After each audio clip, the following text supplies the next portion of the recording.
what you done to me. If I'm thinking about you, are you thinking about me too? I keep falling for you, can't help wondering. If I'm thinking about you, are you thinking about me? I don't know what you done to me. If I'm thinking about you, are you thinking about me too? I keep falling for you, can't help wondering. If I'm thinking about you, are you thinking about me?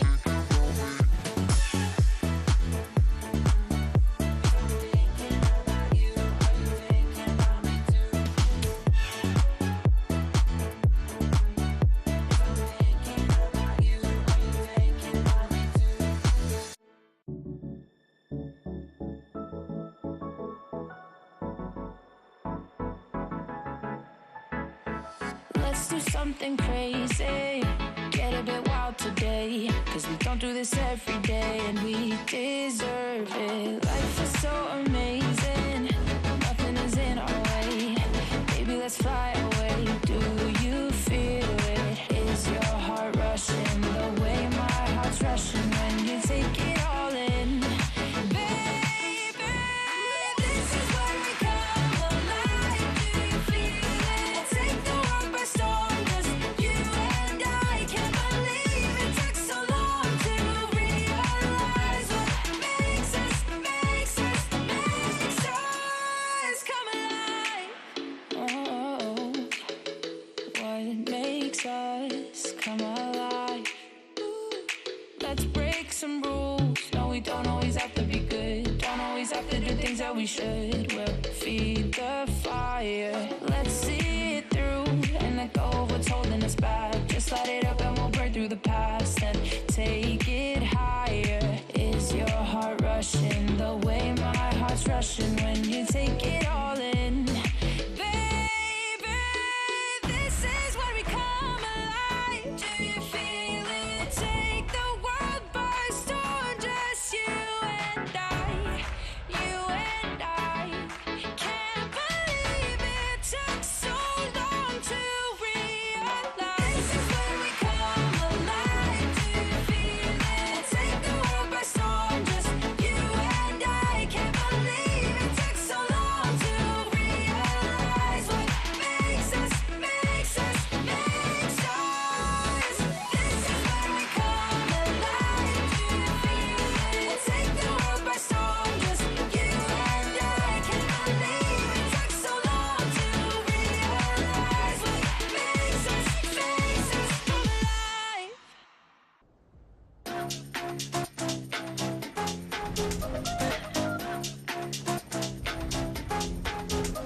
나의 속도가 돈이라면 벤소미 더 세게 괴롭혀봐 나를 rain on me 다가서면 뱅뱅 전부 걸어 게임처럼 너의 고개를 떨굴 때는 댄서니 모두 몸을 걸어 눈이 빛나는 걸로 전부 걸치고 난이 노리는 것들일 거야 발밑에 쫓아와도 너는 절대 못 껴 넘어질 배포도 없는 애들은 no 따라오지 못하는 건 내 알바가 아니지 그래서 the voice not my type 아니 거리동이 틈에 판이 바뀌지 이기는 건 당연하니 cause my type 시시하게 겉으로만 판단하겠지 웃는 얼굴로서 좋게 잘 봐 날 멍청한 애들이 여기 차고 넘치니 바가게 선이 목숨 내 못다 짜증나면 질러 I don't like being cool At least night to night girl들만 불러 money on the fool I'm a boss to be or zero 뭐든지 다 내게 cruise 말하잖아 내가 뱉는 대로 내가 다시 look Told to myself I'm so bossy I'm so bad I told to myself I'm so bossy I'm so bad I told to myself I'm so bossy I'm so bad I told to myself told ya 느리게만 보여 눈이 핑 돌아가는 놈들을 한 곳으로 모여 Shall we ride 머리 위로 투 그래서 이거 누가 대신에 money dance on a private jet 여긴 닿을 수 없는 곳 올려놔 bus 하늘 위로 떨어지는 별을 느낄 like demons 자식 날고 기는 것들은 전부 천했지 왜처럼 증오들은 나의 밑거름 꽤나 좁아져도 눈의 시선은 어느새 풀려 숨죽여 Hey you better you turn when I pull up Can't slow me down 나 끝이 없는 ride 멈출 수가 없잖아 안돼 소리 망설임 없이 주사 위로 여전히 예상 못한 곳으로 향하지 like 3, 2, go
cash out. I need 3 mil. Drives coming in both directions and like a be real. I've been eating good. Just to be lucky to get 3 mil. First place, run it out. Care about what you feel. I have you. Give you everything, anything. Just I have you. You're my everything and everything. Just know that I got a hand that I can lend you. And it don't matter when, no, I'll protect you. Call on me. I'm here whenever. Those who greater than 1 will 5 is better. Just know that I got a hand that I can lend you. And it don't matter when, no, I'll protect you. Call on me. I'm here whenever. Those who greater than 1 will 5 is better.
Anytime you clock a butterfly, I flip a switch, keep a secret, let you come inside. When I run the gamut, but I could never plan it. I keep on breathing when I land it. When I run the gamut, but I could never plan it. I keep on breathing when I land it. If you give me a piece of your heart, you keep easy when we are a part of 2 worlds. It could be nothing, maybe it's something. Keep your eyes on me. Keep your eyes on me. Keep your eyes on me. Me. Keep your eyes on me. Keep your eyes on me. Me. Keep your eyes on me. Keep your eyes on me. Keep your eyes on me. Keep your eyes on me. Anytime you clock a butterfly, you flip a switch, keep a secret, let me come inside. When you run the gamut, but you could never plan it. You keep on breathing when you're in it.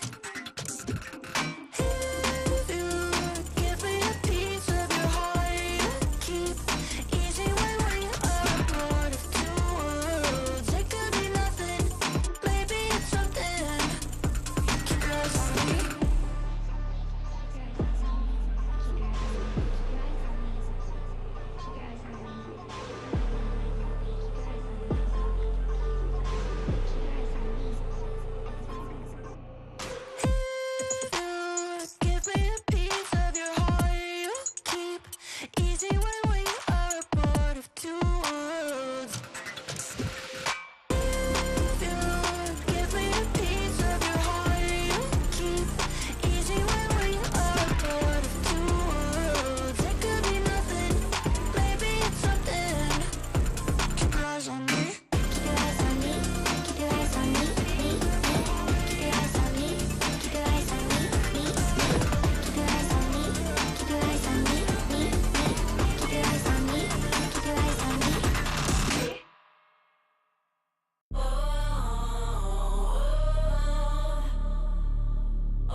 be the first, now work. Let me see you work. Tryna get some work in and be business. Let me hear you say.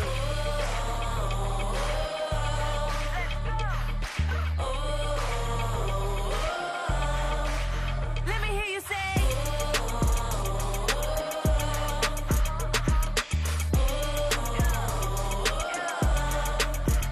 Nice shots, kill, full spin. Onların hakkını konuşamam, evet belki de ama ya. Kazanıp hava atarım istediğim oya. Uykulu da yaparım, uykumda da yaparım. Rahatlıkla yeminle güven ben yaparım. Aces up my sleeve, everything I preach, breaking history. Know you came to see how I Work. Let me see you work. Tryna get some work in and be business. Let me hear you say.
Feeling good, feeling great on my time. Won't let a hater block my shine.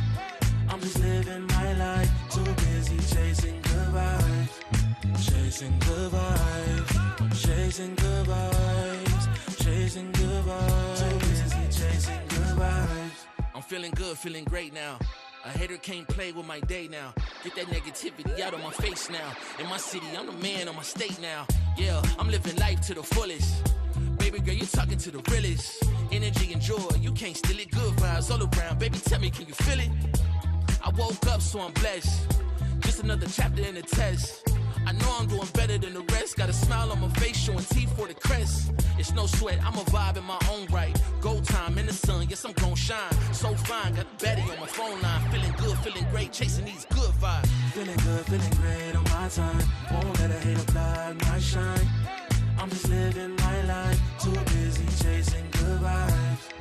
Chasing good vibes. Chasing good vibes. Chasing good vibes. Too busy chasing good vibes.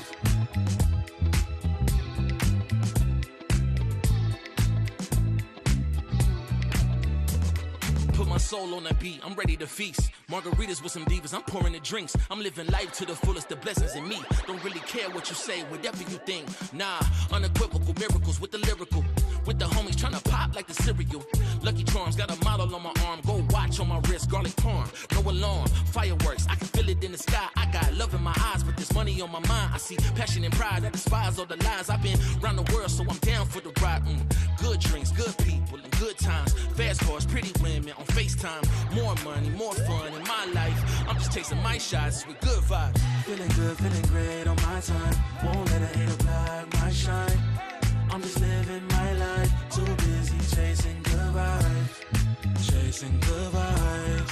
Chasing good vibes. Chasing good vibes. Too busy chasing good vibes.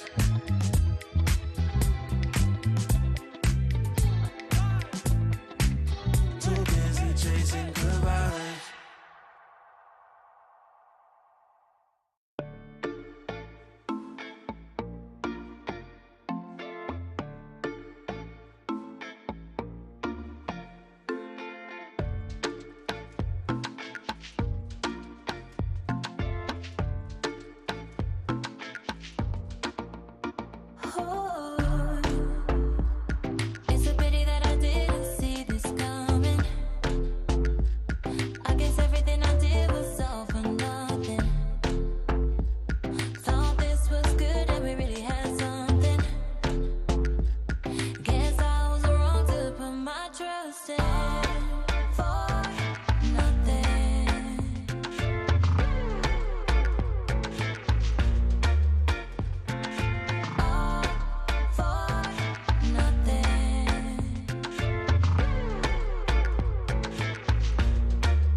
전 이건 데자vu 이미 와본 걸까 내 성공을 전부 담긴 그릇이 작아 I can't lose 점수 그건 의미 없는 숫자 내 열의 top 10 거는 식당 해골로 채운 옷장 전부 대스탁 상시주의 red dot 경고는 없어 better not 난 사방에 다 뿌린지 마치 red hot Broken and bruised, what's left to lose here on the edge of forever?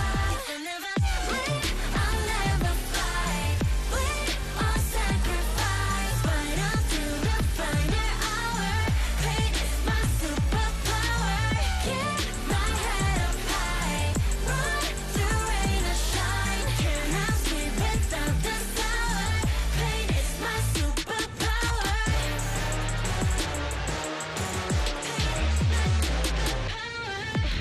할 말이 스머서 말해봐. Tough guy 된 혀꼬여서 도망가. 이제는 시시해 gunfight. I brought a blade. They forgot to shade. 날 주세워 맛보게 fade. 끝이 보여 네 bandits. 끝없는 내 rampage. 이게 나니까 절대 can't change. 내겐 없어 plan B. 오직 plan A. 바꿔 pain every champion into champagne. Broken and bruised. What's left to lose here on the edge of forever? If I never leave, I'll never fight. Bleed or sacrifice, fight until the final hour. Pain is my superpower. Keep my head up high, run through rain or shine. Cannot sleep without the sour. Pain is my superpower.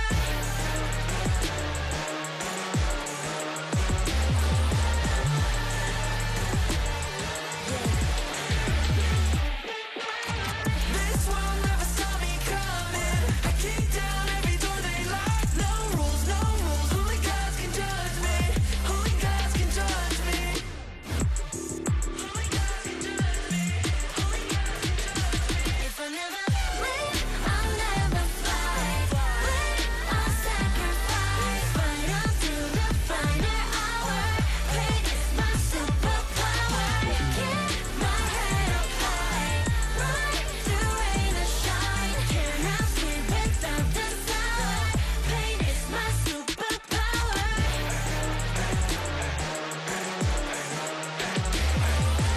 Fight until the final hour. Pain is my superpower.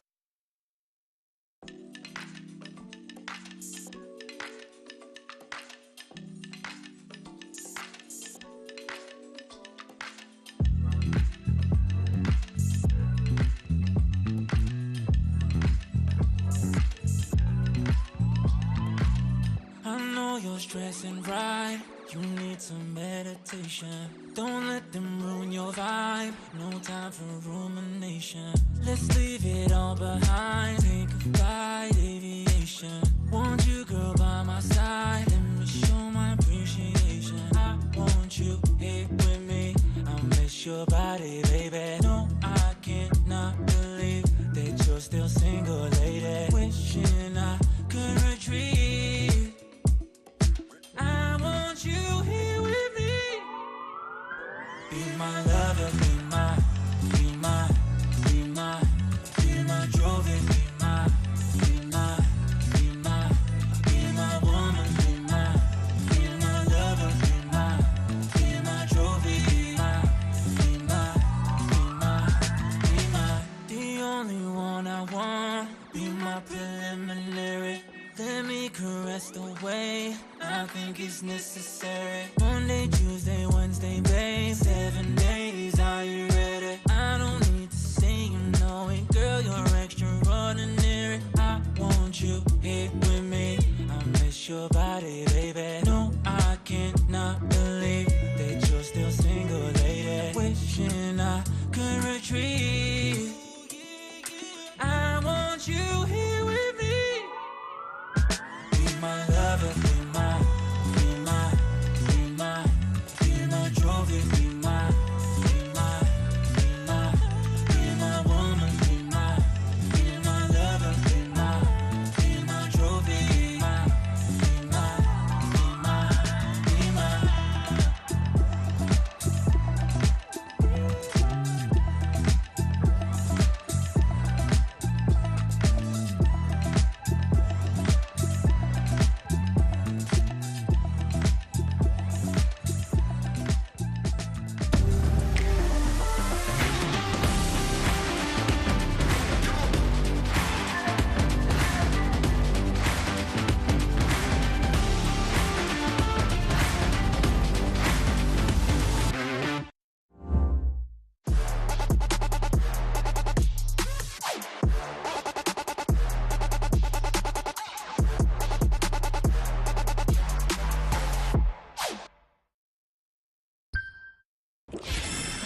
Red Bull gives you wings.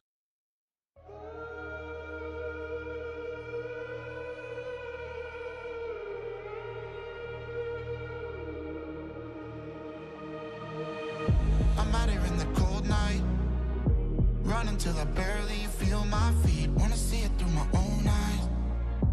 There's no going back, and I'm not afraid anymore. Cause I know I'm gonna be the last one standing. Yeah, I'm not afraid anymore.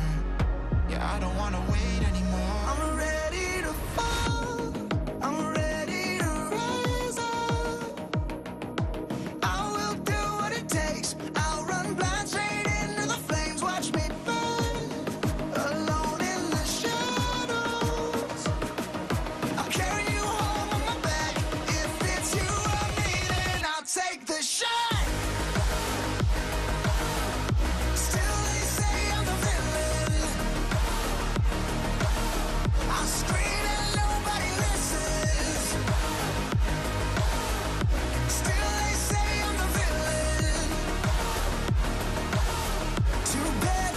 Take me down. See that I'm surrounded by predators. It's critical, they got me in my element. It's dirty how you trying to keep it elegant. Keep my eyes open wide when everyone around me is an enemy. See my life cross my eyes. I'm ready to fall, I'm ready to rise up. I will do what it takes. If it's you, take the shot. Still they say I'm the villain.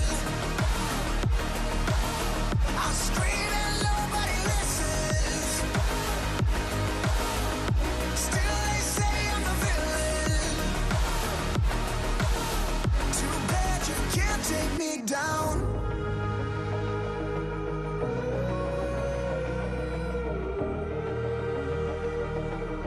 Too bad you can't take me down. You can't take me down. I'm ready to fall, I'm ready to rise up. I will do what it takes, I'll run blind straight into the flames. Watch me burn, alone in the shadows. I'll carry you home on my back. If it's you or me, then I'll take the shot. Still they say I'm the villain.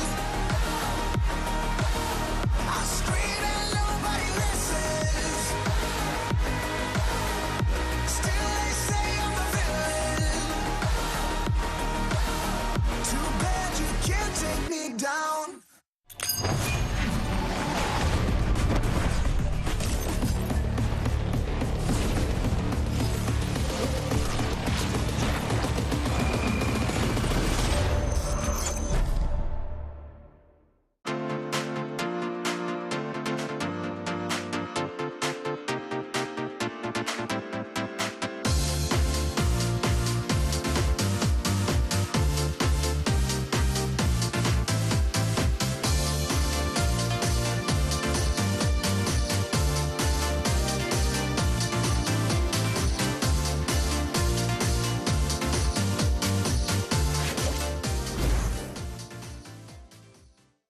Tonight on VCT EMEA, one team season is on the rocks. Will the heretics fall for the bees' honey?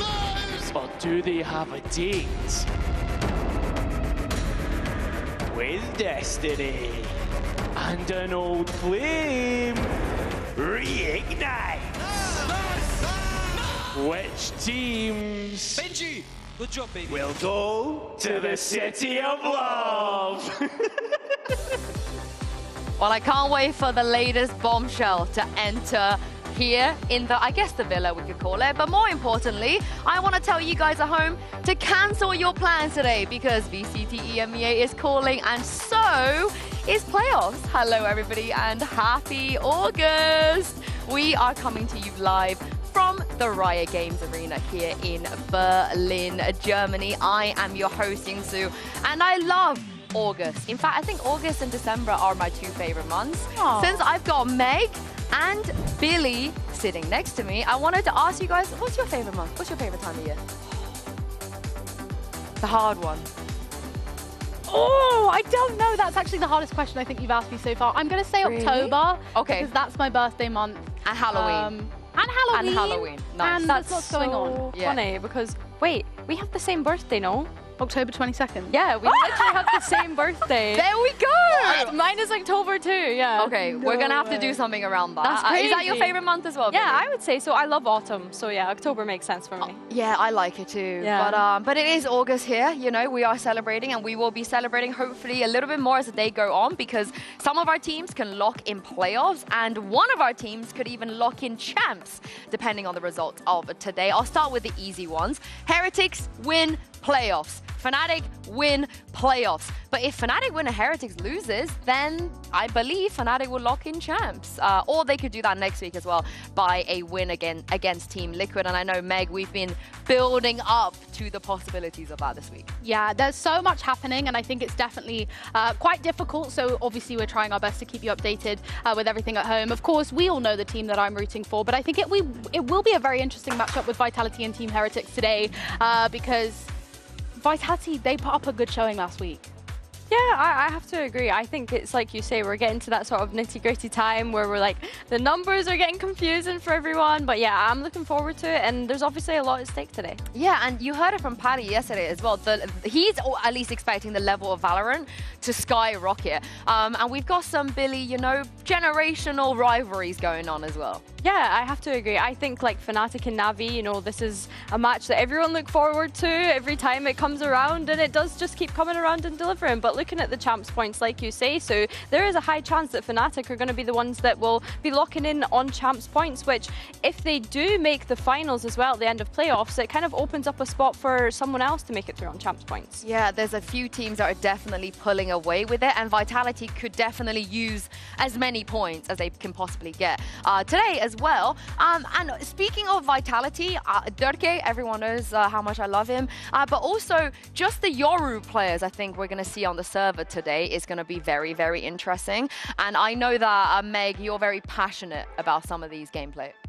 Yeah, the Yoru has really stepped up, I feel, this year. And some players leave me saying, are Yoru kidding me?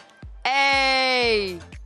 Anyone else? Segue? Hey, that's an amazing segue. I aid with you, and I'm sure Marcus did at home as well. But yeah, I think we should revisit some of the most iconic Yoru plays I think we've ever seen.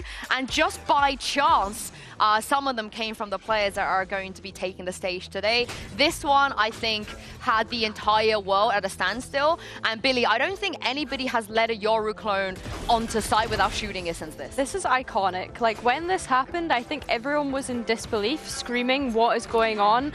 I don't want Team Heretics to let this one happen to them again. Out of 10, let's rate it. 10, out of 10? 11.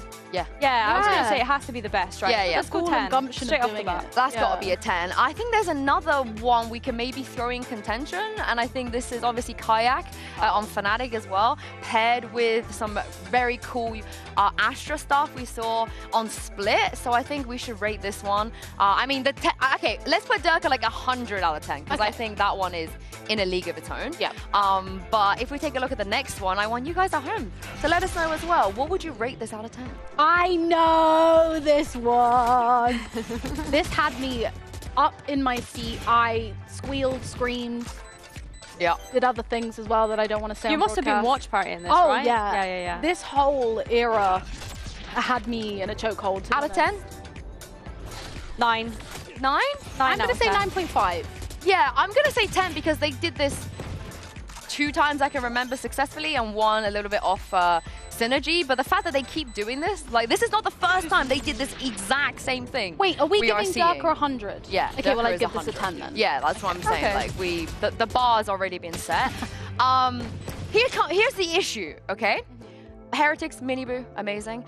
But who on earth plays Yoru on Na'Vi? Because so far at this stage, Billy, we haven't seen a single Yoru. So who's playing Yoru on Na'Vi? I don't want to know what we've got. I don't I don't want to know. I can tell don't you. Want to know. I can tell you. For the people who are as old as me, that's been here for as long as me, Angel used to play Yoru, and this is genuinely, Meg, supposedly the best clip we could find. Even just seeing Breeze, you know that this one is from the good old days, you know. And yeah, Angel on Yoru, I want to see it again. I wouldn't be mad if he brought it back out, but maybe not with plays like these. I mean, is this not from back when he would like be that first death and then just IGL from the backseat because he's already gone in and given that first death? I mean, maybe it was intentional. He actually did like a lot it might less have on been. Yoru. Yeah. He actually did it way more on any other agent, which is quite impressive, I think. Yeah. Out of 10? 111. 3? I'm joking. 3? I'm obviously joking. I would say a 1. I respect it. Wow. You can't. I'm going to give it a 8. An 8? Yep, I'm going to give it an 8 out of 10. What? It's Angel. It's True. Angel. Yeah, Okay. It's Angel. I'm going to go 2 then. Okay, great. That's bumped it up to 1 more. But yeah, it's Angel. We've seen Angel here for many days, years, months. But here's the problem with Na'Vi. It's been a long time since they've been to a global event. And that's just weird because, Billy, you know, we're so used to the big three, you know, the Na'Vi, Fnatic, and Liquid.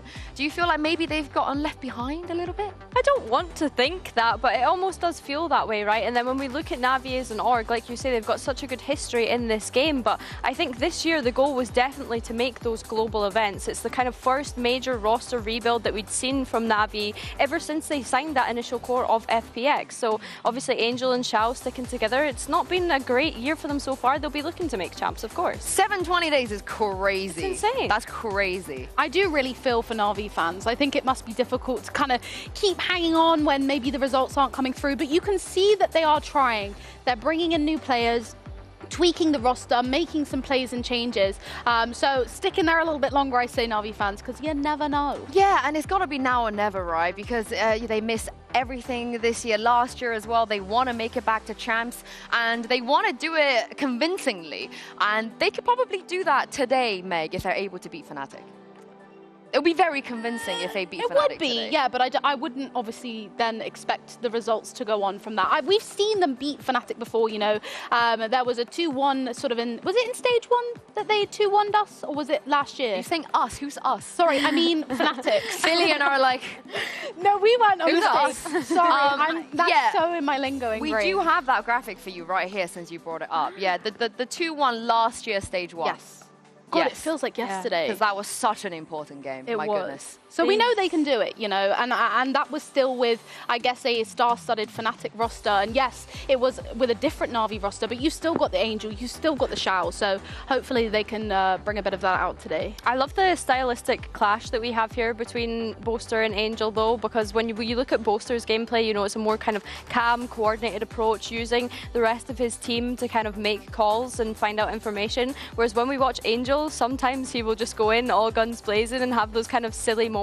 Don't get me wrong, they can both be very silly, charismatic people, but I feel like there's a little bit of stylistic clash between both the IGLs. I like that point because I also think there's like a massive amount of similarities in ways they call, right? Yeah. Throughout 23, 24, 25, on attack sides, they're so similar. I think it's because of the CS background they both have. You know, they like to run the clock down. They like to bait utilities from their opponent. Sometimes if the plant, you know, goes down, it's great. Sometimes if the plant doesn't go down, not the nicest. But as you can see here, in 23, quite literally 1 second separating them. As time has gone on, Fnatic have somehow gotten slower on the attack side.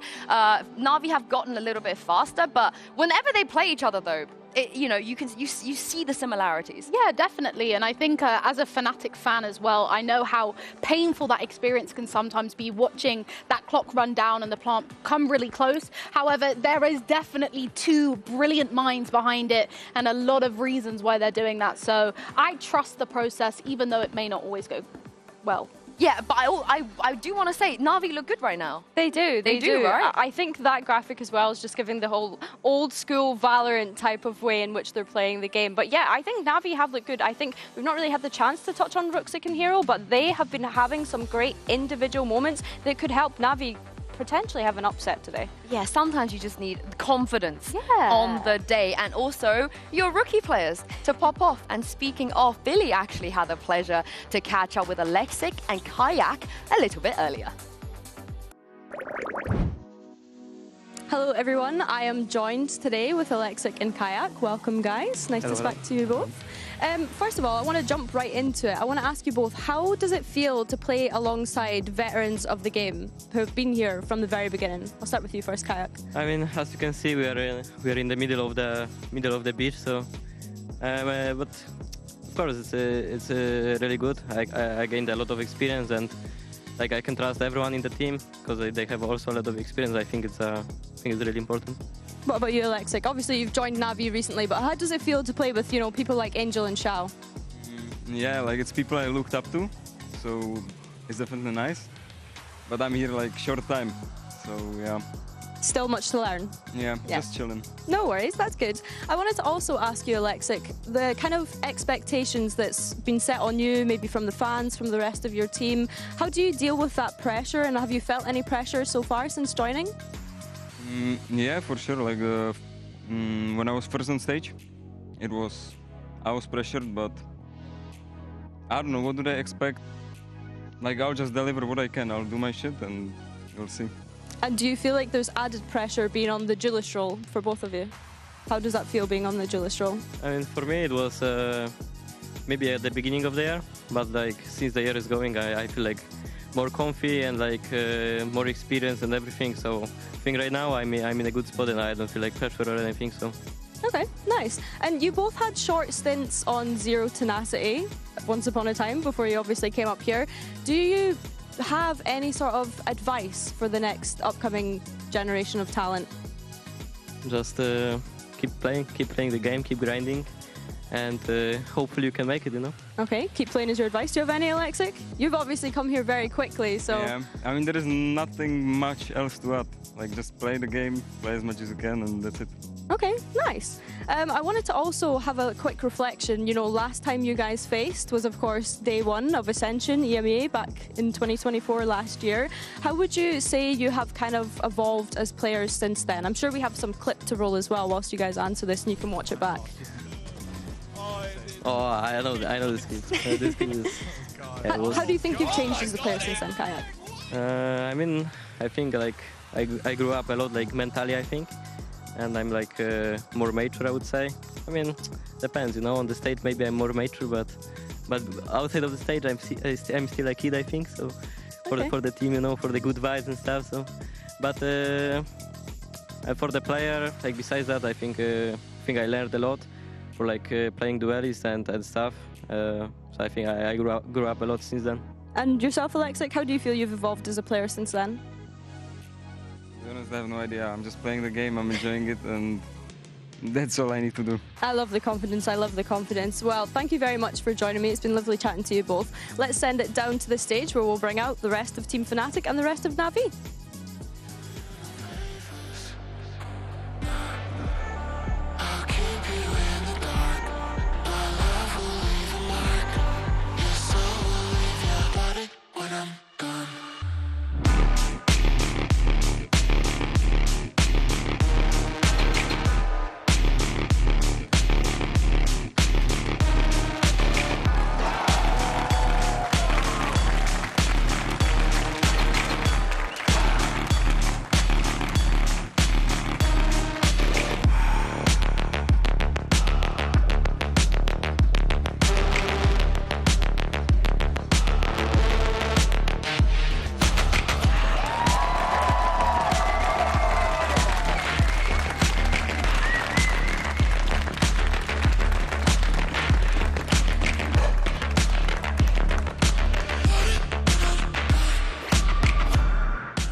Angel and Boaster first faced each other back in 2020, and they're still here 5 years later, fighting for a chance to playoffs and fighting for a chance for champs. Now, I don't think no two IGLs in the world know each other better than these two at this point. So the map features are going to be very interesting. Will there be some mind games? Will there be any surprises? But normally with these two teams, very rare. You know, they like to just do what they want to do. Oh, I like this. I expected maybe Icebox to come in ever so slightly sooner because Carmine Corp nearly did beat Fnatic on that map, and we've seen how incredible Na'Vi can be on Icebox in week 1. I'm really excited for this Bind matchup because I'm thinking about the time that Na'Vi 13-3 Fnatic back in the day. So is that going to happen again? I mean, it's a bit of different rosters since then, Meg. You got your tonight bias on. I like it. I think with the Bind pick, I mean, with Fnatic having to ban out Road, I think it's natural for Na'Vi to kind of pick into that with one of the newer maps coming into the pool. Of course, Fnatic will have been expecting that though, so I've probably got something exciting prepped. Of course, we've not actually seen Na'Vi play Bind just yet, so I'm looking forward to seeing what that looks like from their perspective. I love how funny this Veto is because, like I said, they've played against each other like 15 times at this point, and usually Na'Vi pick Ascent. Na'Vi are the team that always pick Ascent, which is why they are forced to start on an attack side, right? Because when they pick Ascent, teams choose to start on defense. But even when somebody else has picked Ascent, Angel's like, I'm so used to starting on attack, I might as well pick to start on attack. But to me, the surprise is in the fact that Na'Vi have this year not wanted to play Ascent. Usually, whatever you ban against them, they insta-pick Ascent, and they're amazing. And we've heard it time and time again, Angel might be the best Ascent IGL EMEA has ever seen. So it was weird for me that they kind of went away from this insta-first pick of Ascent, but they get it anyway. On the flip side, usually Fnatic always pick Bind back in the days. So it's just funny how, you know, things have changed, but they haven't changed really. I think it will be really interesting talking about the Ascent to see what Na'Vi have cooked up, because obviously, again, talking about that Teho meta, they played into that Teho, the deadlock with Angel, Cypher Hero. I wonder if they've been cooking up something new, expecting this to be picked in from Fnatic. Yeah, I think they must expect Fnatic to have picked Ascent, right? It's a dominant map from all year. They've won it 7 times, only lost it twice, and we've seen some really great ideas come up from them as well with that Chamber and Vise on the Ascent. No team has really been able to anti it or counter it even just yet. So I think, yeah, Na'Vi probably expected to see the Ascent coming from there. I honestly never thought I'd see the day where in a Fnatic Na'Vi, it's Na'Vi that pick Bind? And then Fnatic that pick Ascent? It just nothing makes sense right now. But I think the Lotus ban is so smart. You know, if you ban to Ascent, they'll pick Lotus. So if you don't feel comfortable on Lotus, pick Ascent. And again, like I said, Angel is such a fantastic IGL on Ascent. I fully expect a lot of antis coming into that. But let's talk about this Bind because Na'Vi probably one of the only teams. Oh yeah. We miss Leo as well. We miss Leo. But Na'Vi probably one of the teams that have consistently throughout their run in general that just favors the KO on Bind. Not something we see very often. Do you guys expect that to come out today? I do. Also, it's really interesting because the last time they played this was in kickoff, right, against Carmine Corp. Hero on the Vice, and this was probably before Vice was really popularized, so I think it'll be interesting to see if they still bring that one out. Well, let's take a look and see if Alpha is going to play Teho again. I hope not. I was a tiny bit of a Teho hater, you know. Not for me. I think on that point, we were more intrigued than annoyed to begin with because we wanted to see what they were going to do with it, and they are still going to play the Teho. I want to see what priority spaces Fnatic are fighting for, starting on that defense, how they're going to actually use the amount of utility that they have when we look at their composition, and actually show us why the Teho works. But looking at Navi's composition, they've actually opted for a double smokes here, and we are going to see Angel on that KO as well, Meg. I really like that. I like the double initiator combo with the double controller on attack. I'd expect to see, you know, some hopefully fantastic pop flashes from Angel coming through those, and they can use so much of that utility to take space as well as then sort of attack the sites and play maybe a more aggressive post plant if needed. So I do think that this is a really good choice from Na'Vi here. Yeah, and I am so surprised. Na'Vi, again, like they like the KO, we know that, but they love the Brimmy. They're one of the teams that just through thick and thin, all the way through partnership, they want to play that Brimstone. They have so many setups on that. So to see them kind of move over to Viper Omen and then the Fade KO as well instead of the Gecko, so interesting. I think they played really well on the Brimstone as well last time. He did, yeah, and I think there's a lot of pressure on Alexic going into this one as well. You know, you heard from him in the interview, he wants to just keep fighting. Yeah, I can't wait to jump into this game and throw it over to your casters. Here is Hazza and Cairo. Thank you so much, Sue. An iconic tie and one which we've seen 5 times so far in the partnered era, with Na'Vi only emerging victorious once. They'll face an in-form Fnatic today. They certainly will, but it's not only that, Has. Both teams have actually played each other for, well, now and every stage so far, which is super interesting for me, but every time Fnatic has come out on top. That's exactly it. These two titans of old have been sharing the spotlight since EMEA began, but only one has kept its place at the top. It's a throwback to start on Bind, and the big point from the desk is that this is Na'Vi's selection. They will begin things out on the attack. That they will. Looking towards that tail plane and the stack on the A site, alongside Kayak. As we look at Crashes and Boaster playing towards B. Very slow start for Na'Vi overall as they look right across the map and depositing one player to every lane. It's a knife landing here as well, straight onto Alpha's position. It's not the Teo Yuta we're going to see. It's a loosened grip on the gun in his hands. An opening pick for Alexic, which is so key. Started slowly against Liquid, never really got going.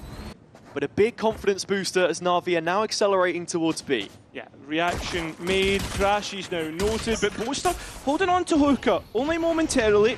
Still the advantage towards Na'Vi at the moment. Oh, and great pressure from Kayak. Through the TP in support of Crashes, now this double up looks to be potent. Ruxic traded out 1-for-1. 2v2 situation. Yeah, the spike's out in the open. Kayak's pinged it. He's given the information back to the rest of his team, and they should expect Alexic to be making his way over from the A site. But it's too little, too late. Needs to be careful of both players coming out of Hookah. Won't be able to get the engagement that he wants, but Na'Vi will get the pistol that they want. Exactly, and just to take a step back very quickly, looking at this Veto as well, we've only seen Na'Vi pick up 3 maps in total against Fnatic every single time they've faced since 2023. And 2 of those maps, the only ones currently in the active pool, are both Bind and Ascent to start off this Veto. And sure, there are a lot of differences from the last time we saw them play it.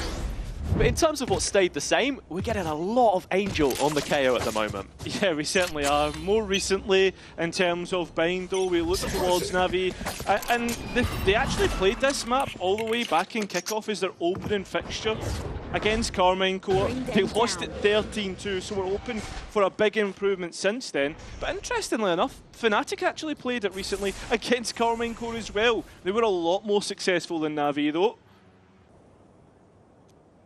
Showers control again to start, and the KO we've spoken so much about of Angel to try and guard this position. Kayak taking the orb, already halfway towards the showstopper in round number 2. That attack wall as well. How much space is buying? Crashes. Oh. Tries to take a timing through it, doesn't work out, but Chronicle still not cleared. Yeah, poses an empty threat with the classical, so you would think! Chronicle! 3 huge kills, but still, it sits on the shoulders of Boaster to close. Knows where Ruxic is, but that Outlaw will best him. Still plenty of damage from Fnatic. Listen, you'll take it, right? That's what it's all about. Towards the next round, there's still a chance to force a couple of rifles here from Na'Vi. And in terms of how Na'Vi are playing these defaults, it is stemming back to the KO utility. You're seeing Angel's knife being thrown towards Showers. And to put some numbers behind what we're saying, in him playing way more KO, in the last 3 months, the amount of times he's played it makes up 40% of his total usage throughout his whole career. So definitely something they've been leaning towards more recently. And this time, it's a quiet start. I think it's a trap here. Considering when you... I thought it was a trap, sorry, as you could see the jump spot, hoping that the players move up the tail utility to lock them in long. Kayak stands, ready for the engagement. Still hanging around, it's Ruxic to clear him. Zhao should use the Prowler here, most likely. No, okay, just takes the fight dry and they will win it. A lot of the open engagements going Na'Vi's way, but still the stall working out for Fnatic. Alexic looking to converge onto the site. Knife, gonna hit Boaster. takes off the Astra utility, and with Alpha orbiting the edge of the smoke, Alexic has buried his second. Moving into the site now, Crashy's in support, Boaster still hanging around, but it's Crashy's to try and do it all. Chronicle forced into another retake on his lonesome. And this time Na'Vi look even more favoured. I mean, 2 players are really low here. All it would take is 1 bullet to take them out. A clean headshot from Chronicle. Na'Vi, you thought that the bonus round was a certainty, and just about, Hero is able to slip back into the garden against his former teammate. Wants to take that first contact as soon as the spike is met. And that'll be the information through the haunt to just confirm that Chronicle is laying idle. Trying to get active, looking for a fight. Hero the first that he finds and cutting off. He has to know about the elbow angle, but Xiao converts it. 3 from 3 for Na'Vi. And not only that, Fnatic will get put to a pool of buys, so the momentum firmly in the attack right now. Fnatic are not really living with the first couple of rounds. And I mean, the entries as well have been spectacular from Na'Vi. It's a great flash drive over the top there from Angel as well, as we just catch it on the replay here. Boaster has nothing to do in backside, and with the suppression as well, the util taken offline. Something I want to focus in on here quickly is that Teho again. And with the changes made and the fact that you can't just cycle those salvos so consistently, how do Fnatic try and set it up? Looks like a contact piece and just a shuffle down sand for now. Oh, they'll be shuffling away very quickly. That's another prawn put to the grave. At least the Bulldog was recovered back on towards Kayak, and the players on long start to see what they can find on the site. Options to hit TP if it's really needed, but they don't have Shower's control. And the salvo is just stalled for now, but Kayak is tethered, and so the spam connects to his position. One thing I will say as well is Na'Vi have had opening picks on every round so far, but that's not quite the equalizer, but certainly pushing Fnatic in the right direction. Alpha has an upgrade. The hookah end of the push completely shut down. It's 4 players long, and the Fnatic members are ready, accounting for showers. I think this is still going to be towards B though. You don't want to chance it by going towards the TP, right? And that's exactly the case, is Na'Vi try and execute into the site. Fnatic caught just before the smoke plumes. It's Alpha who gets dropped. As Boaster scurrying sightwards. Crashy's left elsewhere. Na'Vi making this one clean. And when you consider the ults that they have and the ones they're coming up on, Hero just 1 off the pit now, this next rifle round could be very problematic. Crashies can go and do a bit of damage here when you look at what's in the pockets of Na'Vi. Bulldog not quite hitting. Crashies looks for another entry to the next engagement. But as the Americans come into the team, speaking so much about how he's been thriving in this high energy environment, Boaster mentioning it himself on the Spike Drop podcast. Cheeky plug there as well. Yeah, he's by himself here. It's just going to go down to the spike. And as I was saying, it's a strong start for Na'Vi. When they looked best on this map before, it was their defensive record, not their attack. So already worrying signs for Fnatic. You start to wonder, when do we reach the point of requiring a timeout? Well, okay. There you go, Question mate. answered. Yeah, exactly. You ask the question and the answer will come. I think that's a good time, Milan and Scott, to get their chance at speaking to the team. But here's a man who's been speaking throughout the rounds, Angel.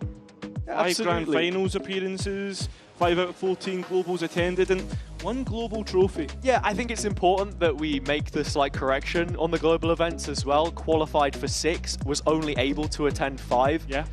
One of those, yeah, with FPX, that was the return of Reykjavik in 2022. But the same year, Copenhagen making amends on Danish soil. That was the 1 trophy they were able to pick up over Fnatic. Knocked them out of the lower bracket. I was, you know, on my way to that event. You were already there. It's like, oh, can't wait to watch these two face off against one another.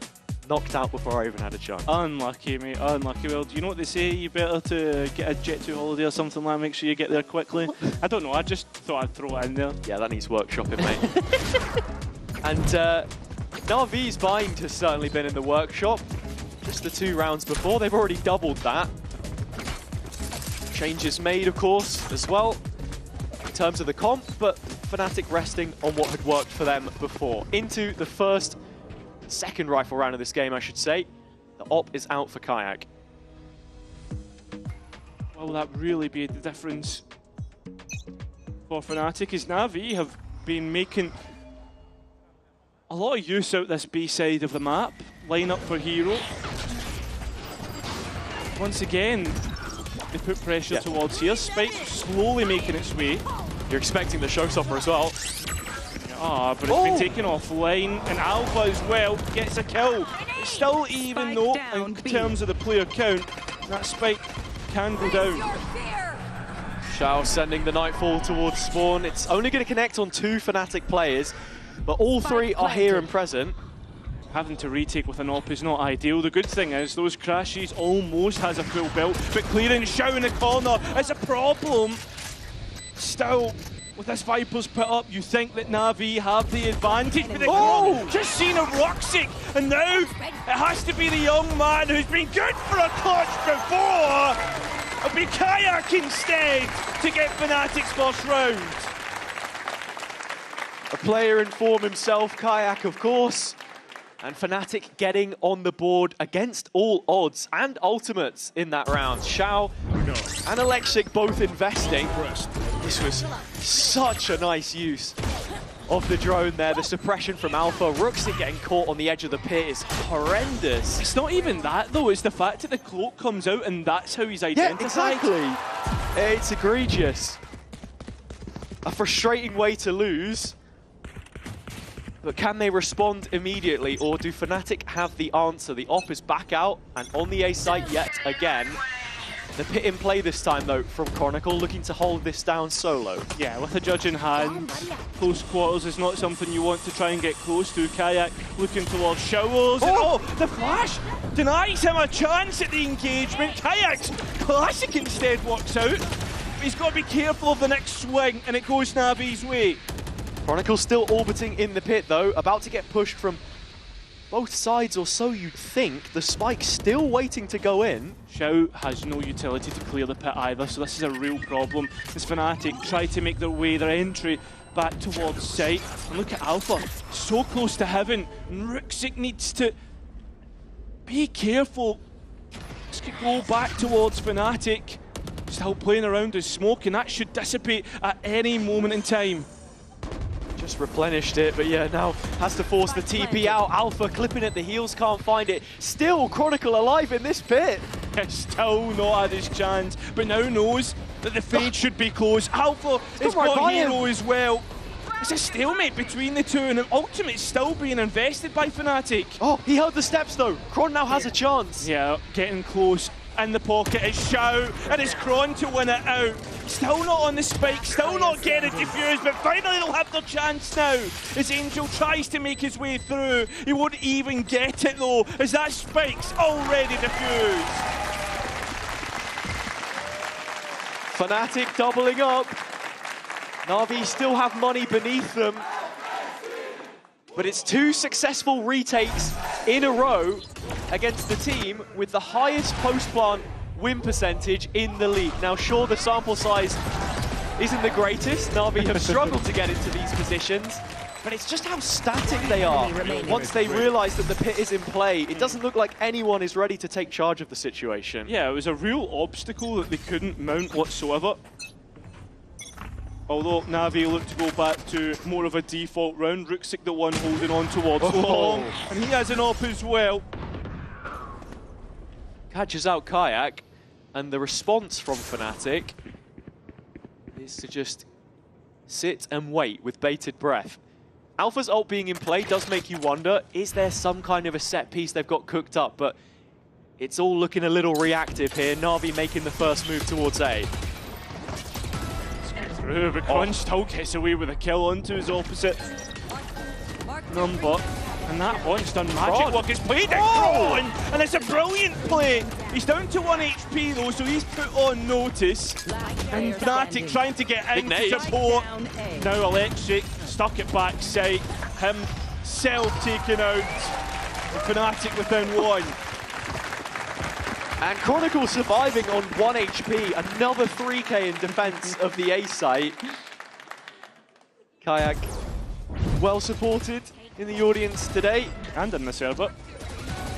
Quite right. This was very well played from Kron. And that's one difficulty that you're always going to have, just trying to hard force a site execution against Fnatic here.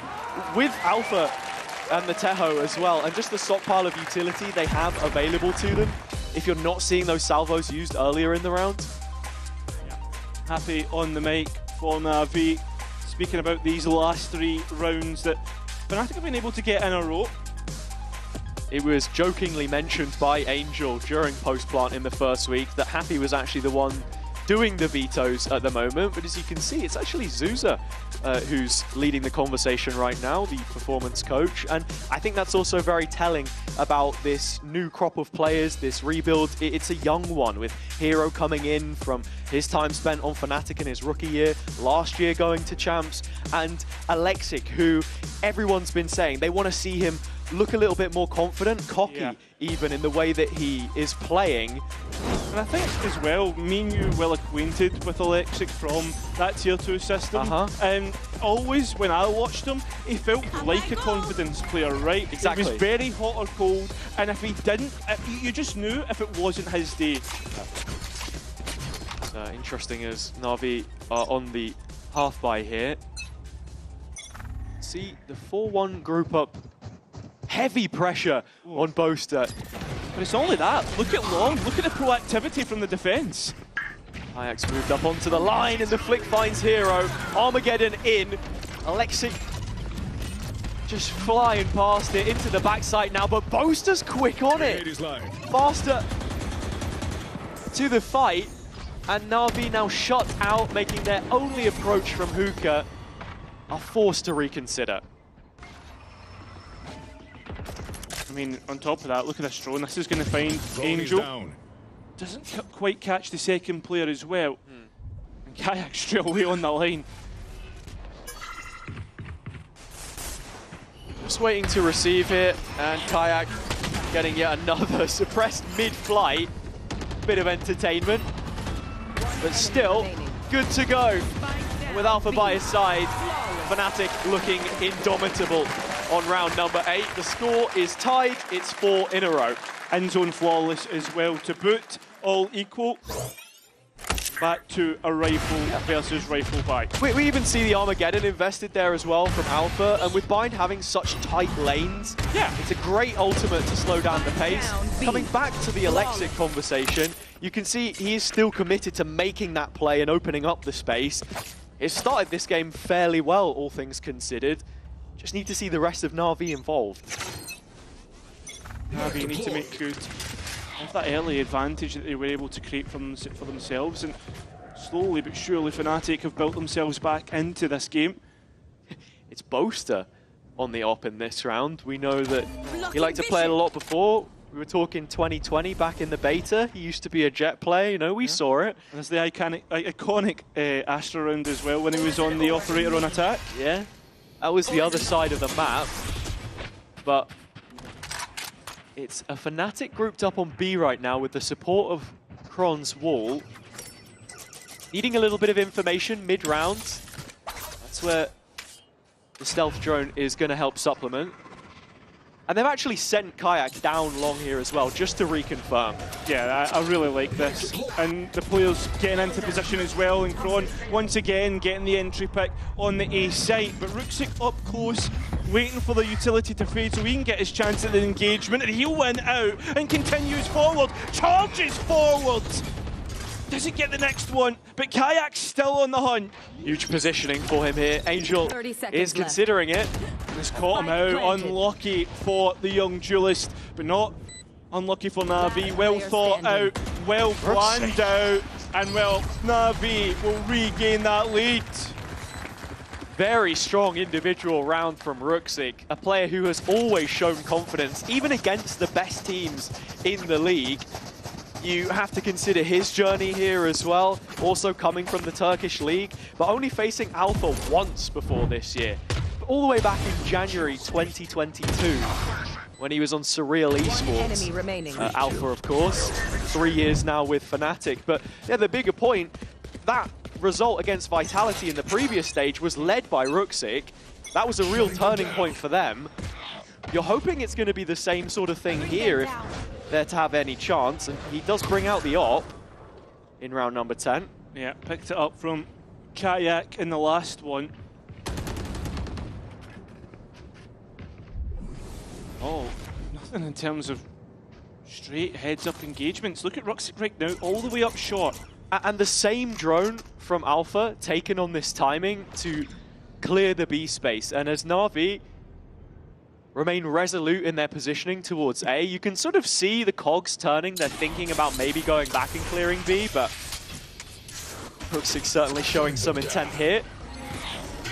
No, the KO's here at least. Yeah, and 2 suppressed, so Na'Vi should begin to scale now. Yeah, but it's whether they clear Kron in this corner. They now know the null command committed, and it's Electric actually that gets the real difference maker. They can easily pick up Angel if needed, and that's exactly what's going to happen. There's only 2 players for Fnatic left. It's Crashes. Well, actually, it's just Kayak, and he's going to opt to save that op.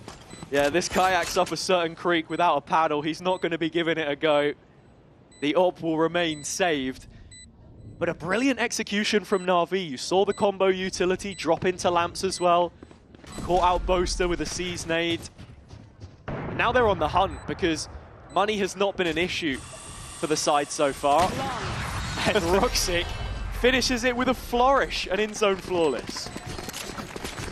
Fnatic, after the timeout, has not been going their way, as you should expect. Happy getting his changes in, and those ultimates as well, which could push Na'Vi even further ahead, most importantly, the showstopper, but I guess Fnatic have theirs as well. And it was also a great trade on the opening from Alexic. When we speak of him coming into this team as a shy character, the traits he does possess is just being so malleable as a duelist, and having grown up watching Angel play, he said, there's a lot of respect there, and it's a partnership which we need to see blossom if Na'Vi are to succeed. If you look back at the changes they've historically made to this roster, it's always been the duelist spot, so if they can get that right, it might just be what they need. Where are you? Electric scene, and well, the Fade as well, so you know, 2 towards the B side.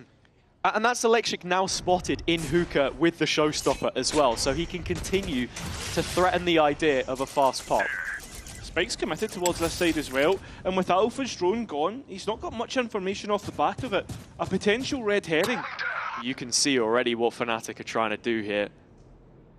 It's Crashies and Kron to frisk the attack side from short. Hero waiting to see if he can return it.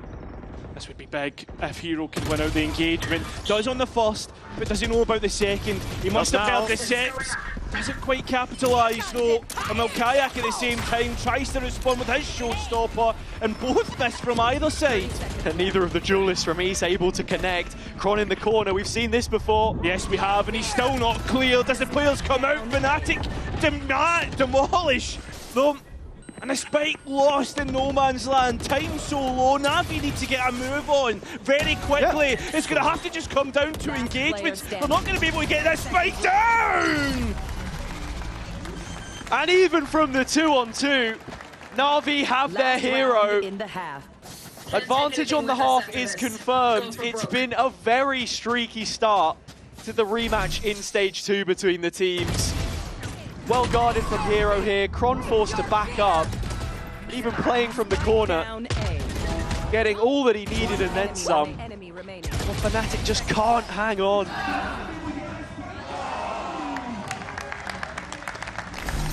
Yeah, this is going to be a big round for Na'Vi. If they can manage to push this advantage, moving on to the defense to 4 rounds, you're absolutely laughing. Oh, but Na'Vi have just went straight into Kron's pit, and it's been a trade out. They've got rid of the ultimate Na'Vi. Kayak, one of his own, but I mean, keeping Na'Vi honest are Fnatic. And Ruxic continuing this movement forwards. TP top truck. Tries to dink through the wall on Crashies. It will be a 3-on-3, but Na'Vi have their pit. Oh, and they found Boaster. Massive pick. And still initiation util to get back in here for the 2 remaining players. It's just the stun now. Yeah, it's gone. Very quickly just to gain that backside control. feels like Fnatic have been wasteful getting back in here.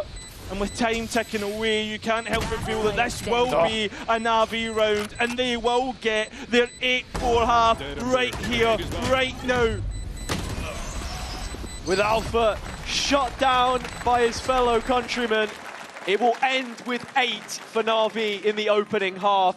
A setback which they were able to recover from as both teams dip into their pockets for a timeout. A very well-played one for them to flip it on its head, but we'll see if they can close after the break.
Na'Vi with a strong attacking start on Bind, but it's the defense that we now put under scrutiny.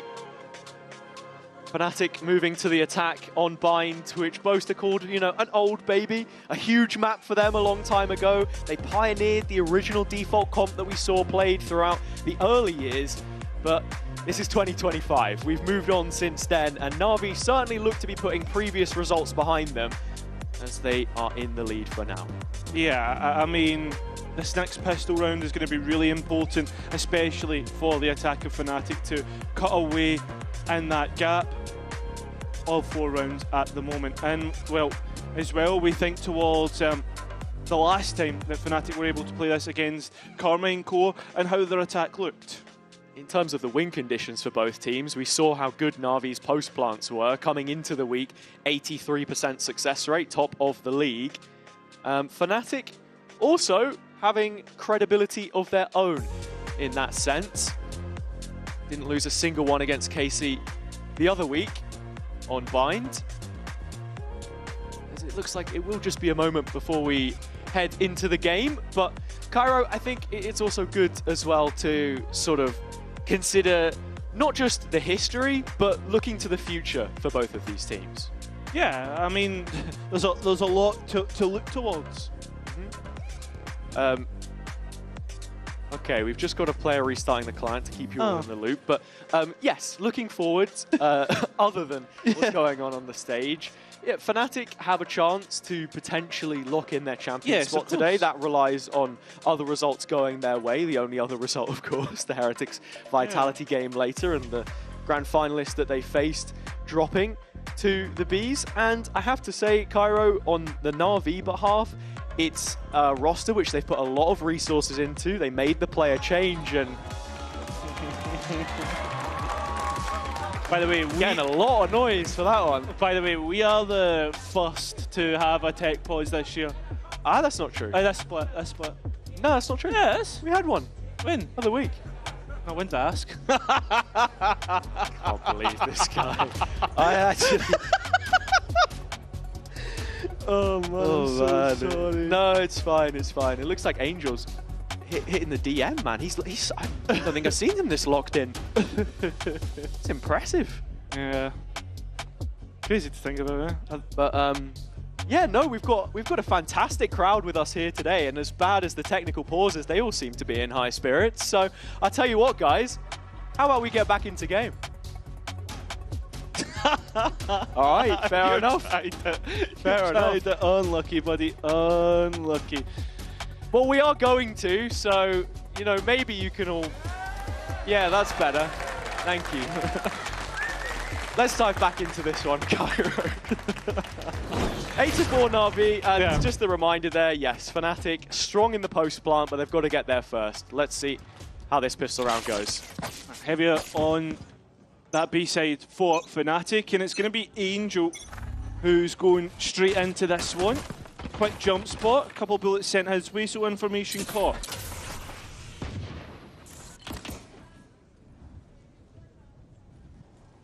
Alpha just biding his time on the other side of the smoke here. It opens up and Ruxic shows face. Stalemate trade of information. Alexic still trying to fight the front line here with Chronicle cornered. He's looking to cut him out, and it's a brilliantly played maneuver from Alexic. Another first blood in another pistol round. I mean, does Na'Vi take it a step further, go and try and clear out towards A? They know that Showers is clear, and that'll be able to make them get more numbers towards this B side, where Fnatic stand outside of. Ruxic is low HP though, so has to walk with an air of caution. Angel on the other side throws his knife to the corner and reveals the long side of the push, but it's Hookah he needs to be concerned of. The peak slightly betrays him, but Boaster takes the timing and there's no one else to show face. Crashies has been caught in the corner. Kayak the same, but clutching it out.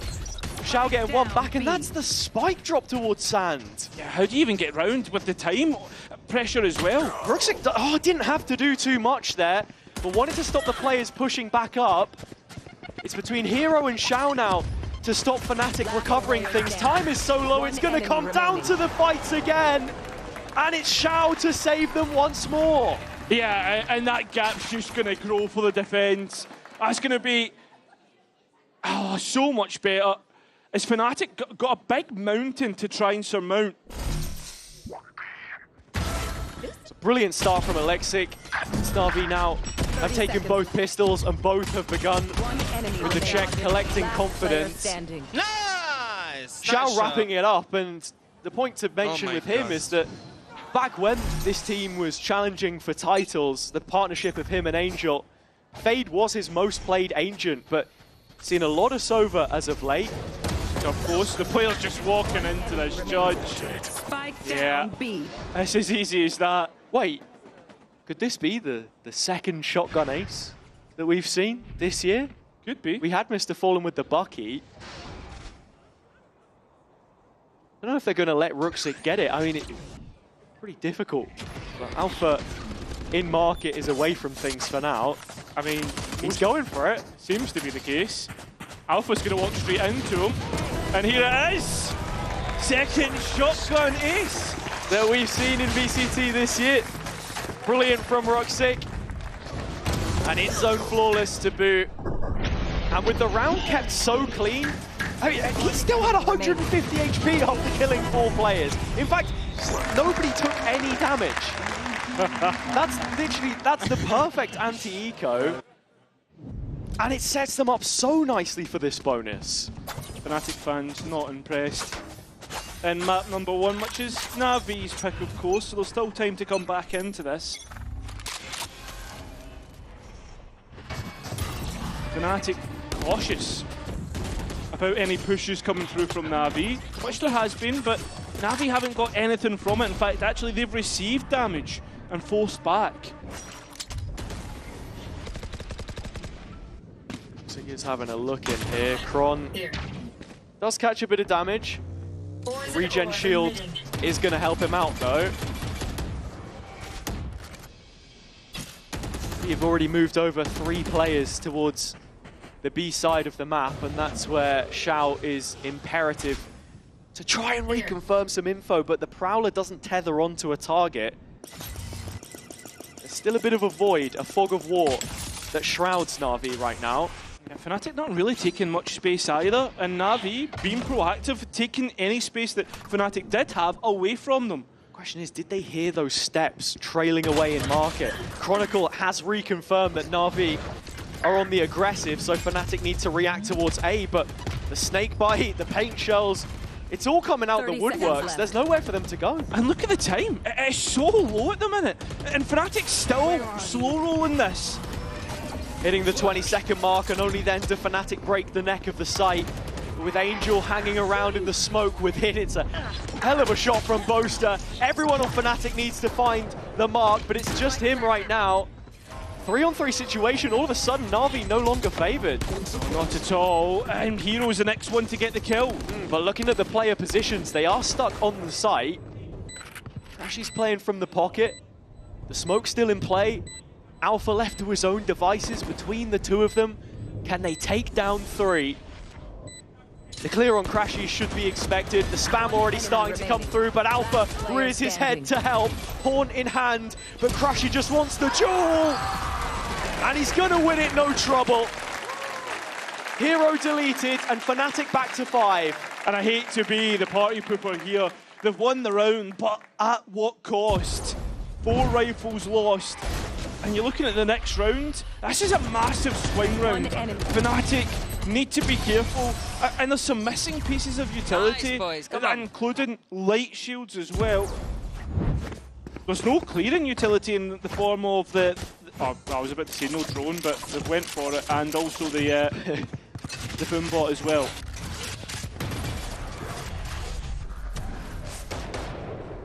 Na'Vi trying to open the round with a bit of a set piece. Roxic TPing in the corner with the paranoia prepared. Fnatic will not walk into it though. They remain steadfast in approach.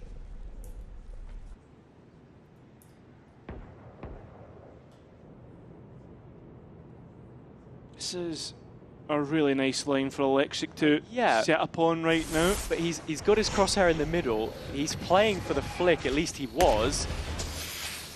Knew where the fade was because of the Prowler, but it's the left side which he gambles on, and damage taken, down to 29. Yeah, and Boaster's down to 10 though. That outlaw shot did hit. It's Na'Vi. Na'Vi did what's going to be proactive, but Angel's got nothing because he got flashed out. And now Fnatic start to make their move onto the A site. Boaster calling a slow round, but it worked out for them in the previous. Chronicle now with the opening pick. And Na'Vi forced all the way back. The gap's filled by the salvos. The nade a little late to deny the spike plant. Man advantage for Fnatic in post. Oh, really nice clear through lamps right now. A little bit of delay, but it's Alexic who's managed to find Crashes. Fnatic yet to lose a post plant on this map so far. But this might be one of the best opportunities Na'Vi get. The stun slightly missing, Xiao sidestepping, but Fnatic finding the jewels. And with that, Hero is the last player left up against his former club. And it looks like his number is up. Alpha has it as Fnatic continue to clip back at this lead. It was a must-win. It really was. And now they've done the damage that's needed to recover their economy state a little bit, and also bring their ultimates online as well. Thinking of the Nightfall, for instance, for Crashes. Oh. Some of these Guardian shots have been so crisp. And there you go. If there's one way to fast track yourself to a first ace, it would be with the judge, I suppose. Just as that was a target-rich environment of players, Na'Vi are anything but rich here. It's the Sheriff though, that Alexic, we've seen him do work on. He's not going to get the opportunity this time. Hero on the other side is caught out by Chronicle. And with that spike committed towards A, Fnatic probably thinking, hey, maybe B's not a bad idea if we can try and escape. Chron calling to Alpha to potentially come back and clear, but without a drone, his hands are busy. Alexic, the next to be shown the door as Fnatic make their way through this half-buy. Yeah, you can just see the positioning of Chronicle is a lot more reserved than it had been in previous rounds. Na'Vi were gaining value from their proactivity, but here it's a lot more laboured. And in terms of what's working well for Fnatic, they're finding the space up A short, just biding their time for the opening. So the Des discussed it in detail, the attack speed. This one working just fine for them. Nice shot, Roxic, though, and that makes things interesting. That it does. Keeps the attention for this. And there's players low on Fnatic that are within striking distance of a Sheriff. Blinding. Well, Roxic even investing the paranoia, which slightly missing out on Boaster. Just reconfirm that Na'Vi is still making an attempt of this as they collapse sightwards. Roxic last left, and they know exactly where he makes his reprisal from. So Fnatic with 7 now. The gap closed up to 3.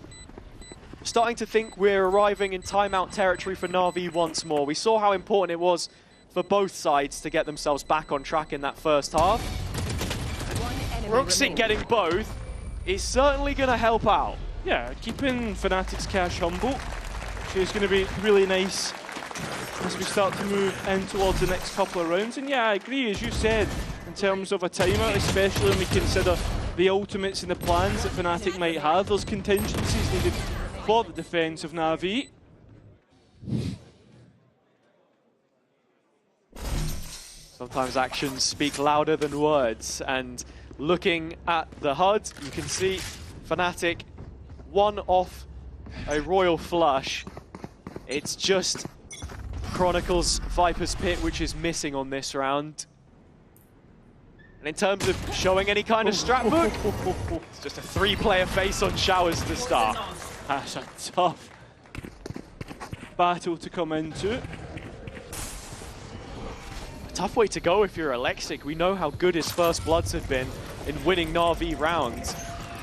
They'll be without his services here as Fnatic are creating a short pressure again as they have executed here for the last few. Look at Kron this time, he's moved even further towards B long, and as Fnatic just moved their way in towards the A site. Kayak making that space, and well, Angel holding on towards Showers. Roxic tries to get a bit cheeky, moving into his own smoke, but Kayak had taken that space, and Fnatic have the option to go B if they want, but need to be careful because Hero's sitting in the TP. Yeah, he is. This is a very interesting position that he's taken up.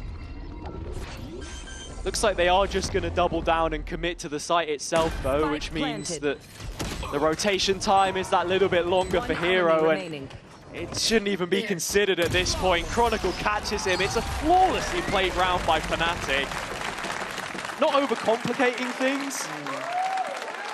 That's a long way. High price to pay. Indeed. Na'Vi going for that timeout that we're talking about. I'm confused as to what the plan was through it, with Hero sitting in that TP, whether they were trying to, hopefully trying to force Fnatic through. I do understand it though, as Fnatic find the in-zone flawless, that they would want to break away from the conditioning which was set from those A-short executions, and if they wanted to fake it and then head B later in the round, he would have the right positioning for it. And being the Viper player as well, you already have your utility placed. That's what you get the value from to set up the rest of your team as an anchor. Yeah, but you gotta, if you're gonna do that, then I feel as if that A-site hold needs to be so much stronger rather than taking chances like Roxic moving into the smoke. I know it's like, I feel as if like breaking away from the plan there it is really what costs Na'Vi, if that was the case. It's all trivial at this point. Yeah, we are deep into the first timeout of this second half from Na'Vi. Fnatic with one of their own left to fall back on. It is the Ukrainian org, which still leads by 2 rounds. But the spacing of these ultimates is so important for not just themselves, but Fnatic. We've hit a late cycle here in the game, ultimately one which will determine who comes out on top and bind. That's it. I mean, for how much longer will Na'Vi stay ahead? That is the question. And the answer, we're going to find out shortly. I mean, ultimates to maybe push them back, or push the round into Na'Vi's favour through a Thrifty, whether that be the showstopper, and even a Hero rifle on Roxic. One suppressed. Angel with his first 0 point of the round does collect some information towards A short, catching Na'Vi's attention, but this poison orb from Chronicle is a signpost, a statement of intent, one not shown by Fnatic in recent rounds. Well, somehow Roxic's found Kayak there. Shao maybe feeling a bit stuck. Roxic's going for an aggressive TP. A crossfire established, sure. But he's just gone for it. Flashback onto the angle. Does pick up the kill, but Alpha, yeah, a trade. An equivalent exchange. He's trying to look over the top of the smoke, but can't quite thread the needle.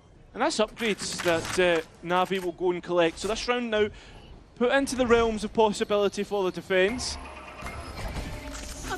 Fnatic still stick around.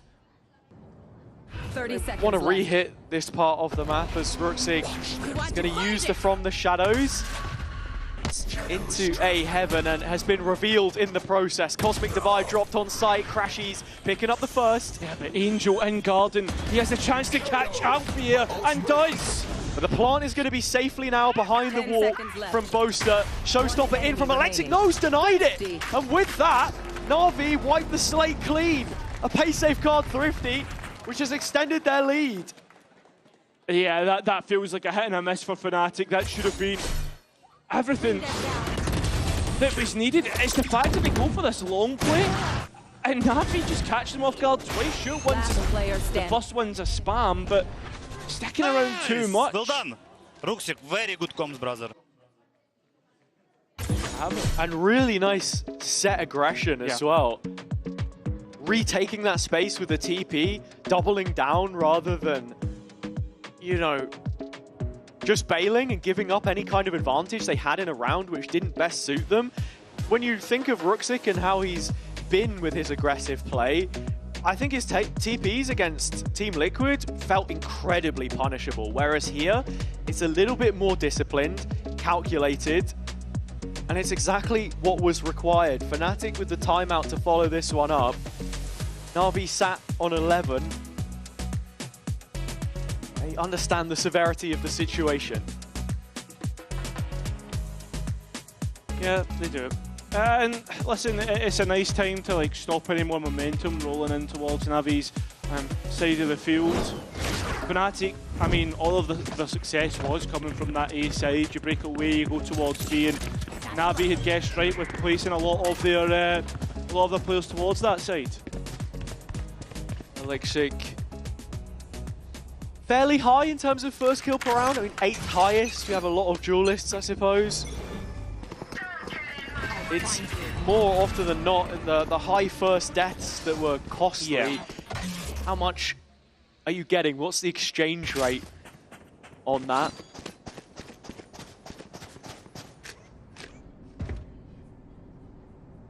Fnatic making their decisions, or what it seems to be making their decisions pretty quickly, but as they do, so do Na'Vi. 3 to the strong towards B long, towards B site, and actually finding information off that deep prowler. Yeah, it goes very deep though, and we know Chronicle was orbiting this place on the map. With the Viper's pit up towards A, Fnatic do have the tools if they wanted to clear it out with a Nightfall. They are just opting on this B play though. Still Kayak outside of Showers does make you wonder, do they want to go through the TP? They have options. And you can see the pings. This is going to be a backside Armageddon from Alpha. And Ruxik stuck. And Tube as well. So his availability to try and escape from this is going to be extremely hard. With no TPs either. So yeah, he has to just fight this one forwards into the empty gap, no man's land. Quite literally, as Fnatic have still not hit the site. The null command is so well timed. A Nightfall of their own from Na'Vi. Everything invested to turn the 12th round. And only 12 seconds or less to get the spike in. Angel and Shao, the old-timer duo, rolling back the years against Fnatic to finish it here. Deny the plant, you win the round, and Boaster can't stick it. It's Angel instead. And that will be map point for Na'Vi. That it will. And Fnatic, what do they have left in those back pockets? That's the question. Ultimate's used, not finding the value. And once again, that question of how much utility is realistically going to be allowed even after the buy, if there is rifles in play. Guys. They're just losing by time if we delay them good. Exactly that. Especially in this ult cycle that we were just in very quickly. It's just the pit left from Chronicle. They've got to stagger that over the 4 rounds somehow. When you're thinking about win conditions, Fnatic removing the training weights straight towards the B site. Na'Vi aren't going to be able to stall them out for very long here with just Shout playing off-site. And all of Na'Vi ready to go. And also on top of that, let's look at Electric on that late flank just before this execute comes in. It's Bosa at the forefront right now though. Alpha in support. Ruxic has the first and Alexic moving inwards. Satchel peek to Kron but can't quite close the distance in time. Na'Vi down 2 players to 4, but if you can find kills like that untraded, maybe there would have been a chance. Alexic now needs the 2v1.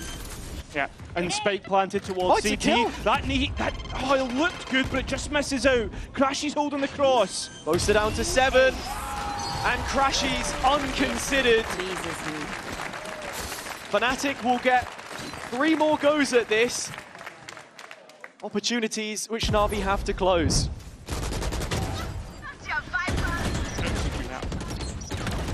Plenty of opportunity. The operator will be brought out for the defense. I mean, the pace change from Fnatic so much better. Because Fnatic couldn't overcook, right? That was the big point coming out of that. That they just make it as straightforward as possible, and we might just be seeing similar things towards A. Fnatic in the past always been so good at this split through showers.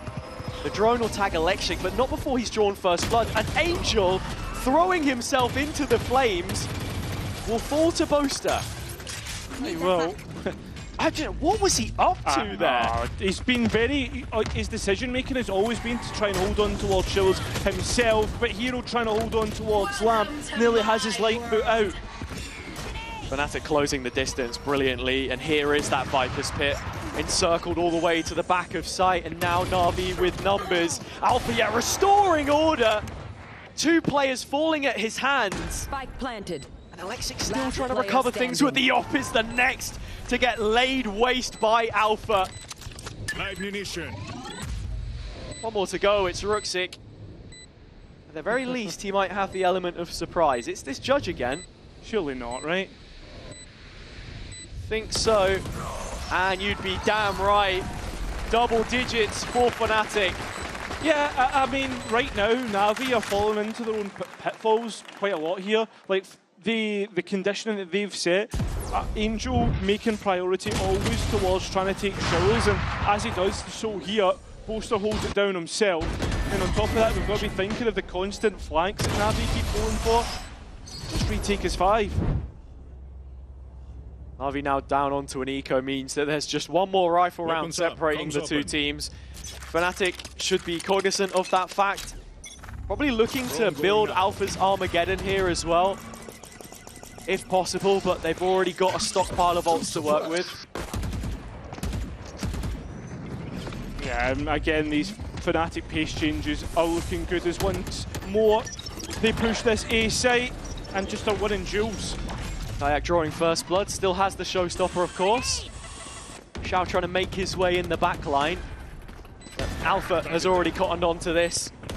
And it's going to be as clean as you like from Fnatic to force the final round of regulation.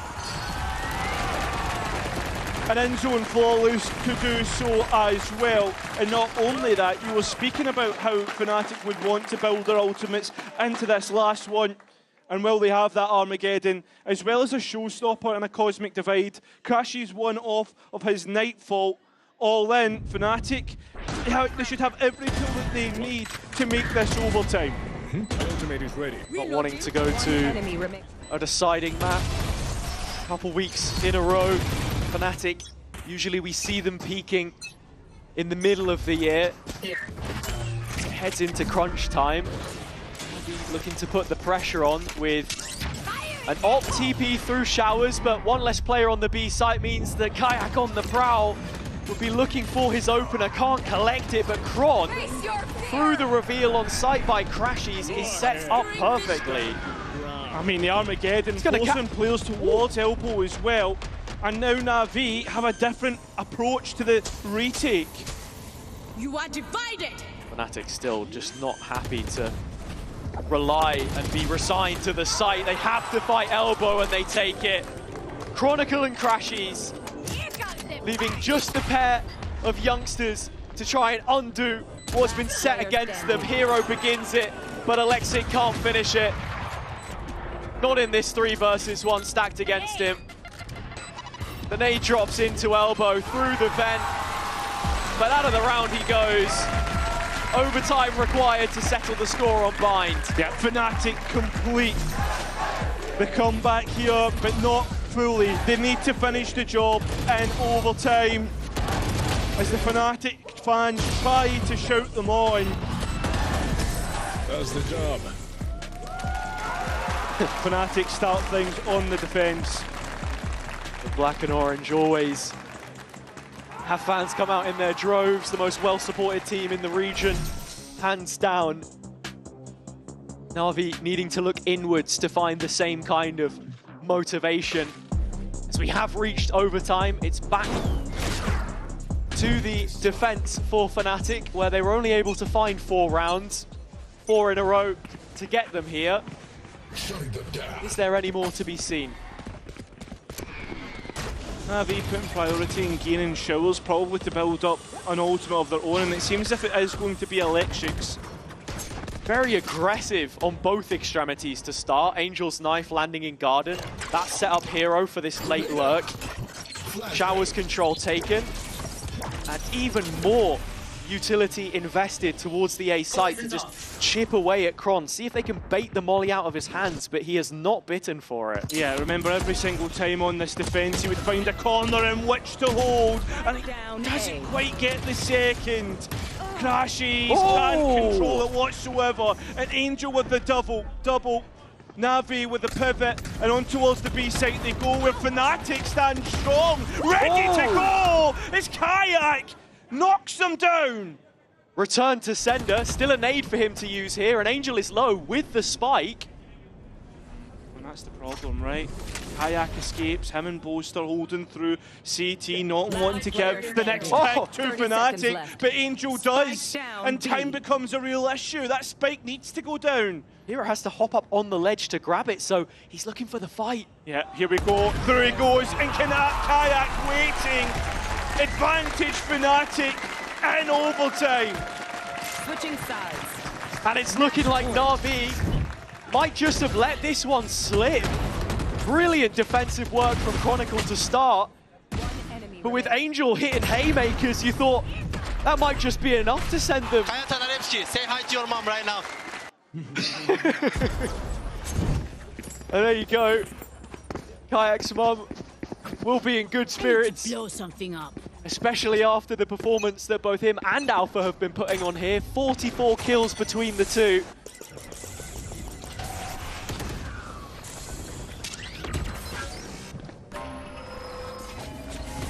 Na'Vi need to be careful, as once again Fnatic are just keeping up with these pace changes.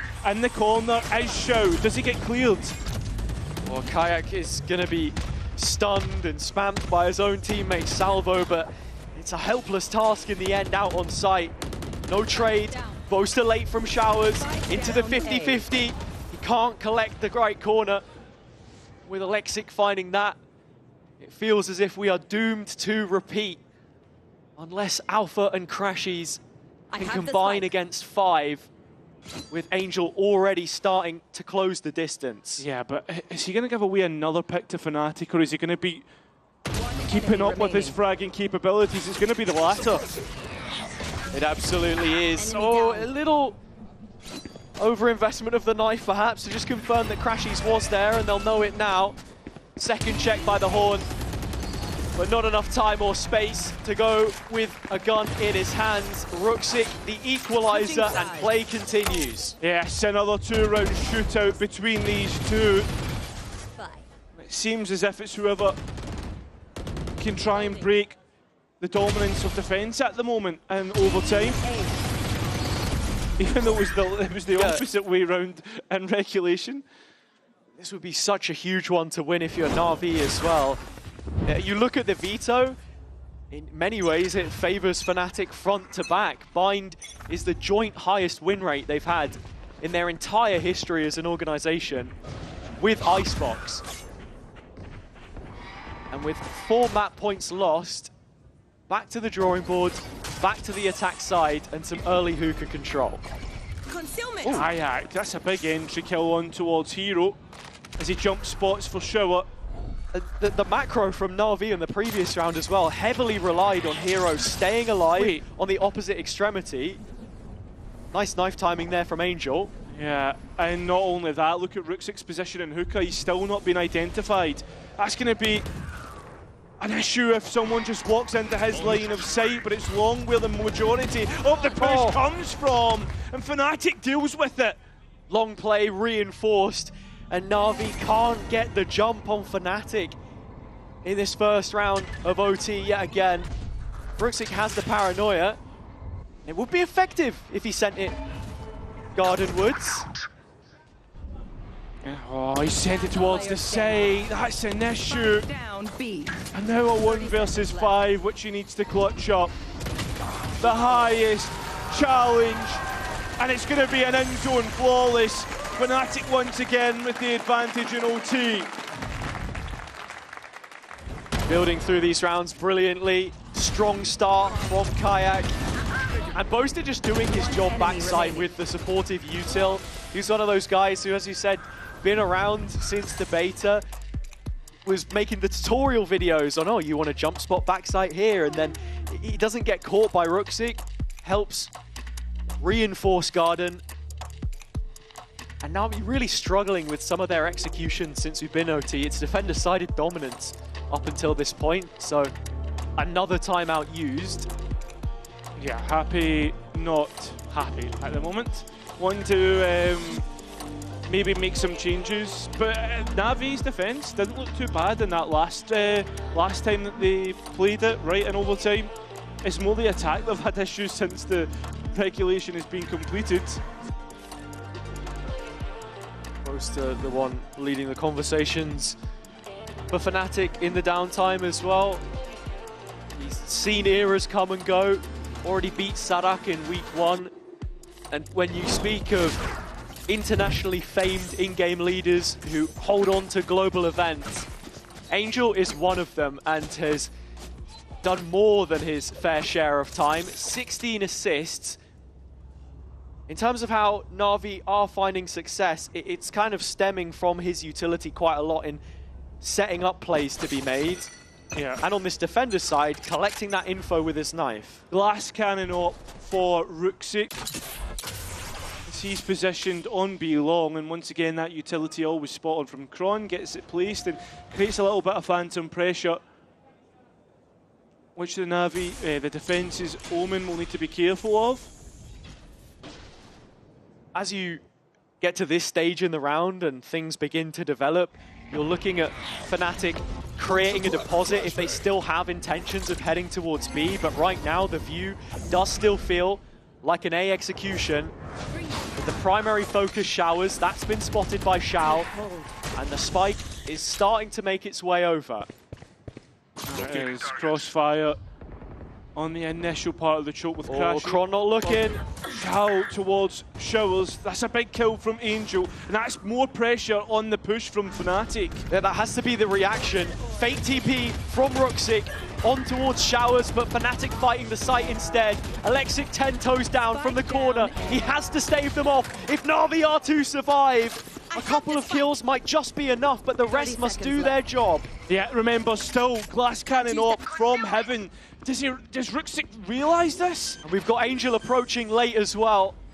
Into short, so Ruxik's job. Oh, the flash has betrayed him! Just as much as we talked it up, that was the chance for Ruxik to strike. Hasn't spotted the cross from Boaster. The dagger hovering above their shoulder blades. And Fnatic will strike first in this series. 15-13, 2 rounds of OT, and these old gods are still alive. Yeah, they are managing to come back from a massive deficit. And on top of that, I mean, they're moving on to their own map pick of a say. A map which they have made their own in recent months. We'll have to see if that's enough to get past Na'Vi there. We'll find out after this. Baba! I love you, Baba! Bro, my mom is so happy, bro. She is? Yeah, my mom is just pointing at me every time she sees me. Did everybody wave at Kayak's mom? It's mandatory, boys. You have to wave at her mom. Wait. Everybody wave, yes, boy, that's it. Ja, ze gaat dit on camera, so she's mega happy now.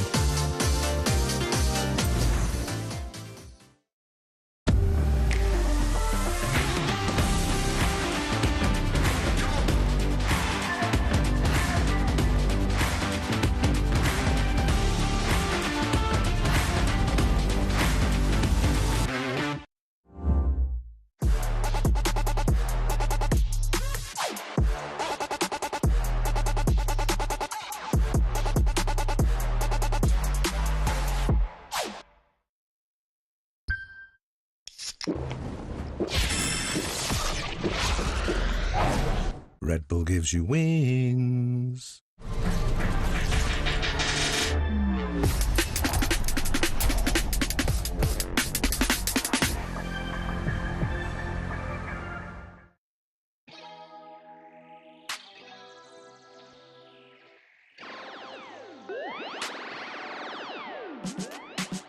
Feeling good, feeling great on my time. Won't let a hater block my shine.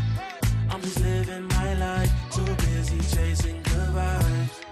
Chasing good vibes. Chasing good vibes. Chasing good vibes. Too busy chasing good vibes. I'm feeling good, feeling great now. A hater can't play with my day now. Get that negativity out of my face now. In my city, I'm the man of my state now. Yeah, I'm living life to the fullest. Baby girl, you're talking to the realest. Energy and joy, you can't steal it. Good vibes all around. Baby, tell me, can you feel it? I woke up, so I'm blessed. Just another chapter in the test.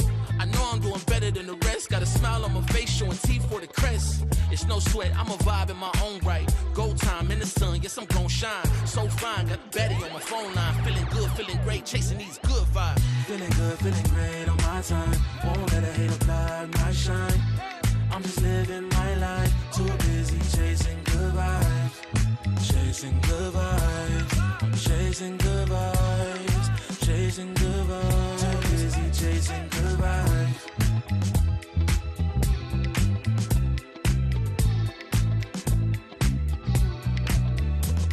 Put my soul on that beat, I'm ready to feast. Margaritas with some divas, I'm pouring the drinks. I'm living life to the fullest, the blessings in me. Don't really care what you say, whatever you think. Nah, unequivocal miracles with the lyrical. With the homies tryna pop like the cereal. Lucky Charms, got a model on my arm. Go watch on my wrist, garlic parm. No alarm, fireworks, I can feel it in the sky. I got love in my eyes, but there's money on my mind. I see passion and pride that despise all the lies. I've been around the world, so I'm down for the ride. Good drinks, good people, and good times. Fast cars, pretty women on FaceTime. More money, more fun in my life. I'm just tasting my shots with good vibes. Feeling good.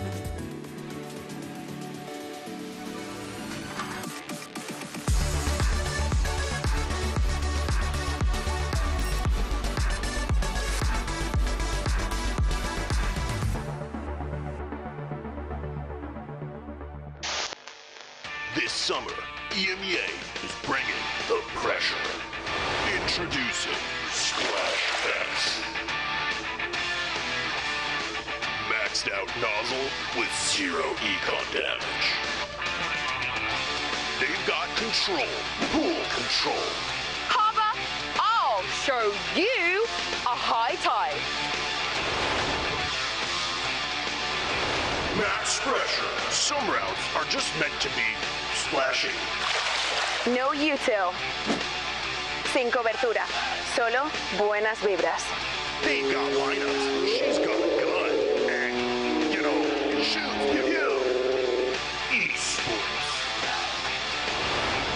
Cool sports. Oh, yeah. Yeah.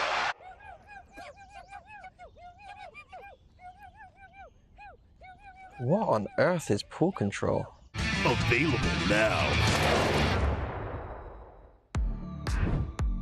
Now, don't be as boring as Mini, and make sure you guys pick up the SplashX skin available now.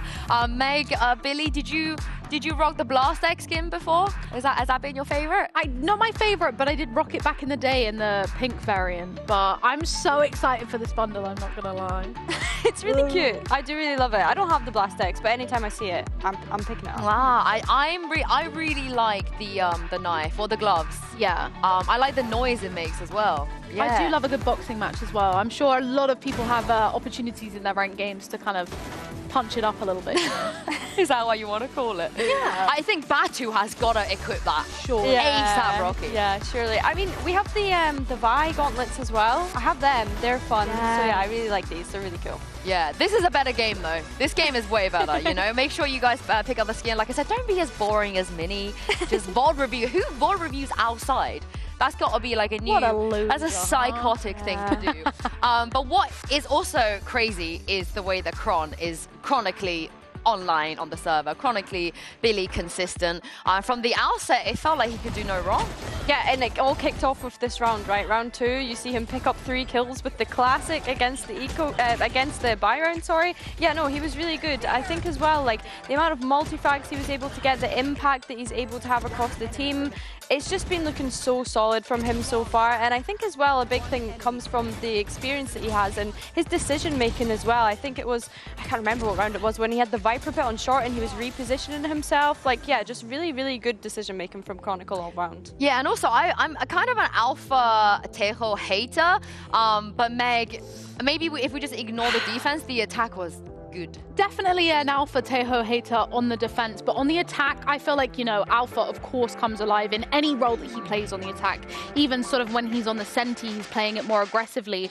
But of course, the initiator roles, I think, on defense, you're really relying on the information from their utility to help your team retake, take space, take fights. And obviously, he wasn't finding much value because Alpha's just sort of all guns blazing, want to go in. But that combined with the Tejo utility on attack, fantastic. I feel like Alpha also just loves to start popping off at the end of a map and make like any team's life really, really difficult. He's like so notorious for doing this. Yeah, so, yeah, it might be a Fnatic thing, I think. Maybe. Yeah, it might be a Fnatic thing. They're the opposite. Like if they were at 9-3 down, 8-4 down, 12-8 down, apparently it doesn't mean anything. You know, they just close out.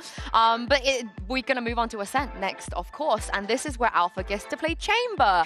And people always say that, like, you know, it's easy to be able to counter this. They do the same things over and over again. So, Billy, what do they do? You know, talk us through what Fnatic do on Ascent. Do you know, I really enjoy watching Fnatic's Ascent. I'm going to pick up on the point that you made about Alpha. Him being able to play that Chamber is going to be an enjoyable watch in comparison to the Tejo. I think he's a lot more self-sufficient in the sense that he's not having to set others up with that utility. He can just go and frag out, and that's what we know Alpha for. We know he's mechanically gifted. So yeah, keep an eye out for those kind of Vise traps as well. We've seen that Vise wall on short a few times that teams struggle with. When I'm thinking back to Navi though, and the kind of composition that they were running on Ascent previously, it was that double Senti, but then they also had a Yoru in there. And I'm wondering, do they stick with that Yoru composition, considering this is an agent that Alexic hasn't really played in his career? I believe it's only been 17 times. So yeah, for me, it's just a question of what route to Navi go around in order to make their Julius feel comfortable so he can shine as well.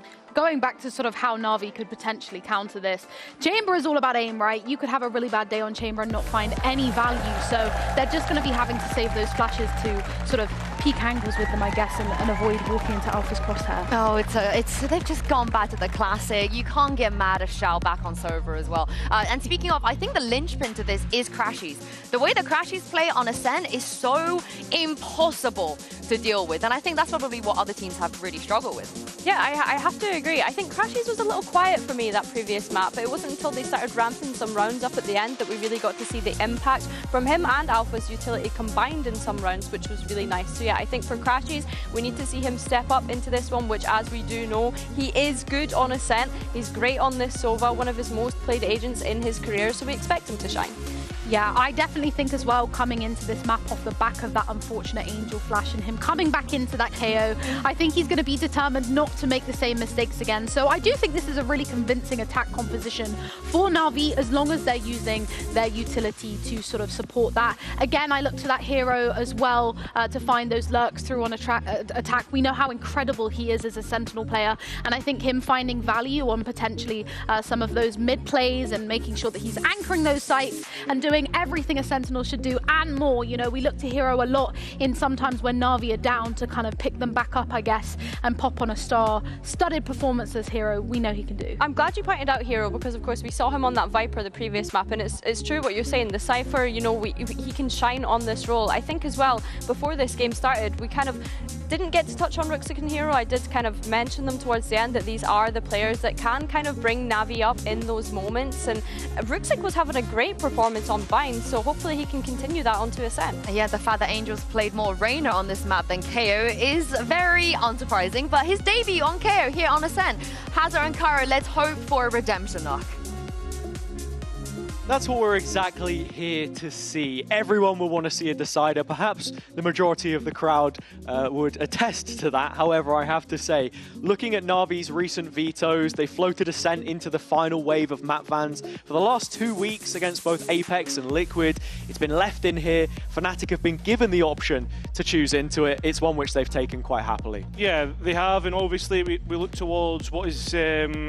Look at in terms of the agent select as well, obviously Na'Vi moving away from that double Senti and how they like to play the map through that. But obviously Fnatic still sticking with it as well.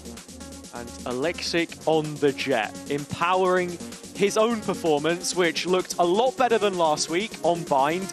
Got off to a great start on a number of rounds, but we need to see that continued traction heading forwards if Na'Vi are to succeed the same way. He doesn't have to necessarily find that first pick himself, as long as it's either one of him and Angel. They had a great partnership trading off of one another on Bind, but it is Ascent now. And with it being so fundamentally demanding, a real stress test of your team, your communication, those fundamentals, Fnatic are the most difficult of foes to face. Yeah, they are arguably one of the best fundamental teams on what is the most fundamentally demanding map in all of the map pool at the moment. And we're going to have it right here, right now for map number 2. Fnatic could close out the series right here. Or Na'Vi could send us to map 3. So into Ascent we go. Fnatic starting out on the defense with a double Senti twist of their own. Alpha and Kron towards the A side of the map right now, as is the spike for Na'Vi. But proceedings begin with the drone in main and Kayak playing in front of it. Yeah, being aggressive, taking that entry pick, and now Na'Vi being quick to now move on the A site where that Vice setup is. It's not only is it Angel dead first, it's both of their initiators elsewhere, so getting in past this Vice util is a torrid task. Fnatic finding a couple, Alexic dashed the wall, finally Na'Vi are in with their feet planted and the spike as well. Yeah, and look at the utility set up already by the Cypher of Hero. Fnatic need to be careful when moving back in, but 2 players to the good. All they need to do is trade out to a finish. If Ruxic decides to fight towards heaven, he is going to get a 1 versus 1, but the dart has revealed Hero's position, and as much as his trap will do the same, you're asking too much of the frenzy push to the corner here. Fnatic with their first pistol round in this series on Ascent after dropping both on Bind. Yeah, I mean, excellently played, but I felt as if rather than Fnatic playing really well, it was more Na'Vi getting caught off guard. Look at some of these engagements, especially the execute, the initial execute on A. Sit down! Yeah, you Angel want a is pistol, sat. I gave you a pistol, Austin. Thank you very much, Scott. Yeah, I agree. I think the difference is when Angel's going down on KO now, you're losing a lot of valuable utility. Yes. We know about Angel and, you know, him going walkies, left off of the leash. Yeah, but he's been very good this year at He not has. doing that. Remember Jack Igo was giving away bundles for every, like, 5 first deaths or something that he had? I mean, he was giving away a lot this year. He was. I heard that he might also have Riot buddies if you DM him on Twitter, jokes aside. There's quite a few pistols in this Fnatic anti-eco. And for Na'Vi, they've already found their first duel. Oh, okay. They found their next floor, and it's a win for Fnatic's way. Yeah, that's the best way it possibly could have gone. And not only that, it's the fact that 3 rifles go through to the next. Possibility of upgrading, which will be a dangerous challenge for Na'Vi. Yep, Na'Vi to kick off Bind, of course. One, the pistol, anti-eco, and the bonus. Fnatic looking to try and do some of the same here. Have brought up 2 stingers, in fact. Yeah, usually you see a buy like the round previous and you think, oh, it's just going to be a rifle. Upgrades. Instead, no, stingers instead. And Pizza is fully loaded at the minute. Both players with TPs getting suppressed, so no way out. This is becoming a real issue as Na'Vi continue their assault through and towards Market. But Fnatic can't buy themselves out of this round. Na'Vi answer straight back. It'll be interesting to see as well what Fnatic choose to do in terms of their setups and where they're placing that trademark and Vice Wall.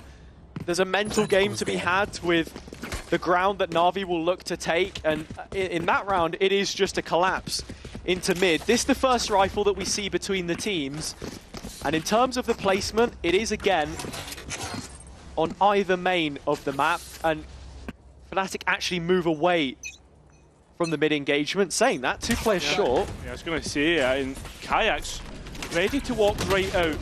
Although punished for it. Angel getting lucky with a educated guess through the smoke. Look at Crashies now taking up position in Market. The flash from Chronicle, not sure if it quite sets up the Market player here or not. But as you can see, Boaster has also moved into position from spawn. And Rooksik still has that paranoia, which is going to be very key for clearing Market. And all of the Sentinel utility is up, so Fnatic can remain resolute in positioning, but there is the flash. It's Kron that's going to nip it in the bud first, and with the spike lost, both sides on either side of this smoke. Yeah, Na'Vi managing to break down. What was the crossfire? Alpha chasing them down, and Hero left in a 1 versus 1, which you know you could depend upon him. It gets incredibly scrappy. Kron did have the supportive util there. Fnatic's setup had a spanner thrown into the works when you looked at how Na'Vi wanted to close the gap. This was a nice start from Angel. He's been good for it up until this point. Alpha also taking a timing, but as I said, very, very scrappy. But Na'Vi won't care. That's a tied game, and the economy at their advantage. This is a nice spot. Outlaw being bought out for Rooksik. He loves these scoped weapons, and obviously a very good weapon for the anti-eco, and keeping away from the stingers that Fnatic want Na'Vi to be in the close quarters. Yeah, Fnatic on Ascent is not something that we had seen all too much, especially between these teams specifically, but you'll be interested to know, another little nugget from the Spike Drop podcast, that Boaster had actually taken this comp from the DAC League. Interesting. Yeah, and I don't know what team you thought that might have been. I would imagine someone like a Focus. No, Team Orange Gaming, because it's the only map that they were able to win. So it'd been adapted to VCT and has worked very well for them. Here is the short trademark. As Na'Vi haven't really been running into this utility all too much up until this point. Now they have. Yeah. And the thing that Na'Vi need to be careful of is look at Alpha here, hiding in the corner up on Heaven. Fnatic make the play in towards the site, but, well, Alexic has been undefeatable, it seems, in these first engagements. Yeah. A much needed improvement from him. And the jet pick is only going to compound that.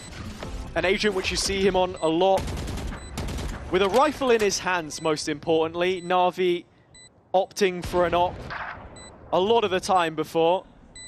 But sometimes just being a little bit more mobile is exactly what is needed. Chronicle gets the jump with his drive-by on the Stinger, but Na'Vi have their round and the lead in this map.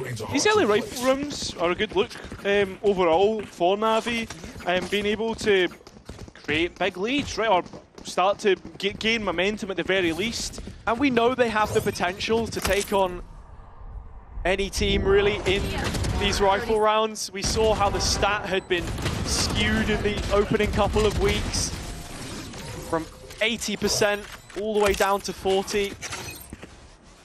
But here's another. I mean, well, those ultimates, well, 3 of which are online for Na'Vi, realistically, there's nothing that you would really say are immediate uses, whereas on the other side, Fnatic have some really key retake ultimates. That's why you're probably looking at Angel picking up the orb here in main and getting the null command online, because that's going to shut off everything from Chronicle. And realistically, you want to use that ultimate in post. Might even be able to catch the TP, but no, Kayak has arrived on the scene, and Na'Vi, it's a stunted start. Yeah, and at the same time, Na'Vi have made the quick pivot on towards B. Hero was gaining a lot of space through main, and they're still to identify, hey, is this B site open, as Ruxic is still stuck in Boathouse. But has got the plant in now, and Fnatic still not yet taking up the option to flood. They've been stopped at the gates by Hero. Yeah, and Na'Vi very late to this, but I mean, at the same time, Fnatic are slow on their uptake on the retake. It's like both teams are playing from the barriers yet again. As Kayak played in by the util, forced to respect the dart on the other side, but none shown to his Elder as Angel is removed from the server very quickly. 4 on 3, Fnatic now favoured, but time playing against them on the defense of all things. Smoke placed in their face with Shao removed from main.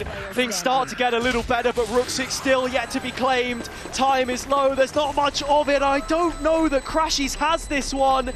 It's going to go all the way down to the wire, and it's Na'Vi that come out on top. A massive round for Na'Vi to get over the line, considering what was invested from Fnatic.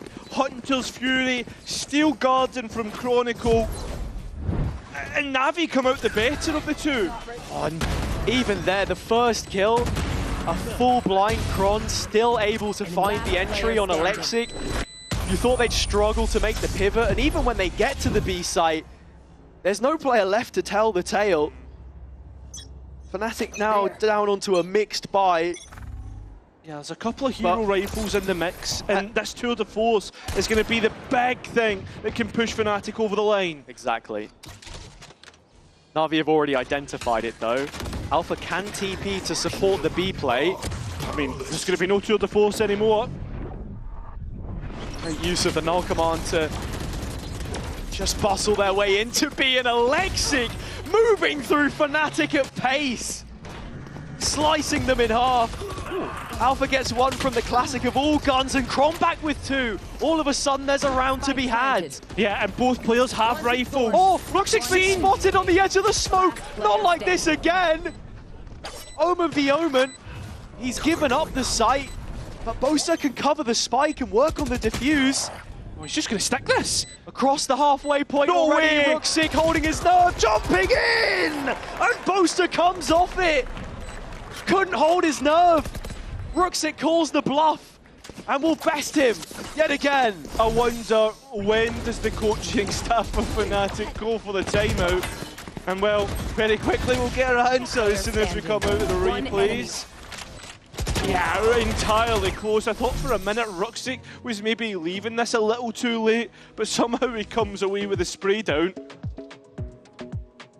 And look, Na'Vi now with 5 rounds unanswered are showing a lot of the same confidence that they were on the attack side on Bind. When you consider the defensive setup for Fnatic, we've already spoken about it a little bit, but now that there is a timeout in play, you start to wonder what the adaptation looks like. They've floated the idea of Kayak getting a bit more aggressive on these extremities, taking the B main space, for example. But Na'Vi are still finding their way into sight a little bit too easy. for my liking. Yeah, I would agree with that. I think as well, the one thing that you need to remember about that last round was it was a Fnatic eco. True. At the end of the day. I'm sure you used the tour de force, but what's a better time than like using it on an eco round? And dimensional drift as well. So overall, it's not really a bad look for the defensive Fnatic. They just need to finally start closing out some of these retakes that they keep getting themselves into. Well, it's EMEA's El Clasico for a reason. 243 years of age.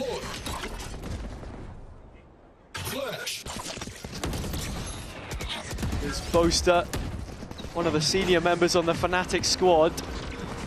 He's forced to drop back to short as Na'Vi are ready to make a move on A, and he gets caught by Rooksig. Yeah, well, at the same time though, Na'Vi activate the wall, distracting Fnatic. Still and going. look at the space, he's got another! And there's a player revealed on site. Rooksig trying to close the net. Chronicle to fight the good fight, and he certainly can. 2 more. Still might not be enough. Yeah, and continued delay here. Spike planted. As Na'Vi look to reinforce that site. Door dropped. There's a trap on the other side, and Fnatic will feel that they have to come out of heaven. Alpha was just searching for it. Crashies looking to set up a reveal, perhaps, for Alpha to find a shot. I think the suppression might just have caught him there, and Angel has finished things. Yeah, it's probably looking at another save, yet trying to get the op back, which Crashies will do. And Na'Vi confirms 6. I mean, the momentum at the moment is something that Na'Vi seems to be very good at identifying, but the hunt from Hero denies any sort of capability in the next round. Yeah, to be going on the offensive as well, especially. Look at the way that Rooksig just puffs his chest out and blindly runs through Garden. Finding 2 kills, and Hero, this is the cherry on top. Fnatic have next to nothing to work with here, but we've already seen how the game can flip. It's most interesting that after a timeout we haven't seen Fnatic get the value that they usually do. Althea has approach from short this time round. Crashies being in a much more forward line than what he usually is through market. And the knife timings from Angel up until this point have been perfect. There's both Sentinels caught there, and Rooksig punishing the extension from Alpha yet. Na'Vi just waiting for Fnatic to move into their crosshairs, and you've got to be looking at that B main space that the defense currently hold on to at the minute. Na'Vi finally start to make inroads in map control. It seems like they want to go through A shot, but that flash didn't hit, and Fnatic didn't get the information they were looking for. Hayek has also dropped the TP out of B, so can start to move away from things here if necessary. Essentially though, Chronicle is all by himself, resting on his laurels. Will have the wall to slow this push. And time is dwindling if you're Na'Vi. Yeah, they need to start to make a decision. Angel needs to be careful as he's all the way up market, and 2, maybe even 3 players close by as he walks into the crossfire. Crashies will be able to get rid of them. Oh, but 20 seconds left. The rest of the pack for the attack is making its way through. Alexic needs to hit. He will do it. And now Boaster trying to deny the spike getting over. He just can't quite. It's all chip damage in the end. And there's nothing to stop Na'Vi from running their way through the middle of the map, the belly of the beast, and on to B. Alexic spots Kron. The knives won't land. But this is now 7 rounds secured. Yeah, I mean, I don't know about the decision making. I'll be completely honest. That's true. But it's not about how you win the round. It's if you win the round. Yes. And Na'Vi are gonna get 7. Angel, the OG shaky aim. Forget Asuna. Unk still got it. An important kill that he picks out, and yeah, they just need to be aware of Crashies in that market position because he's found himself here a couple of times. Nice outlaw usage to stop Alpha from really getting online here, as this was one of his best maps in Toronto when we're speaking of that uptick, that trend of form from him, with the slight slump at the start of stage 1, now looking like he's back in prime time with the op in this next rifle round. Here. Na'Vi managing to once again take that B main, and it seems as if Boaster wanted to get caught by the knife there. Give information that he's towards the A side. Oh, so he's broke the cam! by accident as well. Well, there is no cam, of course he's not broken it. I'm confused, man. I'm fried. I've seen too much sober utility this week to survive a lifetime. Kayak though, forward line. Portal closed. Trying to play a little off angle. Na'Vi want him to walk into their position. He has no TP either, but you're just waiting for that util. Cleared out, perfectly timed from Kayak. And from feast or famine, finally he feeds. Twice the numbers for Fnatic and a wall in the face of Na'Vi. Sold out, Groin looks to finish it out. That'll be Fnatic's third round, finally, after what was a fairly dominant run of rounds from Na'Vi. I'm hoping Alpha's not been reading the signs. But in terms of the rounds, it's looking a lot better for Fnatic. Reasons to be happy. Well played from Kron, as he has been the face of the resistance here. Taking a look at the Vice lineup. Very nice.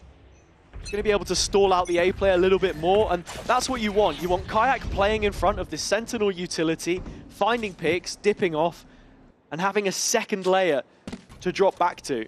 Look at this time, Fnatic, they're so lax when it comes to the mid control. Alpha pushed to the corner. Na'Vi tried to clear him out, successful in doing so. And, well, Kayak has control of A main. As Na'Vi can try to push towards heaven. Is it to be advised? Certainly not! As Fnatic deal with any push coming their way. Spike on the ground, and a round to be recollected, retried, I don't know. Na'Vi left scratching their head as everything's gone wrong, and Kayak wants to make sure he knows exactly where the last remaining player is. We're not going to see a hero 1v3 this time. Fnatic won't make those kinds of mistakes. It was a very nicely set up round. And a deep lying hold, which has brought the black and orange back into voice. Into the final round of the half, Angel is with the null command, but without premium weaponry. This is where we see the adaptation now. It is both bits of Sentinel utility placed in short. Na'Vi will have to clear out each and every one of them if they want to force this lane. Yeah, we've seen this before from Fnatic. Trying to re-clear out B main at the same time while giving Na'Vi this A main space so they can get on to a deep lane and get Crash's his ultimate. That is going to be the null command though. Alpha still wanting another go at it, and this time successful. Alexic though flooding through the smoke. Alpha and Heaven, a match made in heaven, quite literally, as he's already found two. Plant now coming in, Fnatic setting up the retake, Steel Guard and Hunter's Fury both available.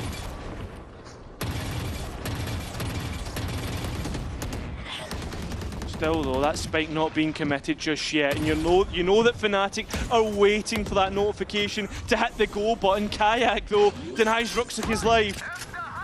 The ult's now coming back in, landing on Angel, his life removed, and Hero sussed out of the situation. No spike, no hope. Angel was looking for the knife timing to stop the retake, but placed it a little early. Fnatic a few steps ahead. They'll sit behind in the round count as we cross the halfway mark, but Na'Vi have done an excellent job up until now. Yeah, it's deja vu from Bind with the way that Na'Vi were able to get an early lead, but Fnatic coming back We'll see if Navi this time can make good of it and get it over the line, but just after a short break.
I mean, IGLs have been probably the biggest impact in the server so far in terms of making these comebacks happen. And well, here's your man on the screen, Boaster, and how well, just his history in the game so far. It speaks for itself. Almost every global event attended. The only missing, Berlin 21, and then Bangkok and Madrid. 2 of those kickoff qualified events. It's always been a conversation, Fnatic at the start of the year. I think coming in to 2024 after 23, there was the conversation about sandbagging, what they're showing, what they're not. In stage 2 here, they've already shown 5 out of the 7 maps. Sort of still waiting to see that corrode, but for now it's Ascent, the tried and true. Alexic and Pistols had been a potent blend up until this point. Nothing going for now. Angel needs to be careful, put under pressure. Ruxic traded out quite evenly at the minute. I don't know if that Omen will probably be a big loss for Na'Vi if they do try and attempt a retake, but Angel reinvestigating. The Ghost not really hitting, finally it does, and it will take out Alpha. Very committed position from him, especially with Boaster closing things up from main. Fnatic looking to make it back-to-back pistols, but it's a 3-on-3 situation. Na'Vi fully retaking from short. That is. The Arc Crow's not going off, but Chronicles Ghost is. 2 versus 2, and Boaster and Kron have a crossfire which they can work with. Boaster was wondering about a retake coming, or a plate flank. Instead, no, it doesn't work out. Kron's Ghost certainly has been down to a 1 versus 1. Xiao solo, it would take 1 bullet from the captain, from the IGL, and he's dancing around with them. Brilliant. It's unbelievable, and he's got the round it's needed. A big clutch from Boaster. We talked about him at the top of the half, and that's exactly why. The contributions don't always come through the calls, but the clutching ability is something that he has diligently spent a lot of time on. This one, just the smoke to flood out around the corner. Well played, Jake, well played. The tamest of hand taps from Scott that you might see. But it has closed the gap all the way up. Well, once again, 3 rifles in the mix for Fnatic. Alpha with his Marshall. I mean, look at the amount of bodies outside mid at the moment. We've got here Angel breaking the door just in case the A play is made so that Short can fight him from wherever. Ooh. About to go off with a bang, and it's Fnatic. Fireworks, unin-zone flawless. Hey, what better way to keep it going, right? And if you really want to, if you have the cash in the back pocket, Boaster can maybe force up a rifle. That's exactly going to be the case. Fnatic's bonus round is essentially a 5 versus 5 rifle. And Na'Vi need to be careful with how they navigate this one. It looks like they are opting for a slightly heavier mid setup in terms of what we get at the barrier. With short and market side. And as well as that, the traps that we are getting from Hero, both basically towards short. It's a full trap play in market, in fact. Angel only started from short so he could throw the knife towards tiles. We do have the Cypher util on A, like I said, and they might just got to manage to get this read correct. Yeah, it seems to be the case. The question is, who's taking contact here? You'd think it would be Angel. You would think that, but it's not going to be the case. The paranoia goes out. At least Rook's able to win that initial duel. Oh! But Angel's fully blind, and Bosta winning out. What was that? Same time, look at Kron scaling through B main. He will bide his time, not overplaying his hand. This is a huge swing round for Fnatic to take. It would be yet another bonus. Discipline and the patience from Fnatic is exemplary. The way they're able to cut noise, make their opponents sweat, and Na'Vi have next to no information at the end of the day. Hero trying to take the next engagement, and it's just Boaster here. Happy to take that late positioning. Not yet scaling into spawn. In fact, he'll TP back and force Hero to clear this, but Alpha lazily walking into the line means that Shao punishes 10 seconds. Yeah, Alexic now trying to hold on to backside so he can deny the spike plan if it's to be attempted. But in the smoke, does so! I don't think there's enough time here. There isn't. Oh, what? Wait, no, okay. Boaster didn't have it. Should have trusted my gut. A little delayed, but Alexic has done the work necessary and laid the foundation for Na'Vi back into this. The second time they deny a Fnatic bonus in this map. It's a big one. Advantage regained by Na'Vi coming out of that. Damage done in the economy. Still stay in that swing round. This is like a 1/10 of a second, isn't it? As Alpha brings out the Outlaw here, Angel the only target who could find himself in trouble, but how many times have we found ourselves saying that? Same opening from Fnatic every single time.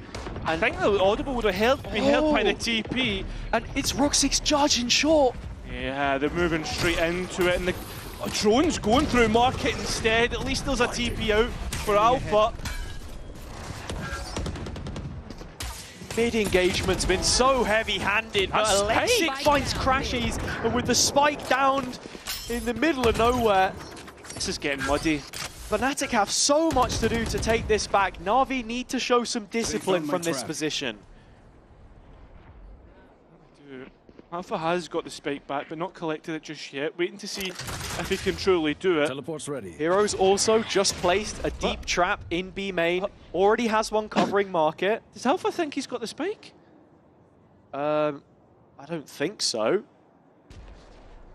He's walked away from it anyway. 30 seconds Fnatic left. here, looking like they will just be opting to run the time all the way down and call for a save because Na'Vi's strength on the site's still in play. Sentinel utility still up. With 9 now confirmed, you kind of need those rifles if you're Fnatic heading into the next couple. Should be just about enough money beneath them to force back into the next. And in terms of what Na'Vi did well, it was a big 1 versus 1 in A main between the IGLs, which was just caught off camera. Yeah, I agree, but I think as well, and not to be the guy that says it, but like Fnatic feeling like the makers of their own demise there. I mean, this round and the last, just walking in, giving free engagements to Na'Vi.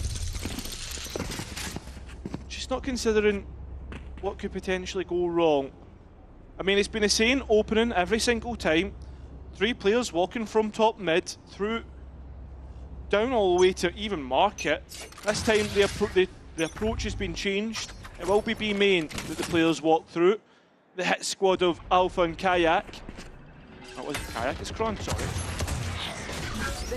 And you can see that Fnatic playing almost exclusively through the 2 hero rifles here. They help themselves to from the previous. Alexic does spot Kayak, but that's all. Perhaps a slight tell as Na'Vi begin to reinvestigate mid. The dart shot out in B main. The defense creeping ever closer. Seemed to be the case, but after Na'Vi having a glimpse, they've seen enough and back off. Thinking about Fnatic's own reaction on the map and the ground that they feel they have to take. Not anything too indicative shown just yet, as B is fortified with 2, almost 3 players and all the Sentinel utility. A last-ditch attempt from Fnatic, the type of Valorant we've come to know from them in recent times. This to stop 10. Still those delay. Still Fnatic, stuck outside in main. Yeah, Kayak gets the entry, but Alexic, I mean, ready to come in through CT with the blade. What? He's not hit the player in front of him. It's worked out though. And Hero, well, he's trying to spam crashes. It's just not worked out. That will be double digits. Fnatic not coming in with all of the tools, but the ones which they did hold on to didn't feel like the plan was executed in the way that they wanted to. Pressure not created. It was a shot from the hip from Alexic. And then the first of his blades finds a target straight through smoke. Now sitting at the top of the score sheets with 17 kills and an op in his hands. Back to the drawing board for Fnatic, and you can kind of see why. Yeah, after the last time out that Fnatic took though, it was a couple of rounds before everything started to click for them on defense. Needs to be an immediate value gotten from this, because you don't want to allow Na'Vi to get towards 12. Na'Vi, of course, with only 1 win in Stage 2 so far against Apex. At the very foot of the pecking order. Fnatic know what it's like to spend their time at the top. It's been so consistent for them to take titles stage after stage in the partnership era, but for Na'Vi, we've just not seen it. A fall from grace, but every now and then, they give you that result, which fuels the hope that there is still something left with this team. Yes, this should do. That's an insane stat, by the way. 82 and 75 to Boaster. And head-to-head engagements. This, the biggest round of the map so far. Who's next? This is an aggressive play though, and Kron is looking for the lineup instead. And the timing is key as well. Boaster mid-TP, flashed out behind them, sprays for 1 but can't transfer to take 2. Kayak in the back lines, able to restore order somewhat and open up the A play with Crashy supporting. And Alpha from top middle. Fnatic have done all that was required up until this point, but it's a familiar face that could still find yet another of the miracles we've come to expect from him. Cage in the back pocket, that's a way to get onto site, but it's whether Fnatic gives him the 1 versus 1s, gives him the engagements that we know he can win. Crashy's playing late from short with the ult if needed. Cage triggered. Kayak, the contact, the cage is opened. Hero on top of Gen, drops down. He's been hurt. Time pressure becoming a factor as Crashies has repositioned with the dart. There's just so much to try and claw back at in this war of attrition. Rigged against Hero. Alpha has his, as do Fnatic. It was a blistering start to the round. It is, and I think the most important duel throughout all of this is when they try to re-clear Angel's KO. He has control of the spike. And it's almost like Boaster was waiting for that play to be made with the TP. Nice Alpha, good shit. Was that good what? Good shit indeed. It's 8 rounds now. Just the two between the teams as Alpha brings out the attack side op. A big exchange about to go down in middle. Electric wants to take that forward line. He's getting shot at and unfortunately not collected. Even able to escape. Look at this, Kayak, hello? How far ahead is he? What? And how much further does he want to take it? It seems like he's going to be re-cleared by the drone. Position ping. Alpha placing the trademark in short, but beneath the feet of Electric. He can catch the cross if a player goes arch. And oh, it's Kayak walking back. Only hits him for half and has no dash. Yeah. Trying to walk out. Angel, though, actually gets the player behind Poster. And the engagement's through mid. Go Fnatic's way. So there's a chance, or not a chance, a decision. Do we just hit straight in towards B? Shao ready to support Ruxic as both teams use their intel darts, but Fnatic still taking their time trying to get out. Ruxic looks to try and command the space. Shao has to fill in behind. Alpha finding his first. They're in the close corner as the Shao commits to the spam. It's a 1v1. Needs to reload. Wonder Kid versus Wonder Kid.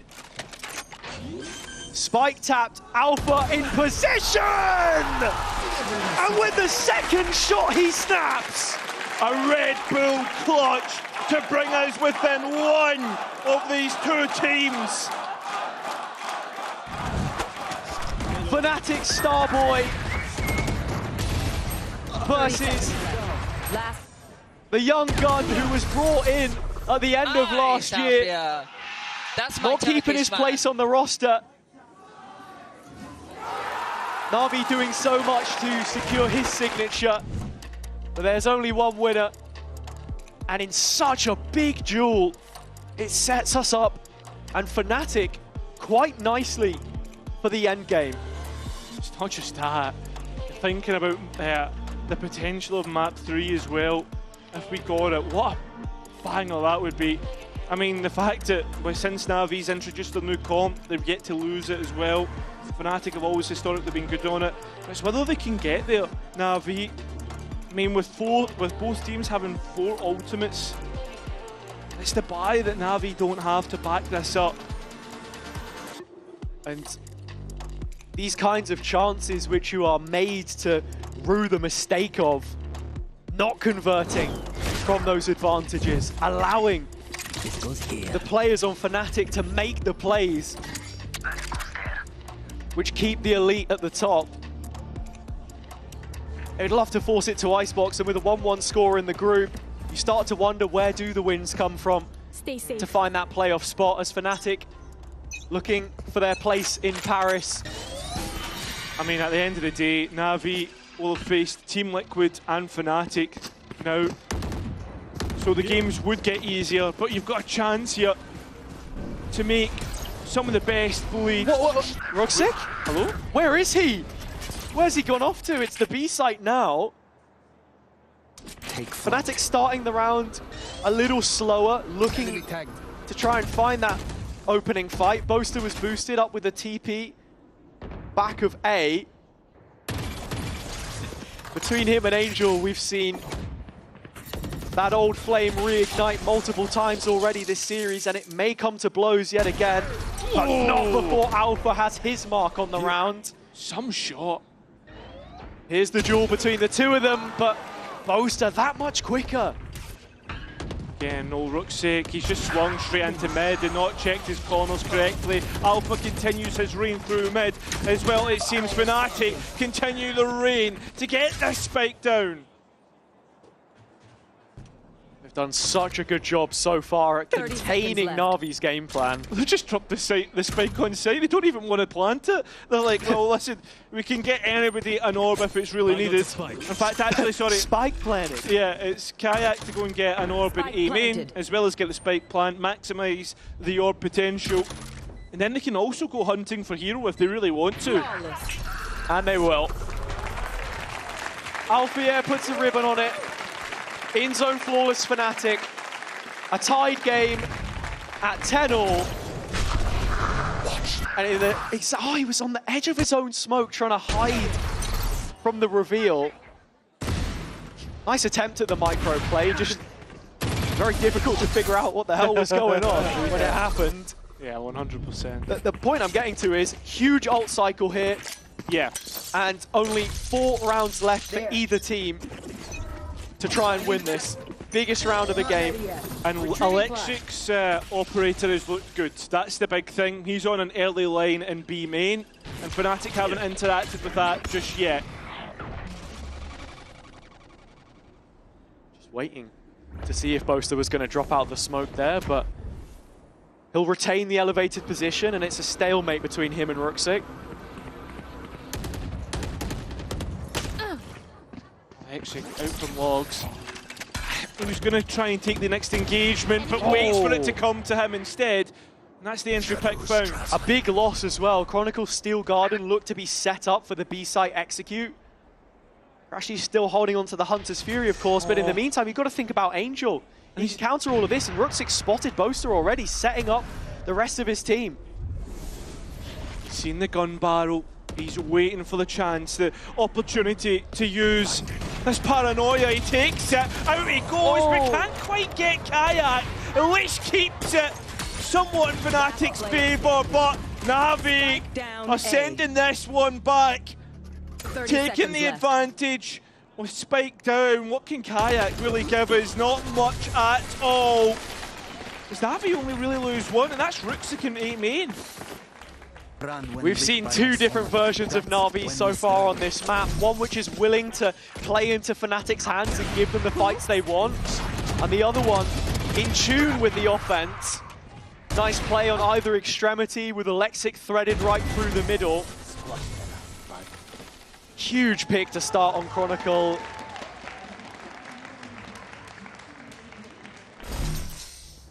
But still, in terms of that ult conversation, there's plenty to play for both sides.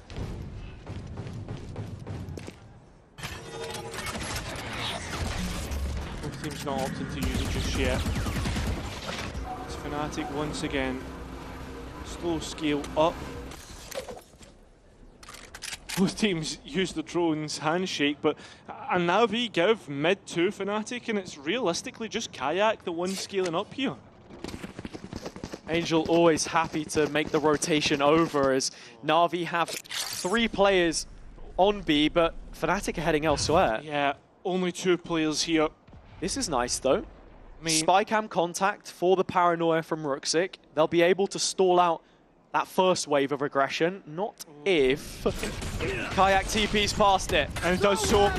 Beats the players, but can't win the duel. Alpha, at least finding that trade, is the ultimate fire-up from both sides. Yeah. And that's why Angel was playing retake. The null command comes in, and Fnatic have to pause for just a moment, and there's little time left. They need to be careful. Crashes, though, is the contingency. It's a late play towards the B side. Boaster first on it. Spike down in mid, and it's all falling apart. Alpha with 20 seconds left. That's too far out of his boathouse. And it looks to be Na'Vi the first to find 12. And not for the first time in this series. As we said, the track record in partnerships is that Bind and Ascent were the only maps in the current pool they've been able to take from Fnatic. Keeping it close here. But can they find that all-important 13th to send us to Icebox, an unknown territory in the grand scheme of things? Fnatic short-handed. A couple of ults tossed into the mix there, but no return. You want to play? Let's play. Feel the force. And where's Angel's gun? Yeah. Where is Angel's gun? How's he managed that? Hero could have fought him. So could have show actually. Mate, Alpha's got the tour de force, not you, Angel. You just used the null command in the last. Maybe this is the secret weapon. No, he's been cracking the. It's the Navera. He's ready to go. Well, it seems to be the case. Alexic is as well. It's he'll beat Alpha out in an up versus up duel. And maybe that's all you need. Seems to be like the case. A Pokemon trainer. Go, Alexic, into B main, and there's the first. Oh, he's been good for it. Fnatic, though, need to be good on this site hit as Na'Vi begin their re-clear. through mid. Who's next? It seems if this execute is going to come through. Angel throws a flash to just slow things down a little bit. I mean, that's what he's good for, right? Yeah, we saw the Thorns go into stairs as well to stop the flood from the defenders, so it's a bit of a stalemate. Alexic trying to fight backside, blades out, gets the first, nails the shot. Oh, Alexic! Into the right click, claims the next, and it's the odd to finish with a flourish. 13-10, and we will be heading to Icebox. That we will. Alexic has been electric on Ascent, especially with that operator in hand. 6 first bloods for him, 6 first bloods on Rooksik as well. Unbelievable map. We will be going to Icebox. That we will. But can Na'Vi send it over the line and close it out? That's what we'll be here to find out after the break.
That's just the way it goes. That's just the way it goes. The way it goes. That's just the way it goes. That's just the way it goes. That's just the way it goes. The way it goes. That's just the ballin', spotting, ballin'. Phone was dry, but now everybody calling. Good at taking risks, yeah, I always go all in. Swear to God that I'm deaf to the talking. I can't hear it. See the finish line. I know that I'm near it, yeah. Cut the check and I'ma clear it. Ain't nobody out here that I'm fearing, hey. Easy to see things all on the way up. Used to think it's hard, now I feel just like a layup. I've been in the gym, yeah, I'm tryna get my weight up. That's just the way it goes, that's just the way it goes. That's just the way it goes, the way it goes. That's just the way it goes. That's just the way it goes. That's just the way it goes. The way it goes. That's just the way it goes. That's just the way it goes. That's just the way it goes. The way it goes. That's just the way it goes. That's just the way it goes. That's just the way it goes. The way it goes. That's just the. Hey, you ain't real. It's like you got a few disguises. Walk in the room, I know I'ma be the flyest. She like me, yeah, it's hard for her to hide it. One-on-one, ain't nobody like this. Got this far by doing me, I'm everything I knew I'd be. I don't care what we used to be, no, yeah. They try and get close to me, you can't get what you want from me. I got this vision you can't see, no. Easy to see things over.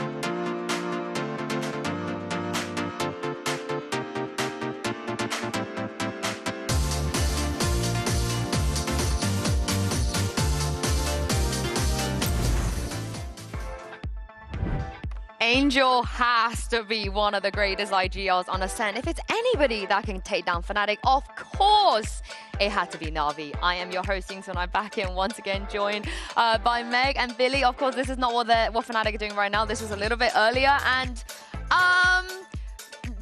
good technique, I guess. Some techniques were pretty good, some were questionable. Some were a bit sus, no? Yeah, very, very questionable. Got nothing on you and Kakuka, of course. Oh, yeah, we clear. Oh, yeah. Get us out there, we clear. But let's talk about this Ascent. You know, we spoke about what Fnatic like to do usually on this map. Were you guys happy with the way that Na'Vi answered to some of those tendencies? I don't know if I could say I was happy. Honestly, I kind of clocked out in the first sort of half of that game because you're like, this is Ascent, this is Fnatic's map, right? And it just felt like Hero just came into that with so much confidence and was creating so much space for Na'Vi and doing so much impact. I don't know, I just think we struggled to kind of react almost. I think Na'Vi did really well to have an answer for Fnatic's comp. That's something that we kind of were debating before going into the map, was how are they actually going to be able to counter what they were doing. And I think a lot of that came on the defense with a lot of the mid rounds that we had and the way that we were able to fight for that mid space.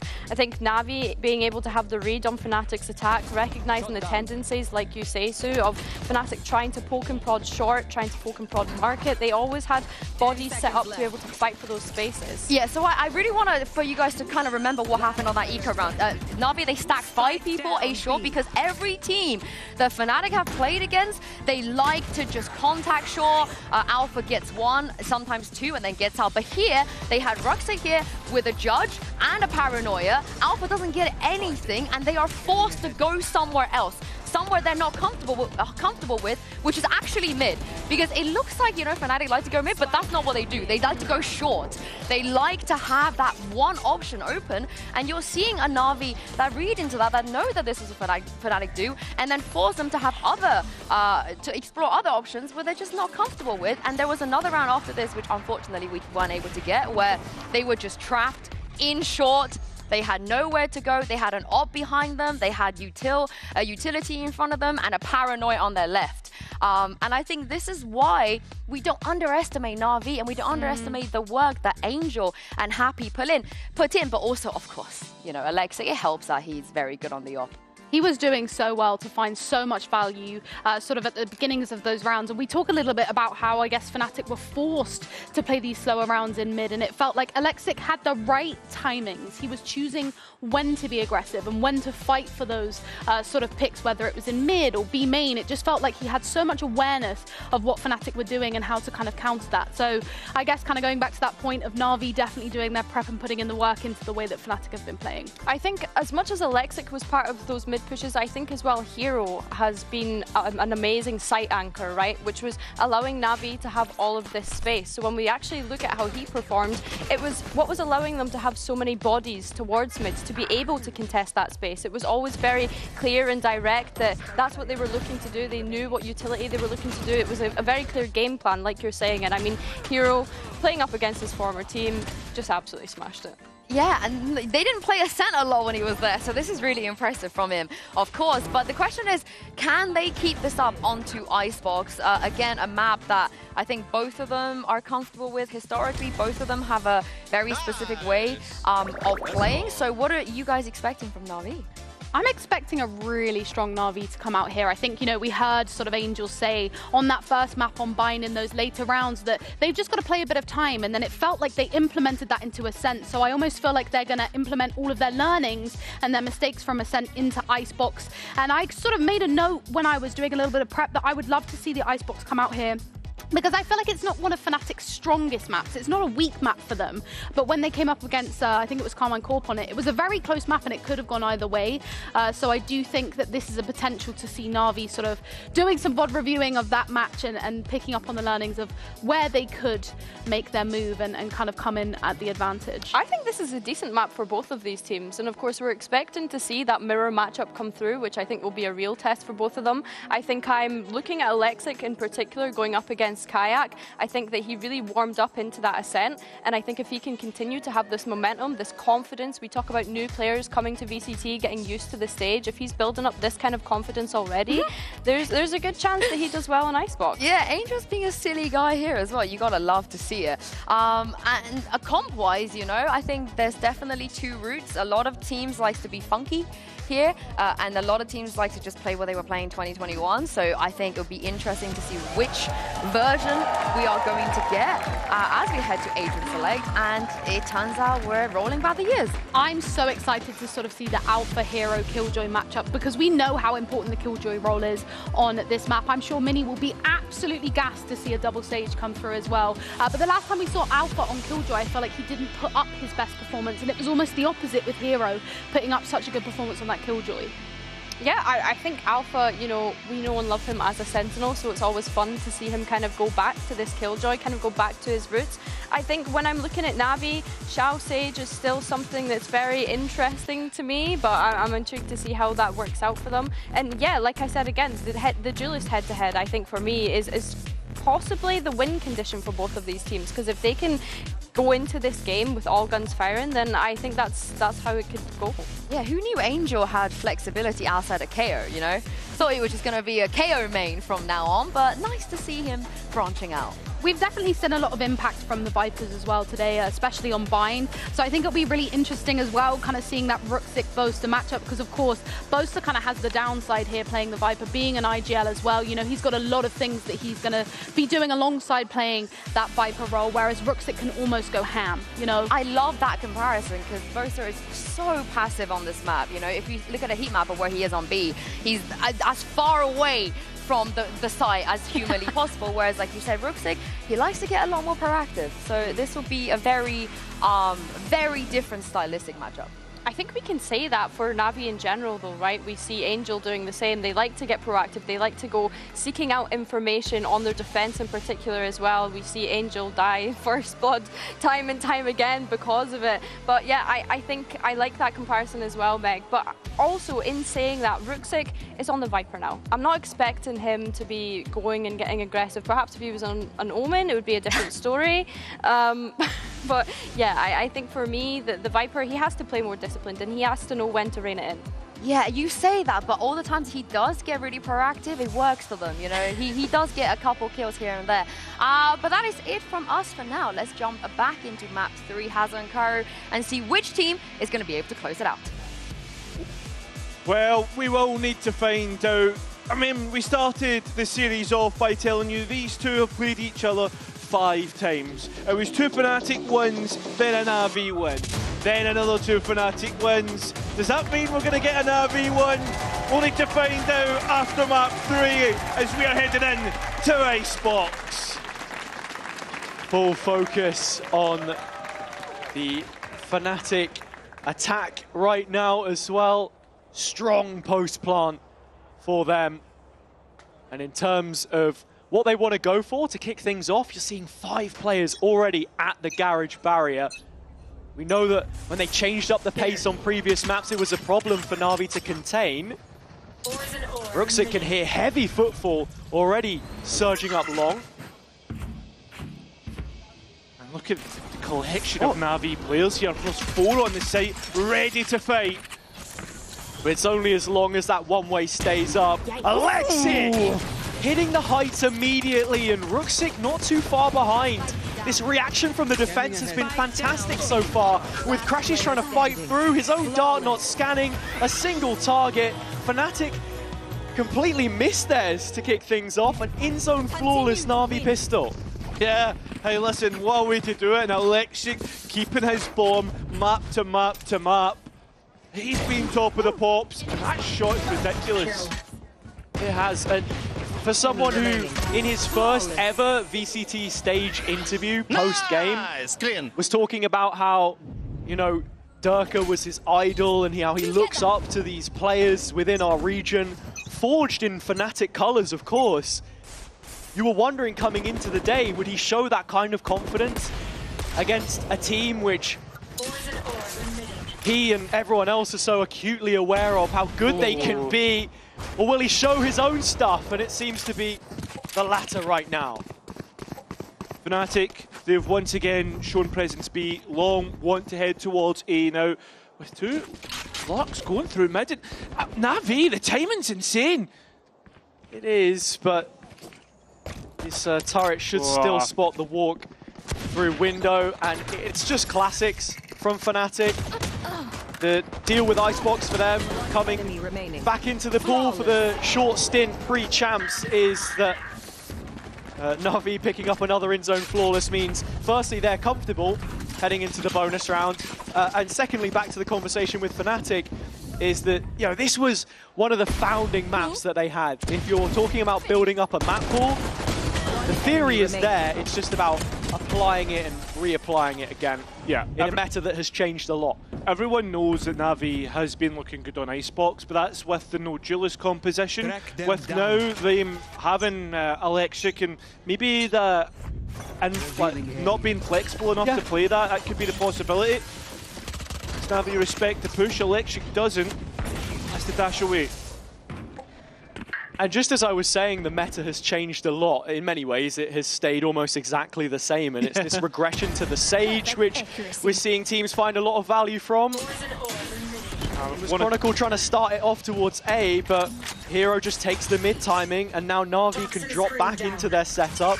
Yeah, I want to come back to that conversation in a minute. Will we still see Fnatic hang around on B? Na'Vi, look at the setup. On an island is Ruxic. And the Spike's heading over here too. Using the one-way to potentially drop back and couple up with Hero, but it's Alexic instead. Still playing top gen at the time, finding the kill on B, and Ruxic doing his job, holding up the B end of the bargain. Surely not. Chronicle is down to amount of HP, which is going to go up from the heal, but that's 3 flawless rounds. 3 in-zone flawless in a row from Na'Vi. Yeah, I mean, that was Fnatic's fight. The fact that they've not got a kill 3 rounds in, this is so uncharacteristic. The Na'Vi faithful in the audience being rewarded for their tenacity. As Alexic, Ruxic and all the rest have done their job. I think it's important to speak about the duelists, so as I mentioned the words tenacity here. Both Kayak and Alexic playing for Z10 in challenges just before making that slightly bigger step up in their career. For Kayak, it was Apex. For Alexic, Z10, his previous team. Only facing each other once in their careers, despite both coming up in East. Kayak, a much quicker rise to stardom, younger at the time. But here they are sharing the stage and showing that East continues to be the endless reserve of untapped talent. Kayak, the only one with a gun in this round, a rifle. Yeah, it's a Marshall. And it's the Marshall at best. Yeah, I mean, needs heads, or 10 body shots. Don't think he's going to get any of that. Time still ticking away as Fnatic are struggling to get that spike onto site, and that's come through in the kill feed as well. Almost a 4th flawless round. Fnatic have their first kill though! Yeah, I mean, I don't know, take a look at the scoreboard here. How, it's bad. It's really bad. Yeah. And so the timeout will be called on the Fnatic side of the server, but to finish off the conversation that we were opening there, yeah, it's such a deep region in terms of talent pool, but it's about refining those uncut gems, also those gems at the top, right? We got one. Yeah, Fnatic get their first kill in the 4th round of play. Congratulations. We are seeing the 60-second timeout now. And with Scott coming into this team as well, you can see he has become a lot more involved and also gaining his own stage experience to help dig Fnatic out of these situations. It was, you know, his own Icebox comp that was being ran on BBL. We saw that experiment not go too well, but he's brought fresh ideas to the table for Fnatic. And sometimes that's what you need, some new lifeblood when we talk about maps like this maybe stagnating a little bit in terms of what those developments look like. Yeah, I mean, you say that right in terms of ideas and stuff like that, and then you look at the comps both teams are running. If you take that Killjoy out and put Reyna in, it's the composition everyone ran for like a year straight, which is crazy to think about. So then, who is it on Fnatic that steps up? That's what we have to see here. It has been anything but a team performance at this point in time. Yeah, and I think definitely something that coaches would be saying is be hitting your shots, get a grip, because they need to here. All 4 players committed on the A side with just Poster holding on to B long. Sometimes it is as simple as just boosting the morale. Fnatic know exactly what that's like on Icebox.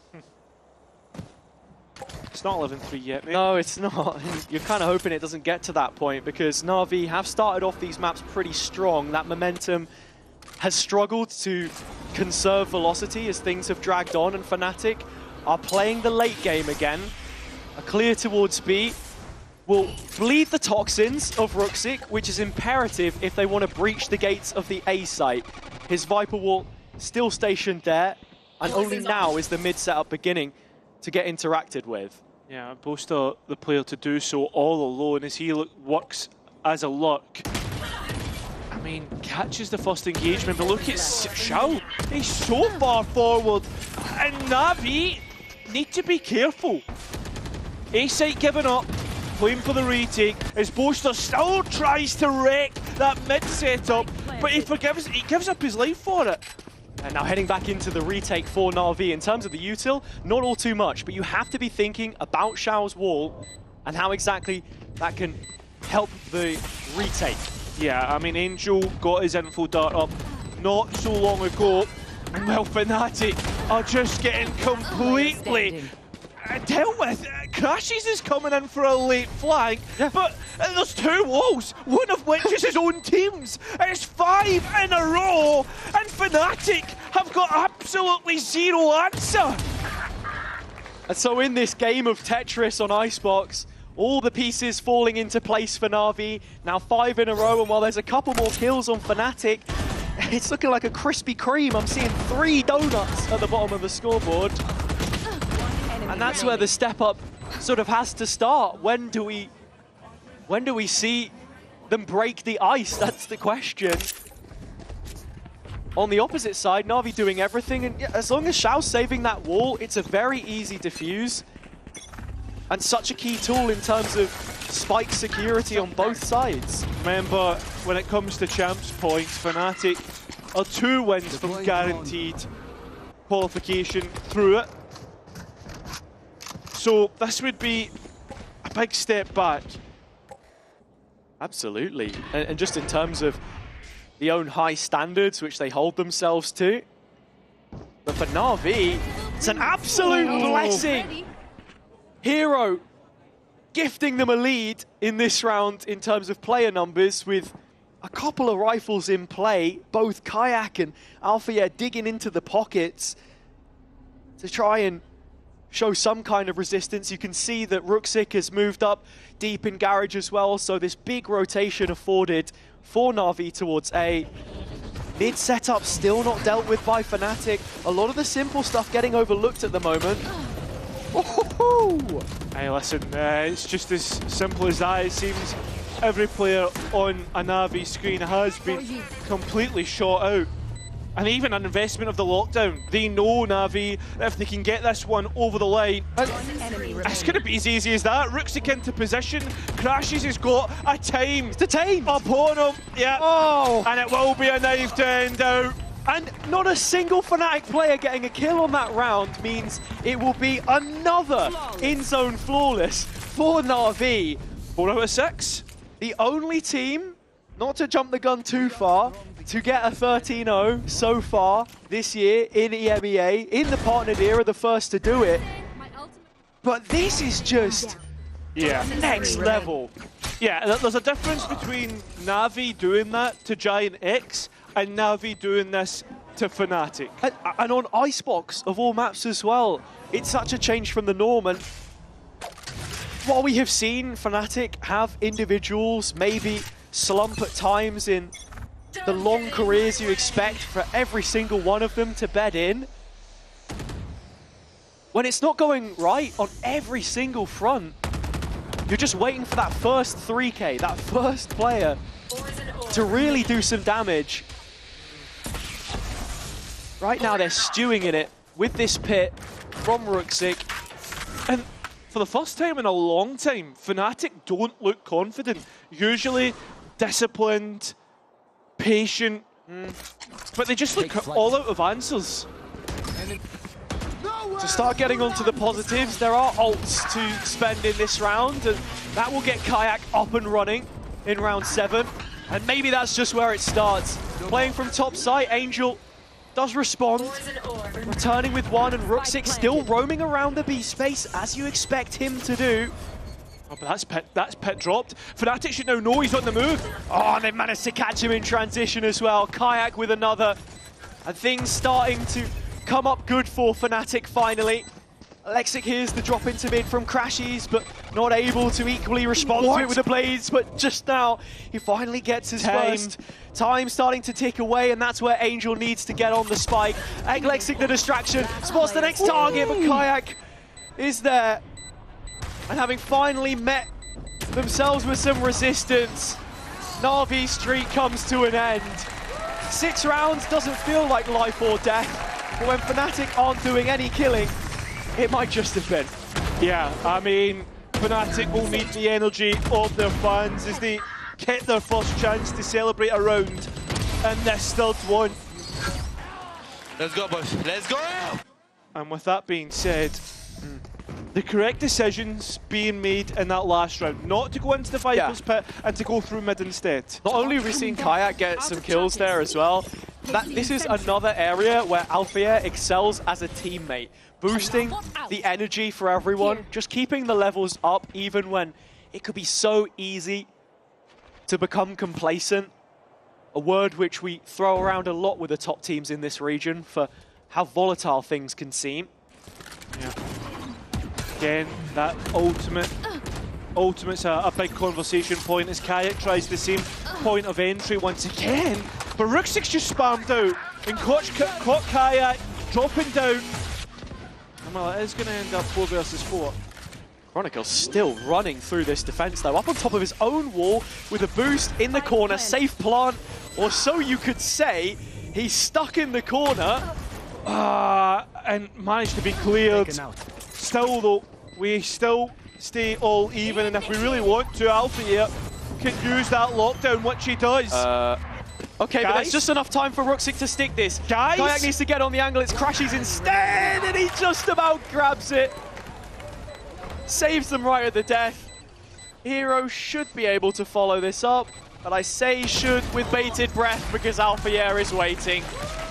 A feel-good round for Fnatic, albeit a very close one. Yeah, I think the heart started to beat a little bit too fast there.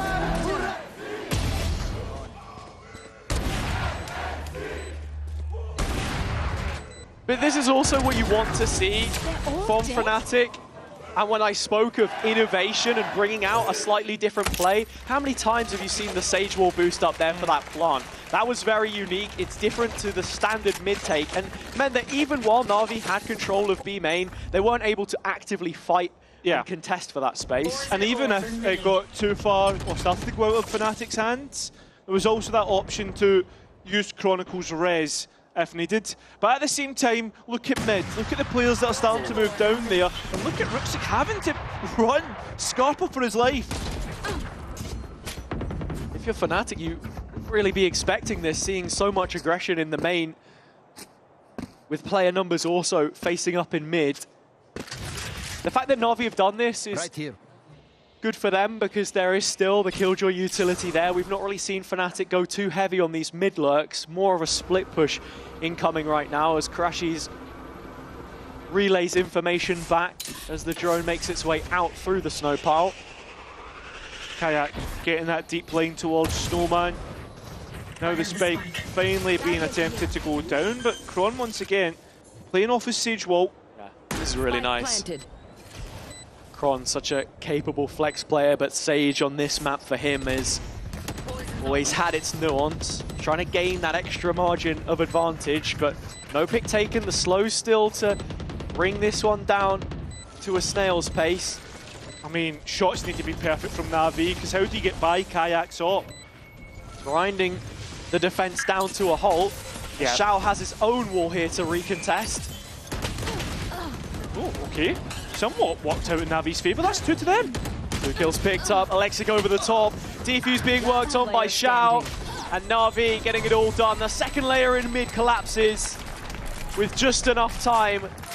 Na'Vi up to 7. This 7-2 scoreline has been seen on every map so far. The broadest margin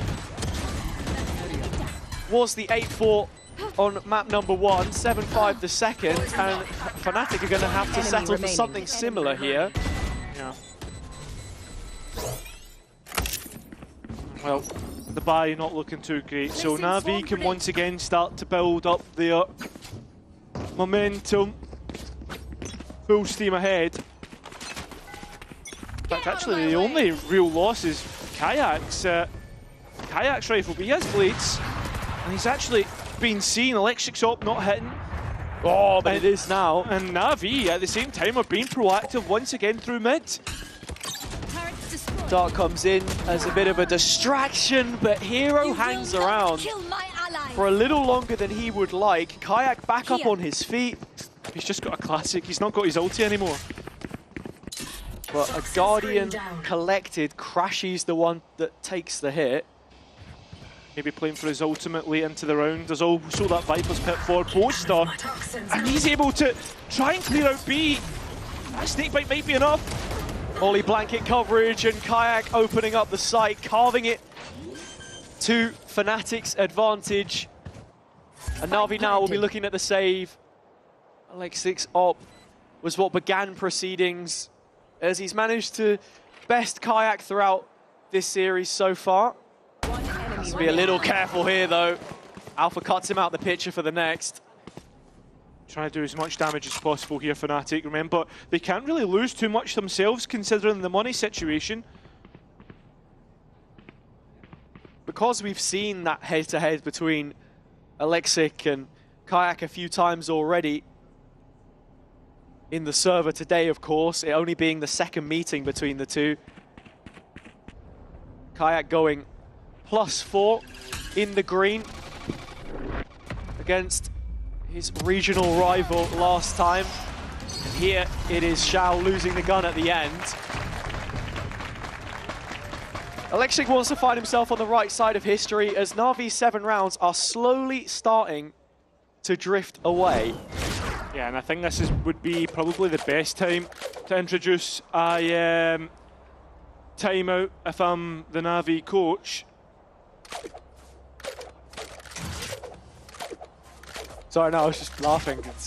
You're not the Na'Vi coach, but I do agree it's a good time. Cheers, mate. Thank you very much. I'm glad that I've got your support. Yeah, exactly.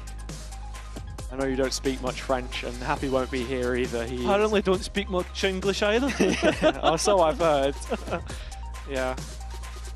But Na'Vi with 7, and look, just the fact that Fnatic are able to find their 3 after the 6 to start, with what, like 3 players not having a single kill 5-6 rounds in. It's really rare that you see that happen in a game, and the fact that they have been able to flip things around through people like Alpha just boosting up the levels a little bit, Kayak getting involved, Crashy's having his time in the sun as well after making the switch over to this region, saying that he's feeling some of the happiest that he's been, playing some of the best VALORANT that we expect to see from him. That's exactly why Fnatic have stayed at the top, and this Na'Vi core have not been at the races in the last couple of years.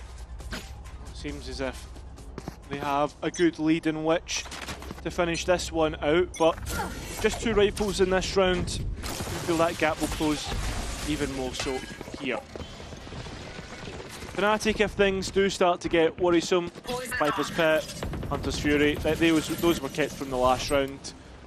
They'll be big to be kept in towards the last round as well. Na'Vi start to get a better picture of how this round looks. Body's now starting to move over. That spike, though, you imagine, will go down fairly uncontested, and that will be the case. Yeah, 5v5 retake situation. Again, Shao's wall and the res if needed. Still the advantage in terms of guns as well. And well, numbers now as Kayak made his entry into this one. Still though, there's always a chance, and it seems to be the case. As the last couple of picks somewhat got close, but as Na'Vi keep moving through this round, there's bodies hemorrhaging left, right and centre. A 1 versus 2 and Ruxic to make his way through a pit. He can't defumigate it, he can't win out, and Fnatic bring it within 3. That they do. Quick maths, mate. Quick maths. And again, that's why I think, you know, in the coach slot, crunching the numbers, maybe you're not our man. Fnatic have found exactly what they needed. Question, do you think coaches just do maths in the coach booth? Oh yeah, exactly. No, that's all they do, right? Yeah. Call a timeout, guys, go shoot them back. You only need 3 rounds. That's exactly what I'd say right now. Clearly, I am unemployed. But jokes aside, Fnatic with the op in here now. An Alexic deep diving V. Fnatic are already set up for the execute, so no problem for them. Need to be careful. Boaster getting caught on that flank in a big 1 versus 1 against Rookshake, but they don't clear Hero, and Chronicle caught out. Second round in a row player from top screen, but Kayak still looking to fight this one forwards towards screen. Oh, Alexic takes his time and through Boaster's orb, and now with the spike down, Na'Vi are 2 players to the good. You should run.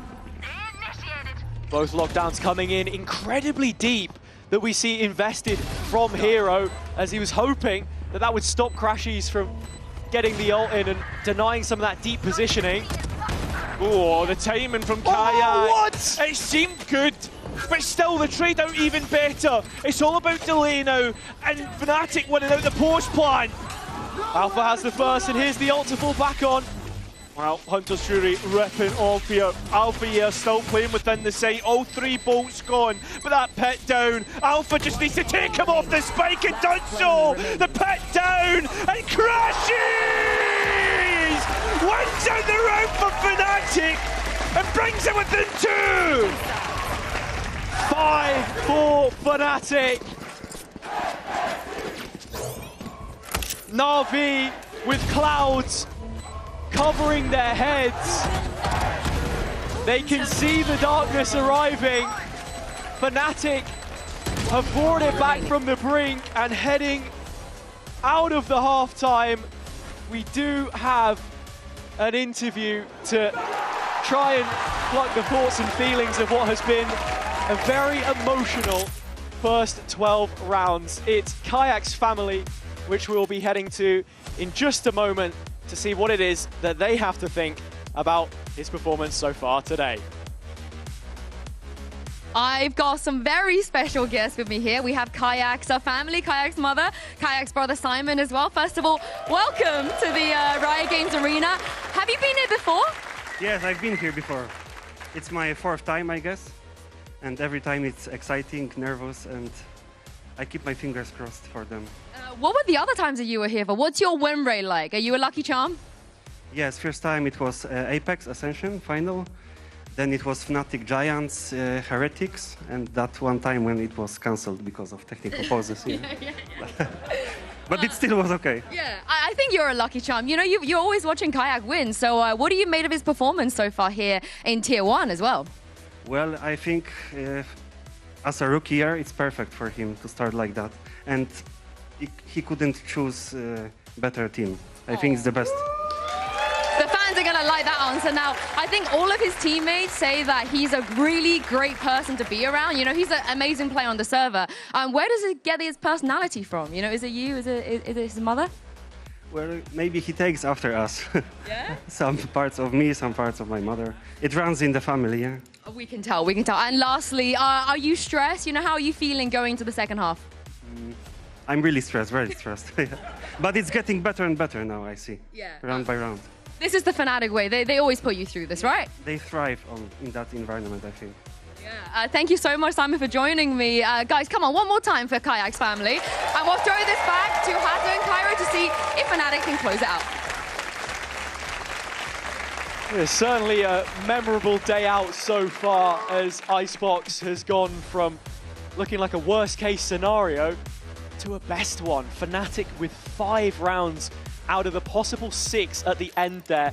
After the way that things began, yeah, I feel like momentum is heavily in their favor, especially if this pistol gets picked up. If there was a way to give yourself a little bit more energy coming back into the second half, that last round is certainly the way to do it. Well, the timer unpaused and we're ready to go back at it, as these two are ready to go for another boxing round. Hero caught out, and the players of Fnatic on the hunt. It's Kayak Trying to lead the charge right after. So much praise sung his way. Can he back it up in the server? It's not to be. Bittersweet as Chronicle will collect 2 off the back of it, and the Fnatic aggression does not falter towards A, but the B site is where Alpha has to contain. Yeah, haven't been able to deny a spike plan, but Alpha needs to be careful he doesn't give away a freebie to Na'Vi. Instead, Crashes does. And shifts in the night, heading Snowman. 2 Na'Vi players backed up, now Alpha's position revealed, and the Sharks encircle him, trying to get one. He's managed to do it somehow. On the spike! And it's a 2v1 with Alexic required to be the hero again. No updraft, no dash. It's hack and slash against the wall, and he can't get it in time. Fnatic get the pistol round. They'll be able to close the gap early, rather than letting Na'Vi take an extended lead. Having to fight back from it. Kron, lovely shots. One enemy Now start to wonder that by the time we reach that first rifle round, Fnatic's bonus. The guy made Lego, bro. Nice. Have we hit the point of no return? Big one, big one, big one. Scott knows exactly what that one means. Oh, wait there. Na'Vi are going for a force in this round. It's going to be a straight play onto A. So, Na'Vi's chances almost live and die by this next one. It's the kicker for confidence, especially. A wall which cuts across the rafter position as well. Not the standard that you would see as the Stingers getting close range and do what they do best. Yeah, already the first one gone, and it is Chronicle, which is a big loss. Delay no longer there for the defense, but Spike still not committed here, and that's allowed Fnatic to get into position. Tip of the spear blunted, Alexic gone. Roxy's trying to follow it up, and it's Alpha yet again. 4v3, Fnatic poised. Yeah, well, that spike will go down in the meantime. You look at the utility to come back in. There is that reveal for Crashes. And you're waiting for Angel to get his back, but still 6 seconds playing up close. Yeah, there is a heal on Shao. Should anyone take an engagement and lose a big bunch of health here? Dark points up, but so does Angel. This force does not look good at all! It's Fnatic deny Na'Vi any chance to regain the 2-round lead. We got to pencil that tape and rewind it. What a shot from Kayak. A jumping Angel spots the head on top of the wall. They put their money where their mouth is. It was from the hip as well. That's disgusting. But the second one is as well. Jeez. And yeah, Na'Vi have got egg on their face now. Yeah, they might have egg in their face, but they're looking to put more. That's 3 singles bought up again. Okay. They do still have money in pocket. This is a half by every extent. Kayak at least not here for the moment. He's been deployed on B long. The rest of Fnatic are very quick to make their way towards A right now. They're happy to take that reaction because they have the extremity control, and in this brawl, the buy from the defense still isn't the strongest, so as Na'Vi muscle their way in, they can get the spike down. Yeah, it's down in the meantime. Fnatic, though, patient, waiting for players to come in, and Alpha here opens up the round the same way as last. And the biggest advantage that Fnatic now have is their utility. So much more than Na'Vi to stave off this retake. Alexic still not cleared, and the orb takes his time in, and Alpha here gets his second. Fnatic are just running through. Na'Vi at the moment, as they'll confirm finally the advantage in their favour. I'm not sure I've ever seen a game that felt so one-sided to start, drop on its head and switch the opposite way as quickly as it has. Alpha's doing God's work. He's sat in the back line with the Outlaw, but finding all of the important kills as Na'Vi are trying to lean into a more aggressive post plan, forcing the issue, knowing that Kron's coming back in with the wall. First real rifle round, I guess. Still a Bulldog and an Outlaw in there for Fnatic, but successful retakes is the story for them so far. Yeah, I mean, the worry is Navi's economy, right? If they let this get out of hand. I mean, they've tried to force the issue, didn't work out. Now they put themselves at a vulnerable state. Oh, Kayak finding heroes massive. Wait, he's gone for more? Yeah, he was, but finally thinks better of it.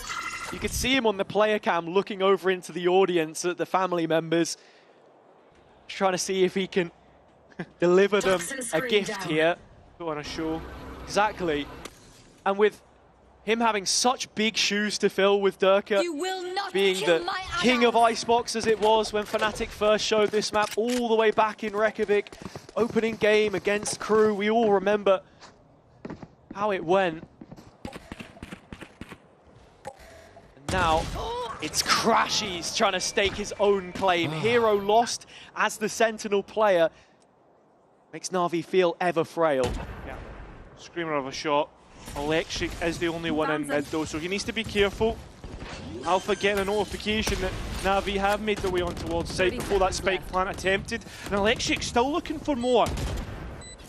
Shot's not quite landing on the first bullet. Hunter's Fury to try and dig him out from position as he remains entrenched. Alexic mowing his way forwards, but met with resistance. Yeah, a little bit of delay, trying to work out in Navi's favour, but Rukshik's so low, Na'Vi need to hold on. Still aggressive in post, and with the numbers now stacked against them and Alpha online with the lockdown, would there be enough time to invest it? Fnatic thinking better of the situation. The dash across cuts off. Alexic, the lifeblood, the support is gone. As Na'Vi's heartbeat is starting to flatline. Kayak adding another clutch, as he has been so capable so far this stage.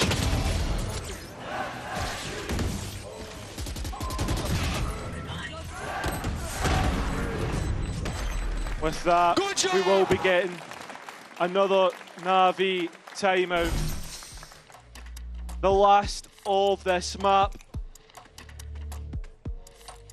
And well, with Fnatic being the one ahead with the momentum, with everything at the moment, you feel as if this is a good time for Happy to introduce himself once again. Absolutely. In terms of what's going wrong for Na'Vi, it just feels like maybe the comms have dropped off a little bit. Things are looking laboured in how they're trying to trade off of one another, because that's effectively the game which they've chosen to play. A lot of these posts are inclined at sending one to Fnatic's doorstep, really pushing the envelope as much as possible.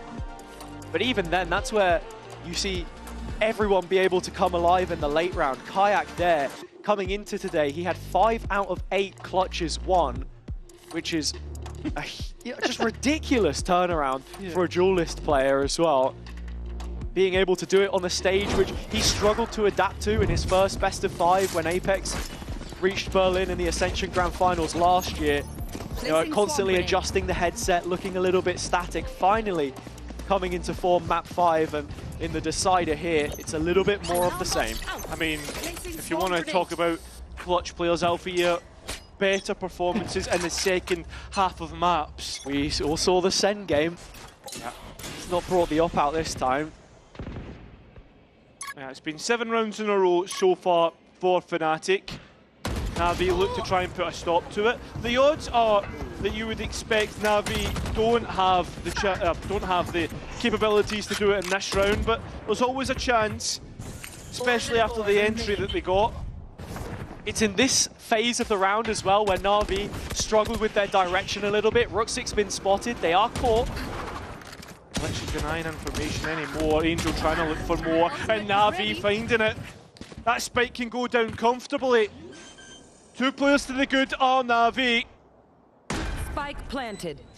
Ron still has the wall, but Crashies needs to clear close. He's gonna catch Alexic. Now that is a problem. Pit in play, but not the be-all and end-all. Yeah, and no drone to clear the pit. There is the dart, but with that lockdown being invested, where does Fnatic go? This is a statement of intent from Na'Vi. 2 ults to confirm they will not lose the round when they need it so desperately. Still time to play with. Crashies searching with this dart and gets the timing on the first, but still the pit remains resolute and his chances are gone. It gets worse and worse. Na'Vi get better in this round at least. Right within one. And incredibly costly. Both Ruxic and Hero went down to the spike just as we sifted out of game there. Yeah. I think here, this is literally the first time we see a couple of gunfights go in their favor and they have time to set up a post plant. Well played, boys, well played. And I think that's it, right?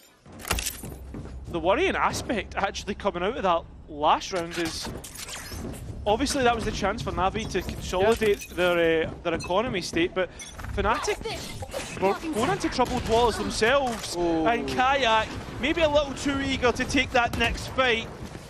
Now you've got to be looking at Ghost or top side. Did a good job being stalwart and holding off the push here before, but Na'Vi have an affiliation with Site B. It's a little too easy right now for them getting in the door. And from this post plant, 5v2, the odds stacked further against Fnatic's favour. There's a chance here that both players decide to save up. Don't want to try and go against this. Well, at the same time, Na'Vi don't want to let them. That's the expectation. Ooh, Alpha able to catch Hero though. The problem is he's stuck in this mid spot by the blue box so long as he's able to frag his way out of it, and that seems to be the case. 3 already. But Alexic the long way round. He's been looking for this angle, and he'll get it. It will be all even, 9-9. Not a whole lot left in this map. No, not at all. We're starting to come down to the dying embers, and the same can be said of the Fnatic finance. Na'Vi should have a shoe-in for double digits. There you are, you little shit. And in terms of what the attack are doing well, yeah, it's just changing up how they're taking the fights and just being effective to trade with each other. We hadn't seen them be able to create tangible advantages previously. But a big thing in this round is going to be Kayak. He is the tip of the spear, he is the firepower, because he has his ultimate, the blade. Through mid he goes, identified through the turret, and it's Alpha here, the player behind him, that gets caught out. Still thinking about Kayak's blades for the time being. He's the most mobile, so that's why they keep him on B, but the issue stands with the A execution. Spike will go down, plenty of time to set up the post plant, as we know. There's even a player deposited to hold the flank just in case it's needed. Still engagement's going on site though. Oh, Alexic is willing to entertain this spam duel through the slot, and it's not exactly going to help out his chances. The health pool of Na'Vi is starting to dwindle, and Fnatic still have key pieces of util coming back in. The wall again. And Kayak was still alive, but he's gone now. A big loss. A shout remains to find the kills necessary. Nice one from Kron, but that is all she wrote.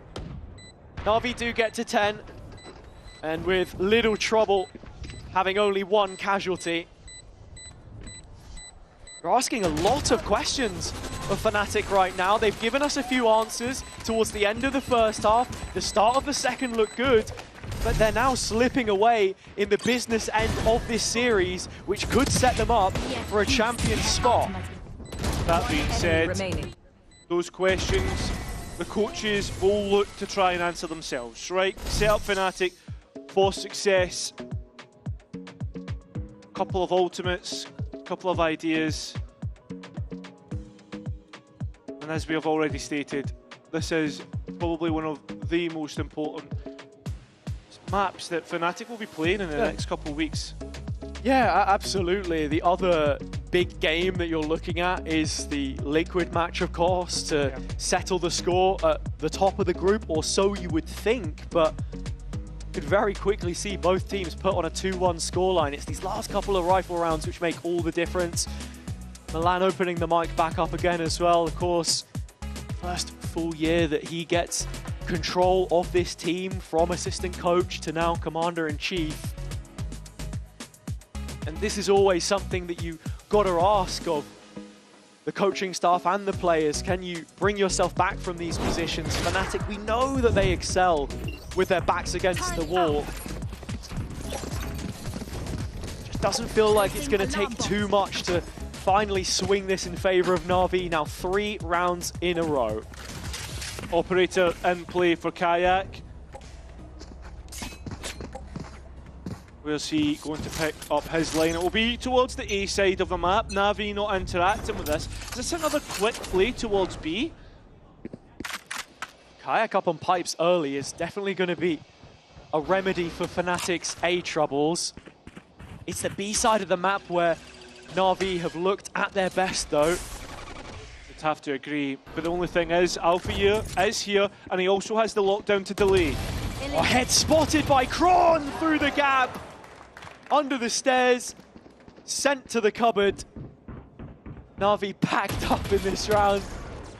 Still 2 players towards B though, chance for the spike to go in, but Shao wants that advantage, something which Na'Vi were without on a lot of rounds.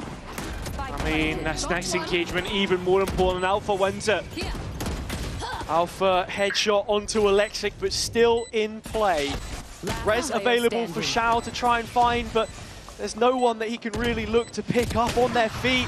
No new lease of life.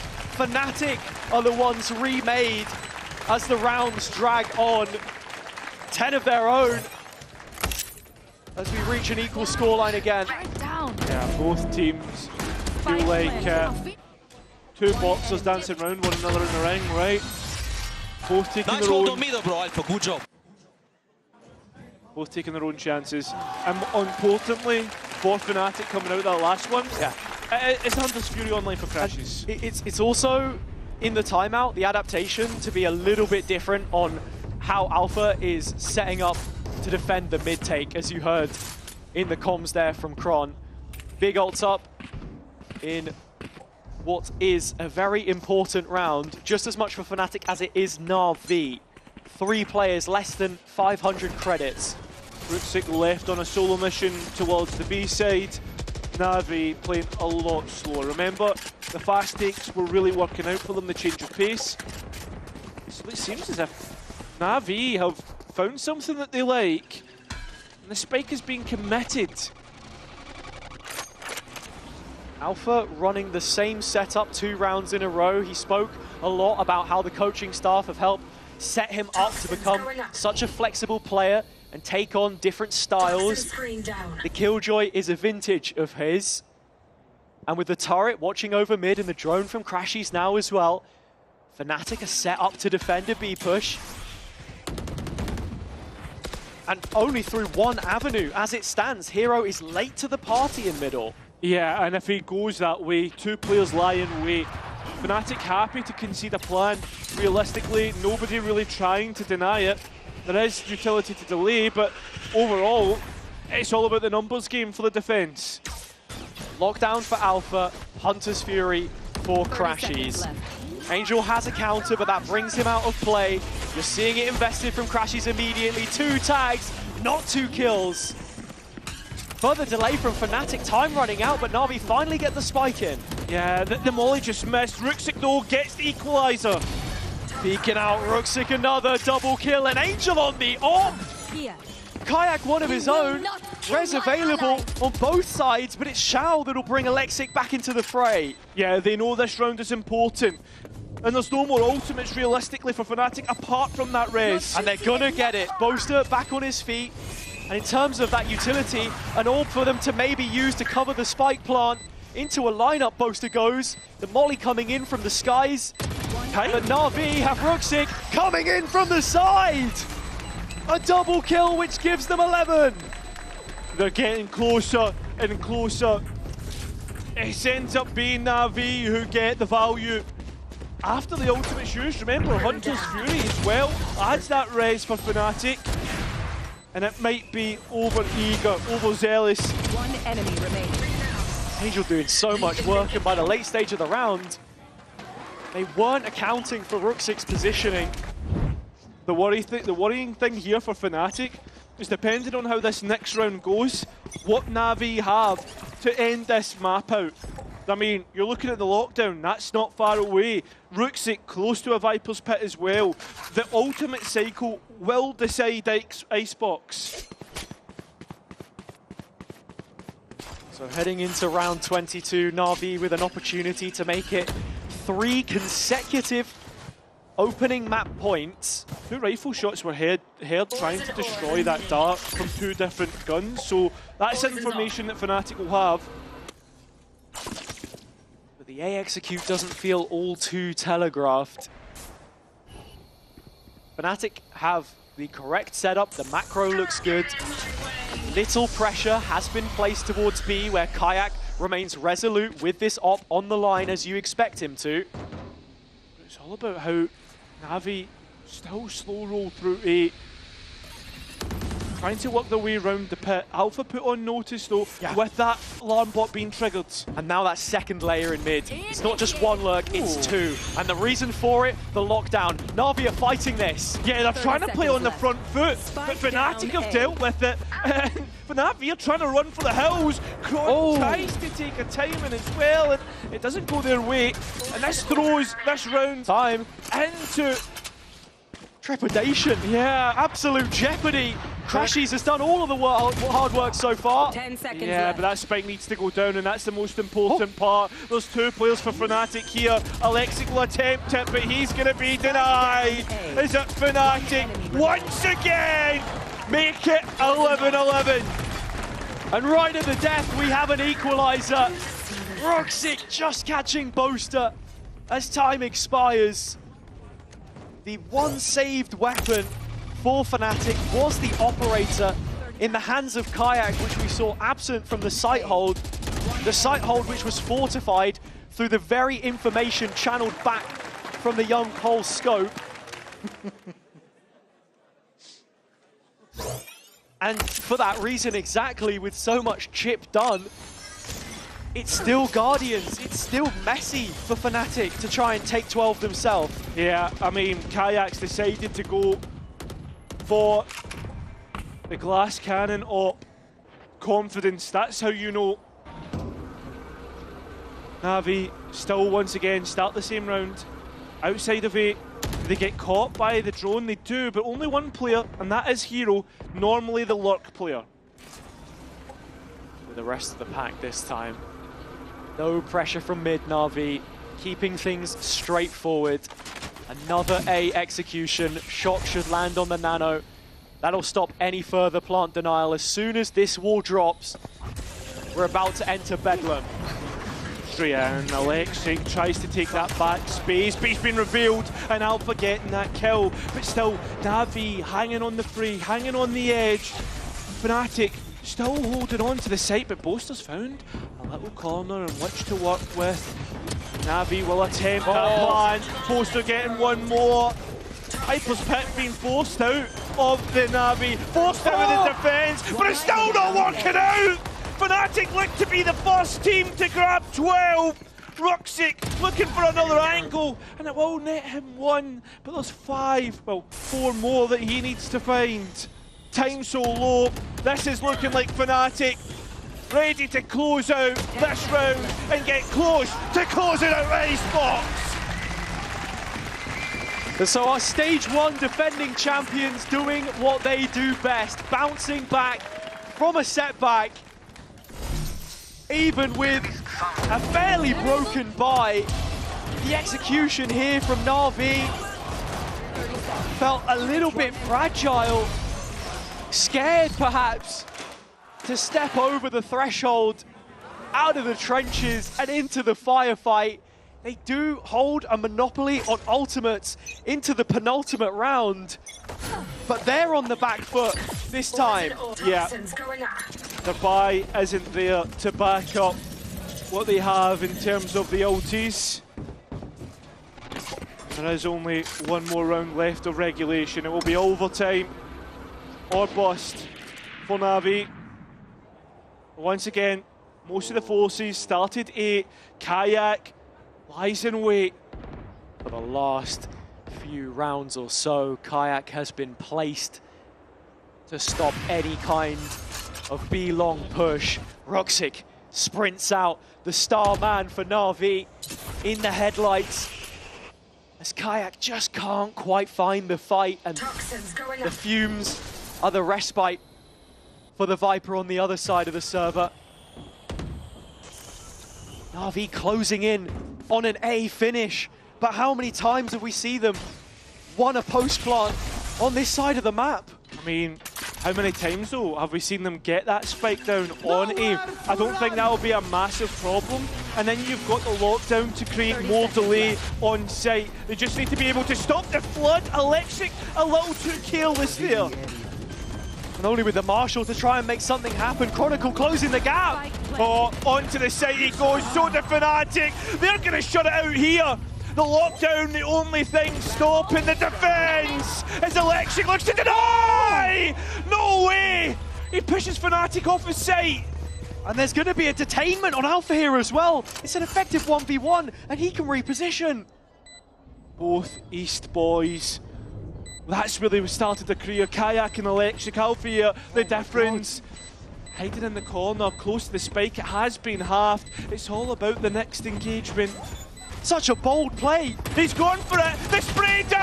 Oh! Fnatic will have it on map 3 after 24 rounds! A gamble to fight from the corner, but that's the story of Fnatic in this series. As much as they suffered setbacks, they found a way to close and keep that clean sheet of results in the stage so far. Fnatic may not need to touch the mouse and keyboard again before their spot at Champions is guaranteed. Heretics lose to Vitality. The black and orange will be in Paris, but that's as much as you expected, especially with a performance like this. Yeah, what a way to close out Super Friday. I mean, it's the first series of Super Friday, right? Team Heretic versus Vitality up next. And I mean, yeah, it's been a fantastic day. Na'Vi with a real performance to show what they're worth after last week, where Team Liquid essentially dominated them. And we've been kind of waiting to see that from them as well, and especially Alexic too. I think he can be proud of how he performed today despite the result. The final map, Ruxic ending off with 31 kills. I have to say, he wasn't the only good Turkish player in the server. Of course, Alfia having his moments as well, and inspiring a response for the rest of this team, which can claim their plaudits now stood center stage, as you always expect them to be in EMEA. They have done since both of these teams were at the top, and they continue to remain on their perch there. Yeah, when the going gets tough, you know that Fnatic will eventually come and show their mettle. They've done it all through VALORANT, and that's coming from the leadership, coming from the IGL of Poster as well. And they get to look forward to next week being flawless so far. Yeah, that ever-evasive pursuit of greatness continues for Na'Vi as they can't find the landmark win that they would have been looking for here. But still plenty of positives to take back into the camp as we head to crunch time for them, looking towards playoffs and perhaps looking towards Paris. We've got an interview lined up for you all on the stage. It's Sue standing by with Chronicle. I am indeed joined by Chronicle from Fnatic. First of all, Chron, congratulations. With that win, you've made playoffs as well. It's been a pretty successful year for you. Do you feel that way too? What do you mean? What do you mean? We lost kickoff. What a successful year. Yeah, okay. We won't mention that. No one remembers that. Now, I know there's a meme, you know, you guys, you love a comeback. You can come back from any scoreline. But was today maybe a little bit too much? A little bit way too stressful for us, even for us. But yeah, I mean, we just did a lot of mistakes, especially at the start of the games, and we had to always come back. Or like, I mean, sometimes we had to pull something impossible. Today we did it again. I don't know, maybe it will be something that will scare our next opponents as well. I was going to say, you've done like 20 impossible things today. Who was the voice of reason today? Who kept you guys cool, calm, and collected to make sure that you close this match out? Not sure. The whole team tried their best. Like the whole team tried to focus on the game, no matter like what the score was, no matter like what your stats were. It was just a very good game. Like I felt like we won as a team today because we pulled it through. Now, of course, I heard from your comms, you know, you were all very nice about Kayak's family being here, his mom and his brother in the crowd as well. Now, your wife normally comes every week. I know she's missed last week and this week as well. So anything you want to say to her? Because I feel like she's probably watching at home and being stressed. She's not watching, probably, I know. She's probably chilling somewhere. Yeah. It doesn't matter right now, obviously. I hope she's having a great time. And yeah, and I will struggle here with all these comebacks now. Oh no, you have a new cat as well, right? How's being a second cat dad? Yeah, I mean, living alone, doing the job at the office, also at home, watching for 2 cats. That's not a good time, but I mean, it is what it is. And you still have time to win. So I don't know what everyone else's excuse is. And lastly, before I let you go, as you can see behind us, we have another giga banger coming our way. Who do you think is winning between Team Vitality and Heretics? Of course, for my brother Dirk. Yeah, kid! Oh, Dirk is waving. You guys can't see this, but he did wave back. All right, I hope you're right. So thank you very much, Kron, for joining me. We'll see you here once again next week. We will head to a break now, but on the other side, I've got Coach Milan with me on the desk, so do not go anywhere.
Don't leave me dry.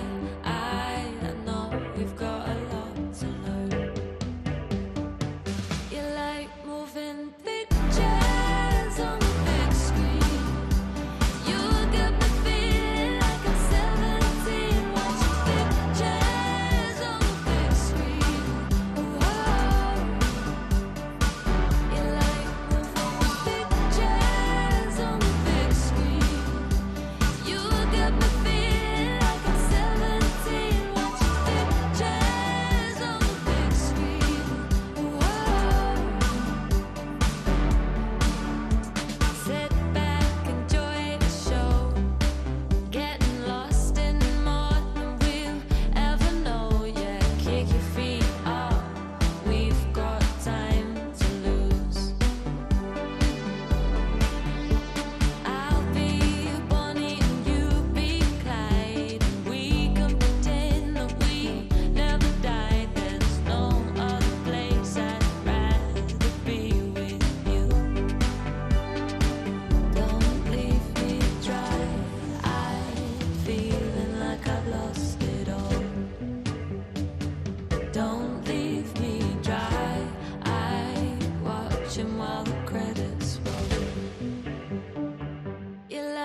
Well, that was a bit of a stressful way to start our day, so I thought I'd take Coach Milan to the fans. You know, you can apologize to them now. And I'd take him to the beach, you know. We gotta relax, chill a little bit. That game was way too much. Milan, were you a little bit stressed in that coaching booth?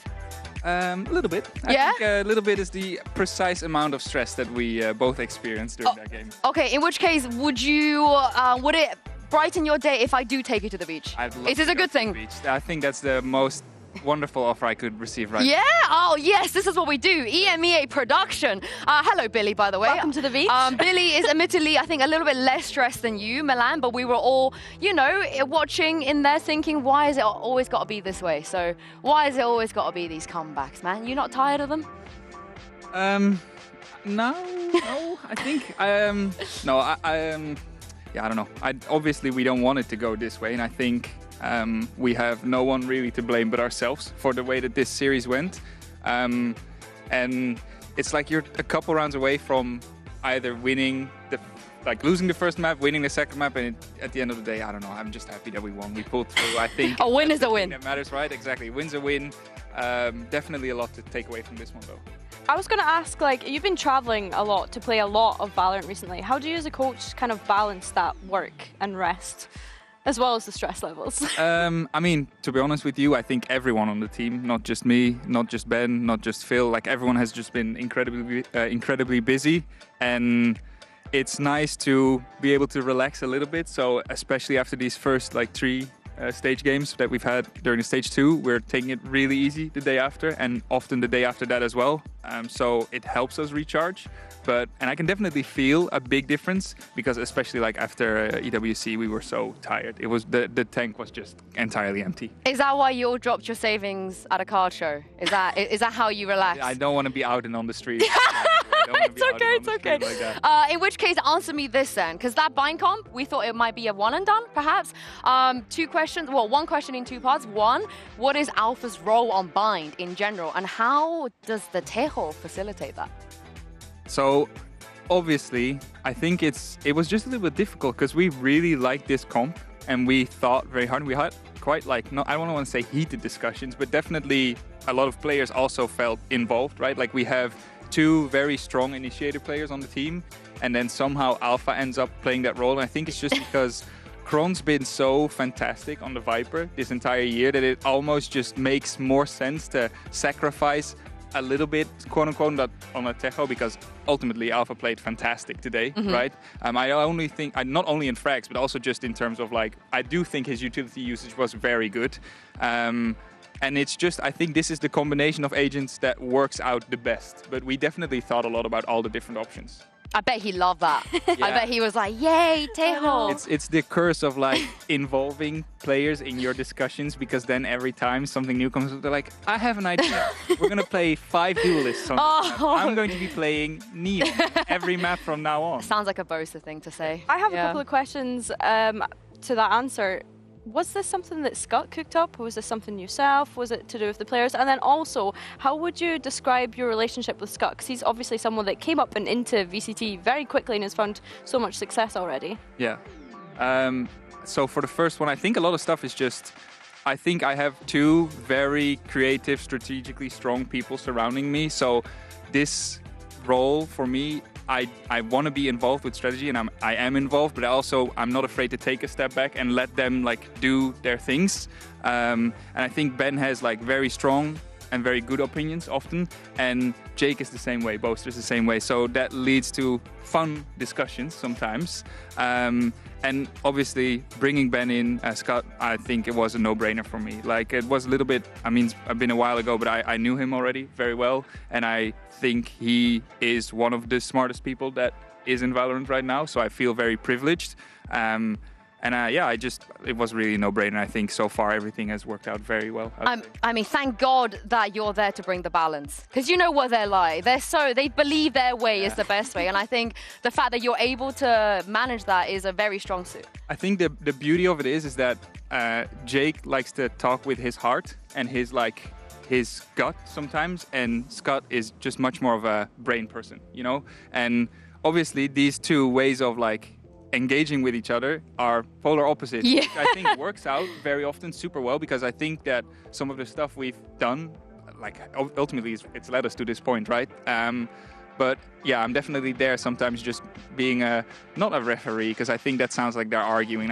It never gets heated, you know, but they just both have strong opinions, and it's about finding a balance, and I think I'm the right person for that for now. You are my favorite head coach of Fnatic, if that helps. If that helps. I don't know about that one. Massive competition. But thank you very much, Milan, for joining us. Get a well-deserved rest. And Billy, me, and Meg will catch you guys at home on the other side to do a little bit of sand-related activities.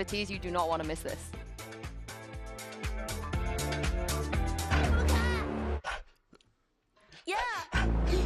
Yeah. Let me get a punch. Let me get a punch. Let you feel the punch. Let me get a punch. What a hoop, don't sleep, oh yeah, yeah, boom. What a hoop, don't sleep, oh yeah, yeah, boom. What a hoop, don't sleep, oh yeah, yeah, boom. What a hoop, don't sleep, don't punch me. Don't keep getting me pissed before I make you bleed.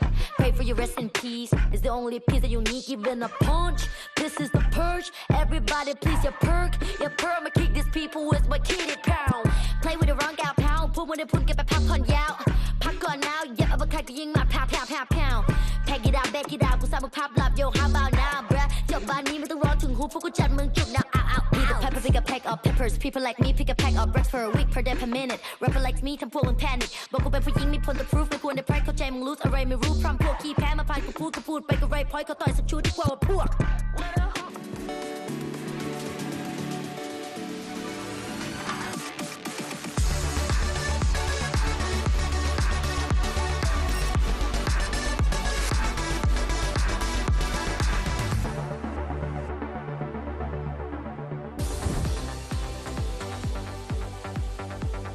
Only getting to the second game now, which is crazy, and it will also probably gonna be a gigabanger. So I hope you guys don't have dinner plans. No, yeah? We're gonna be here forever. I think it might be one of the last days we actually get to use this amazing beach. You know, you heard it from Milan, he absolutely loves it. I've loved the beach as well. And what better way to use this than I guess like bury some of our feelings, put some stuff behind us, you know, in the past, in something I would like to call bury the beef. Now, when it comes to Vitality and Heretics, I think a lot of people have a lot of grievances with these two teams. And I invite you guys at home, you know, Sliggy, I know FNS, you love the show, so if you want to join in, I'm sure you have a lot of beef to bury as well. Anyway, so I'm going to start with this because I think one of the probably narratives as old as time is Heretics being always second, you know, always second place. They haven't won anything. So I take this second place medal. I don't know where to bury it, by the way. Choose your spot. I'm going to choose a spot, and I'm going to say this is a dead narrative. They're no longer the team that can't win a trophy. They're going to bring it home a champs, and I'm going to leave it all behind. You'll never catch me talk about them as a team that can't win anything again. How about that? How do we feel about that, you two? Yeah, I really like this one. It's kind of grossing me out. You just... Yeah. Getting in there. I'm raw dogging this. You are raw dogging. It's getting raw dogged, but also it's getting buried because we do not talk about them as, you know, the team that can't win anything again. That's gone. Second place medal, goodbye. All right. Who wants to go next? That was very therapeutic. I can go next after that great example. Yeah. Because I have some beef to bury, everybody. Okay, so okay. I have here a very, very important document. This is the top 10 duelists. And Durka's not on here. And what a farce. Strange to me, okay? And this is a very factual document. However, I don't think it's correct. I know. Wait, who's that on number 4? Oh, he's just a up-and-coming... You're telling me Marcus is on a list that Durka is not? I didn't write this. That is a Gucci main so level. Let's bury it, because this is not okay. I'm going to do it with my boots. Okay, do you need help? I'm down to bury here this with me. I love that you're getting involved. I also think this is a false narrative. Durka, one of the greatest players ever graced our scene, and still is. And he deserves to be up there as one of the greatest. Yes, so I love that. Okay. All right, Billy. I guess I'm last, right? So yes. Mine, I'm going to stand up to... Yeah, I'll stand up. You guys have been very theatrical with this, so I'll stand up. Mine is Kovac in Unfake's performance last week. I printed out the VLR page. Okay. Yeah, not last week, sorry, from the first week. So obviously last week they looked really great. Maybe it's a bit too soon to speak on it, but Unfake coming in and saying that he was going to be a frag in IGL really kind of rubbed me up the wrong way, I guess. But it's okay, I'm happy to bury that. They kind of proved their worth to me. He did create a great meme, I have to say. Oh, I don't want to get my hands all sad. Don't do it. Let me I was flick going my to say, boots with you. I'm super down to Teamwork. get down and dirty. This is with sisterhood things like right this. here, you know. But I honestly think we've put a lot to bed here. Fake narratives. We don't live in the past, you know, we want to live in the present here. And speaking of the present, I'm so glad you mentioned Unfake and Kovac because, Billy, what happened last week? Yeah, it's like night and day performance. Week 1, I know they had to kind of like adjust to the stage coming into this league and stuff, so I can get that. And those stats, Kovac did get to play ISO last week, which is maybe why they look so incredible. And I think a big part of that was because he was getting to just focus on his shooting. I think in week 1, I kind of mentioned Kovac coming into this league as a long-term member of alternate attacks, coming in from the DAC League. And he had always kind of performed at a high level, but I was waiting for him to kind of step up to that tier 1 performance and really find some consistency with it. I think that he did definitely prove that last week, especially when we look at his performance on ISO in particular. And as for Unfake, he's in IGL trying to gel with the rest of his team. He's only coming in, so yeah, some talking across the stage as well. So building a bit of confidence. I feel like night and day is the perfect way of putting this, Billy. And of course, as well, I definitely look to sort of Kovac in this situation and his ability to be so flexible in his agent pool. He's already played 4 unique agents over week 1 and week 2 in his debut. And I think if he can keep putting up these kind of numbers that he did in week 2, I'm kind of going to write off week 1 because I think you can't almost judge them on their first week on that stage. I think he's very scary. Yeah, I mean, you guys call me out semi-rightfully for saying that, you know, I can't say Durka and Kovac is the best double duelist in the league just yet. But if they're able to take down Miniboo and Voot, you know, I think, I feel like That's it wouldn't be cap, right, to say that. It's an incredible statement. Of course, they are definitely a couple of names that have been so consistently on the tip of our tongues throughout this year as sort of up there with definitely one of the greatest sort of double duelist combos as well. And I just think if they can make that statement on the stage today and come in and be incredibly dominant against the likes of sort of Team Heretics and all of their players, then they're definitely going to be a scary component coming into their later matches in stage 2. Yeah, and of course the depth of the map pool is going to play a part as well. In fact, Voot actually spoke a little bit about how Heretics' map pool is looking right now, so take a listen to this. I mean, it just feels more comfortable, I guess, like for as a team. Yeah, that's why. Like, they're generally like thinking about our ideas that like we have, and we were like as a players we were thinking that Ascent is way more comfortable for now. And yeah, that's why we picked it. Like, it's not about we completed them. Of course, I mean, I think they think the same thing, that we were like more comfortable on Ascent, and we just picked it. But yeah, I agree. Like, I think our map pool is really good right now.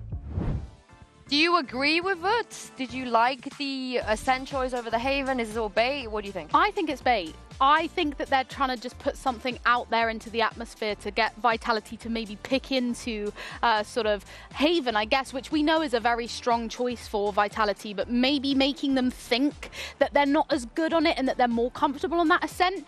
It could be quite good sort of playing the mind games against Vitality.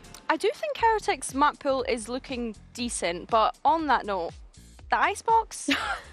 If they don't ban that today, I think that'll be interesting. The Icebox looked very shaky against BBL, and we're yet to see a Lotus from them. So I'm intrigued to see what they decide to pull out on that. And those are both maps that they've changed their compositions on like 4 times this year. So I feel like we need to see what is their identity on those 2 maps before he's like, yeah, our map pool's great. All right, I'm going to ask you two to play God here because we do have a map pool out here. You guys might be thinking all week, why have they got a hot tub next to them they never use? Don't worry, we will use it. But if we take a look at the map pool, do either of you want to go fish out a map you think in the map pool that's good for VIT and Heretics? We can start with Heretics. Go fish out a map out of the map pool. So I'm picking one that I think is Heretics. Yeah, give Heretics out of the map pool. What choice? I will be going in there later to find Breeze for you guys. Don't worry, that is on my list of things to do. All right, what have you chosen? Sunset. Oh, very smart choice. Because you previously said, right, Yinsu, that you think that they are one of the greatest teams on Sunset. So I feel like that's a safe bet. If I'm pleasing Yinsu, I'm pleasing the world. It's not very hard, you know. Do I put him back or? You can put him back in the map Put him away, pool. little buddy. Put him back in the map pool. You want me to go and select one? Yeah, Let's go see. select Can you see something them? Are out they of the under map dome? pool. They're for on team top. Vitality. They're on top. Okay, Yeah. let's go and have a look here. Oh, I'm going to be the height of this pool, guys. This is not funny. Honestly. Let's see, what do we have? They're all swimming around. Oh no, why are they all so far away? I don't like this. Oh. All right, okay, Billy is going to keep pulling out the map pool. Roads. Okay, Kuro, let's go and see how much fun our players are having in this segment I like to call Less is More. It's not every day that we get to have a Red Bull mocktail bar here in VCT EMEA, so I wanted to come here and bring Les and Benji and play a little game I would like to call Less is More. Get it? Nice. Very simple. I'm going to give you... Thank you, Les. Thank you. Very simple game. I'm going to give you a number of grams on this scale and an item, and I want you to fill this cup closest to that gram. Whoever is closest to the number I say wins. You got it? Okay. We're going to start very simple. We have a bucket of popcorn here. I want you to get as close to 30 grams as you can. You have a glass in front of you, Benji. You can start. You're competing against each other. Okay. So I want you to fill the popcorn with that glass and then dump it in here when you think it's 30 but grams. if he starts and I see the popcorn, I'm gonna know what... Yeah, but you can't read it. I'll tell you after. after. So Benji, go on. Go. Get stuck in. Get stuck I in. have no idea. You start, brother. How much you think 30 grams of popcorn is? When you think you've got it, you can put it in on the scale, and I will.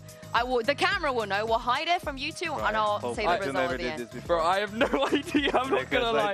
We don't have all the time in the world, by the way. So, you confident? Not really. I am not confident at all. Okay, well, I'm gonna have to hurry you up. Okay, I'm trying really hard. I'm sorry. Okay. Put more. I'm trying. Wait, are you trying to? Yo, chill, bro. I think he's trying to. You're competing against him, I Benji. know. Don't worry. Okay. Let me make sure the scale is on. Yeah. Okay. You ready? Let's go. Let's get fast. A fast game is a good game. Okay, I think we'll go for this. All right, pour it in, please. I'll do it for you. Pour it in. Why are you laughing, bro? I think you never See how close he is? Okay, I have a number here. Lovely. Now, Les, is your turn. Your turn, Les. Your turn. My turn? Yeah. Okay, I think it's kind of impossible to lose this one. Oh, okay. No, okay. Like, I have an idea, you know? You have an idea? Okay, I'm looking forward to the idea, and I'm looking forward to how close you'll get. My fingers are salty. And I'm okay. Before I pour, Benji got 22 grams. That's not. Oh yeah, you've left to me. I'm cooked. Less is more here. He got 16. So Benji round one. Okay, now you know the game. We can hurry up a little bit now. Let's go with limes next. We're gonna please fill this with limes. And the number I want you to get juice to. or just limes? Just the lime. Just limes. I want you to get to Less's total games on Viper. Do you know what that is? What? I don't. How much was it? Okay. What? Good luck. Total games like... Yeah. How many times you played Viper in your career? So I want to see. In grams. Yep, in grams. So I want to see if you guys can get there without actually knowing the answer. Unless you should know this. I'm going two limes. He's gone two. Oh, I played more. He's gone two. Yeah, but the limes are quite heavy, bro. Okay. Now it's Less's turn. Less's turn. Sorry, I'm blocking the camera. So he put 2? Yeah, he's put 2. Yeah. Enter, I need 3, you know, it's the only gamble that I have. Okay. How much games have I probably played? Let's see. I don't have idea. You got 183 and you got 120, and Les played 134 games. So Benji is 2-1. We have one left, and I'm going to say golden rule, whoever wins I wins. take the same, you know, like if I take 2 lines. Last one, I want you to Red Bull cans, don't open them, just put them in the glass. Stack them like this if you want. And the closest number to how many, I'm just going to give it to you, 713. I want you to go to 713 is the number. 713 grams. Okay, I'll put them in here then. Okay, we need to stack this without falling. How many are we stacking? Oh my goodness, this might be a dangerous game. Wait a second. You just tell me how many and I'll put it on the scale. Okay, I'm going to go for 5. 5? Okay. Okay, 5. Let's go. Let's go. Put 5. it on top? Okay. Yeah, hold on. I'm trolling a little bit here. I've broken the scale. I've broken the scale. Nah, bro, no. Hold on. Yeah, I've broken the scale. Here we go. 5. Okay. Look away, Les. Look away. 3. I think I've aced it right there. 5. Yeah, I think I've done it. Okay, your turn, Les. Your turn. Like, what is my chance? Your turn. Hey, bro, this You got this. You got this. He put 5. He put 5. Okay. Yeah. Okay. I Alright. have an idea. So 4 is 1,090. So Les is your winner! Congratulations! It was a golden point, Yeah, brother. it was golden point. Are you serious? I hope you perform better on the server. Thank That's you, boys. crazy. Wow. Thank you. Thank you for the victory. Wow. Good I can't game. believe It was that. a good game. No, but okay, you know what? Good was game, bro. kinda Good game. I mean, easy, I no? got scammed, but it's fine.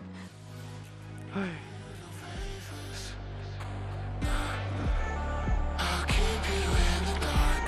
My love will leave a mark. Your soul will leave your body when I'm gone.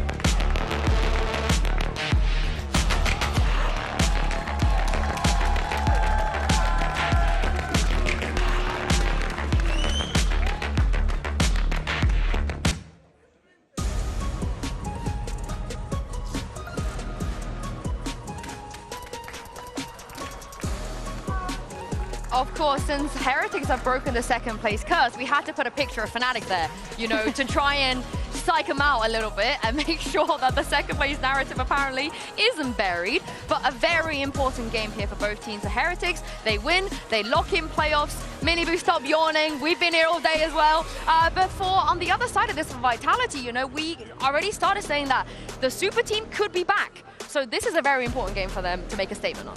As expected, I guess the Icebox ban does come through. Wait, from Vitality? Yeah. Yes. Interesting. Yes. Heretics ban Sunset. Oh. Sorry. So I think there's a little mess up there. I do think that Icebox ban is from Team Heretics. I was gonna say the day that Heretics bans on that, I have to go back into their coaching room and start and do the math. Yeah, again. exactly. Yeah, so to clarify, it's actually Team Heretics that have banned Icebox and it has Vitality that has banned Sunset. But because of that, it has allowed Team Heretics to be able to pick into that Ascent, which for me is a little bit scary considering this has been Vitality's insta-ban so far this stage.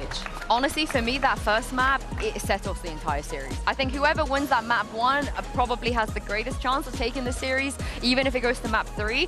But you have to favor Heretics, right? They want Haven and Ascent. Yeah, of course they want Haven. I think as well, what we can expect from this agent select that's about to come up soon, when the players obviously get settled in, is a mirror matchup, right? Which we've said time and time again is such a great test of seeing which team understands the composition most. We've seen Heretics looking insane on it so far this year. However, in saying that, Vitality looked immaculate against Foot last week. Obviously, a big part of that was, of course, Kovac going sane on that ISO. So I'm excited to see this double duelist head-to-head on each side. In terms of the stats as well, I don't know how accurate it is to compare the two really, because of course it was so dominant from Vitality on the Haven last week. But actually, Durka and Kovac come up on top of Miniboo and VIT in terms of ACS, and so, you know, they did go a bit crazy, and obviously it was a bit of a shorter game. But if we're going off the way that they performed in week 2, this could be a very, very scary start for Team Heretics. I'm either going to be extremely wrong by the end of today or extremely right, so I can't wait for this. But what's interesting thing is both teams have had a player that said in interviews, we can make the Fnatic comp better, and only one of them has actually been able to run that against Fnatic and beat them. Of course, that is Heretics. So it'll be interesting to see if they carry on with this trend of the confidence, of knowing how to make comps better, even though their opponent play it as well. But for me, though, that Ascent is a big question mark, right? Because you can, again, some players lie in interviews. They can sit there and be like, I'm so comfortable, this is what we want. But you don't really know, Billy, until we get on the server. Yeah, exactly. And apologies, I got that completely wrong. It's Vitality that have obviously selected Ascent, which makes you think that they must have something prepared, of course, having it as their insta-ban the past couple of weeks. I don't know if this is the kind of trick that Woot was talking about in his interview as well. Yeah, Lotus is really exciting for me as we've not yet seen Team Heretics play that in Stage 2. They did have a 100% win rate in Stage 1 against winning against Giant X and Fnatic. So I think it'll be really interesting coming up against sort of Vitality, who have played that against Foot in Week 2, again putting up a dominant performance, winning 13-5 with them. So I think, you know, maybe they're coming into it understanding sort of Lotus in a more recent sense. That's if we get to Lotus. We get to Lotus, I'm also intrigued because Heretics banned Corrode to give Vitality the choice of which map to go on the last one. I would have thought they would try and force that Corrode through as well, if they can help it. So, hey, who knows? They've had a little bit of time to prep now since that last tournament, so I'm looking forward to seeing what we're going to bring out. But first, let's take a look at the agent select on Haven. Will we get the mirror matchup, the ISO Yoru? I really want it. I'm so here for an ISO Yoru. Yes! I feel like they should have a pack, like whoever wins this just, you know, by default best ISO Yoru in the world. I also think the T1 lost today. Crazy. Who else though, Billy? Who else? T1 lost today. I mean, yeah, okay, you do have a point, but I mean, I still want to see more from Vitality though. Like, I think, yes, they proved themselves last week. I want to see how consistent they can be before I start saying, yeah, Darka and Kovac, best double duelist, or yeah, Team Vitality, super team. I need to see the consistency from them now. I would love to be able to pull up the SplashX sort of punching gloves in between the rounds, between sort of Mini Boo and VIT and obviously Darka and Kovac. I think it would be a very accurate representation, I guess, of what those gloves are in my mind. But I do think that this is going to be an incredibly competitive game to watch. I think it's going to be a lot of back and forth rounds, a lot of trading. So yeah, I think this is going to be quality VALORANT. I would also like to see some consistency from Benji. I think Benji has had some of the highest highs, but also the lowest lows as well. And there's no better time to be consistent just before champs. I have to agree, and I think as well, when we look at Benji and Les as a head-to-head on those ciphers, you know, just known for being such great anchors on every map that they play. But my mind is also gravitating towards Riens and Unfake on this Sova. Unfake really needs to prove himself against someone that is a star in VCT EMEA, such as Riens. And I think when we look back at the history that they actually have against one another, they last played at Ascension Play-ins in 2023. So this is an exciting Sova head-to-head for me as well. Yeah, and I can't wait to see what we're going to get here. It's been bangers only today, and it doesn't stop here because your casters for this game are Mitchman and Tombiz. Thank you very much, Yinsu. It's time to get into this matchup. I'm very excited to see what Heretics are going to bring down to that stage. Qualification on the cards for them here today, but Vitality, that could be the team that stops them. Well, it'll make the group very exciting if they do. The 2-1, 2-1, 2-1, 2-1. It could basically leave everything down to the wire, and of course, even the 1-2, 0, and 3 would still have an opportunity if that were the case. But I do think we look at these squads in sort of very different places. I think for me, at least, this is where we define how good Vitality actually are. Like, that they had a loss versus GX, who have looked like a decent team so far in this stage, and then they battered a Foot who've been very up and down. Whereas the other side, it's been a close win versus BBO, a close win versus Mates. So although Heretics definitely look like they're on that pedestal to take the group, if Vitality win here, well, maybe they're back. Well, the graphics might have baited you out earlier, but as we saw the correction, Haven, the choice of Heretics, but for Vitality, somewhere that they felt very comfortable. Looking at players like Kovac, he dominated in their game last week up against Foot. The ISO was unstoppable. But now we'll see how he matches up against Heretics, who are already on that deep push, making it up to the trap, breaking it, and putting some pressure on Benji, who, as Sue said, has had some slower starts when it comes to most maps this stage. In the meantime, the rest of the side are already into that A side, but they are being slaughtered alongside it. It is domination, and well, you mentioned little old Benji Fishy. Got to try and take 4 down. They are lined up ready to face him. It's never going to be easy from that point onwards, and a solid start for Vitality, a pistol win. Yeah, definitely not a slow start from Benji. He's the only one to walk out with scalps, 2 under his belt, but that site completely decimated. Once they got in, got a foothold, they could not hold on. Vitality immediately swarming them. The Yoru flash blinding. The shots landing dead set on the heads. It's a 1-0 start for Team Vitality, and they come into round number 2, 1 Sheriff and 4 rifles. It's a strong buy, and with no force up from Team Heretics, this should be pretty easy to deal with, but we've seen the pistols turn the tide before. On the attack, you can use numbers to your advantage. Let's see if Heretics have some tricks up their sleeve.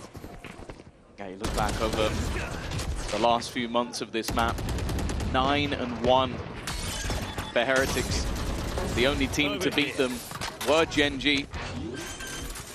A very good Haven team.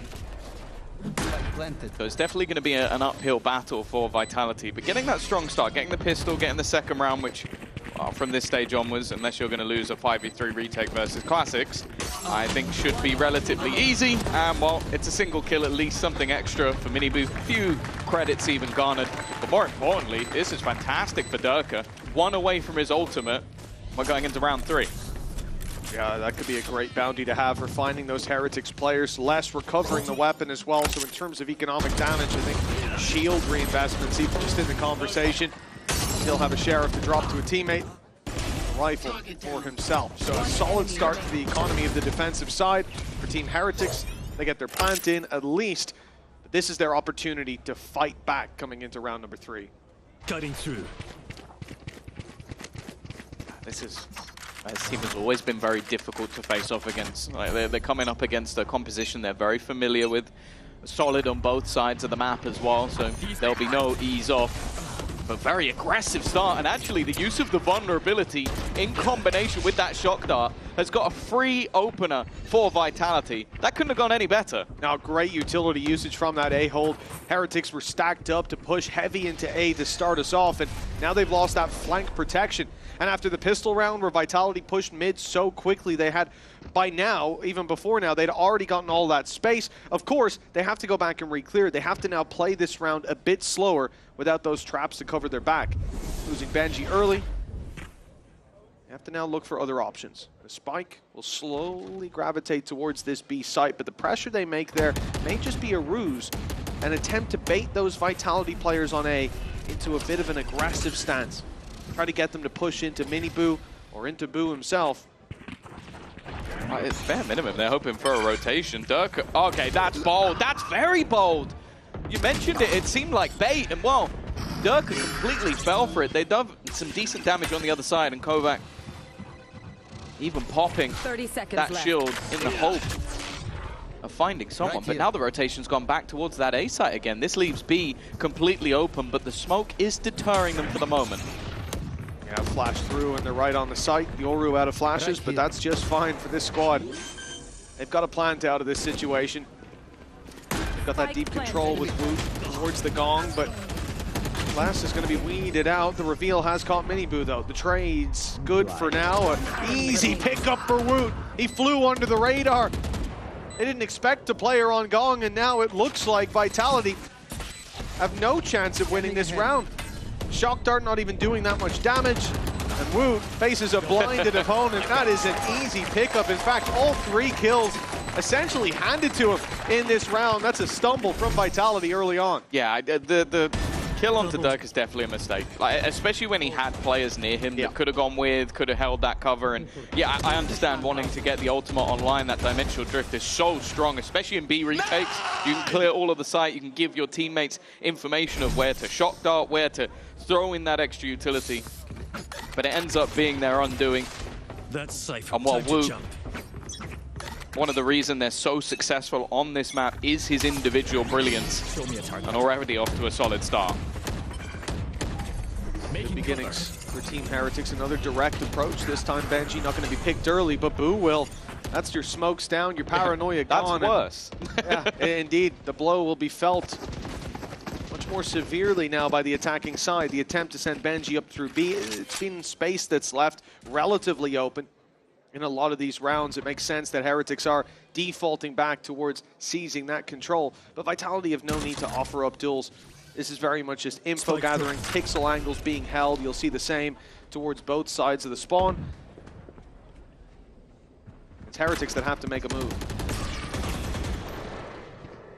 Still plenty of time. They're hoping for an overextension, but when you already have yourself that dimensional drift for retake, it does feel a little bit unnecessary to go for anything aggressive. And you can see how passive they're currently holding. This B site is the point of contention, but again, the openers go the way of Heretics. Woot to kick things off. And while that ultimate that would have been great in a retake is gone. And a thorn in the side with Miniboo destroying the camera inside of Garage. They now don't know about their back. They'll make up for it by pushing forward quickly, taking that space back. Oh, too low. Kovac almost went down as well. His shield's been broken. Shots back from Woot will take him out. There's the capitalization on the camera being taken out early. Miniboo wraps around and the round is over. Win or lose, you will be taken down when you... No!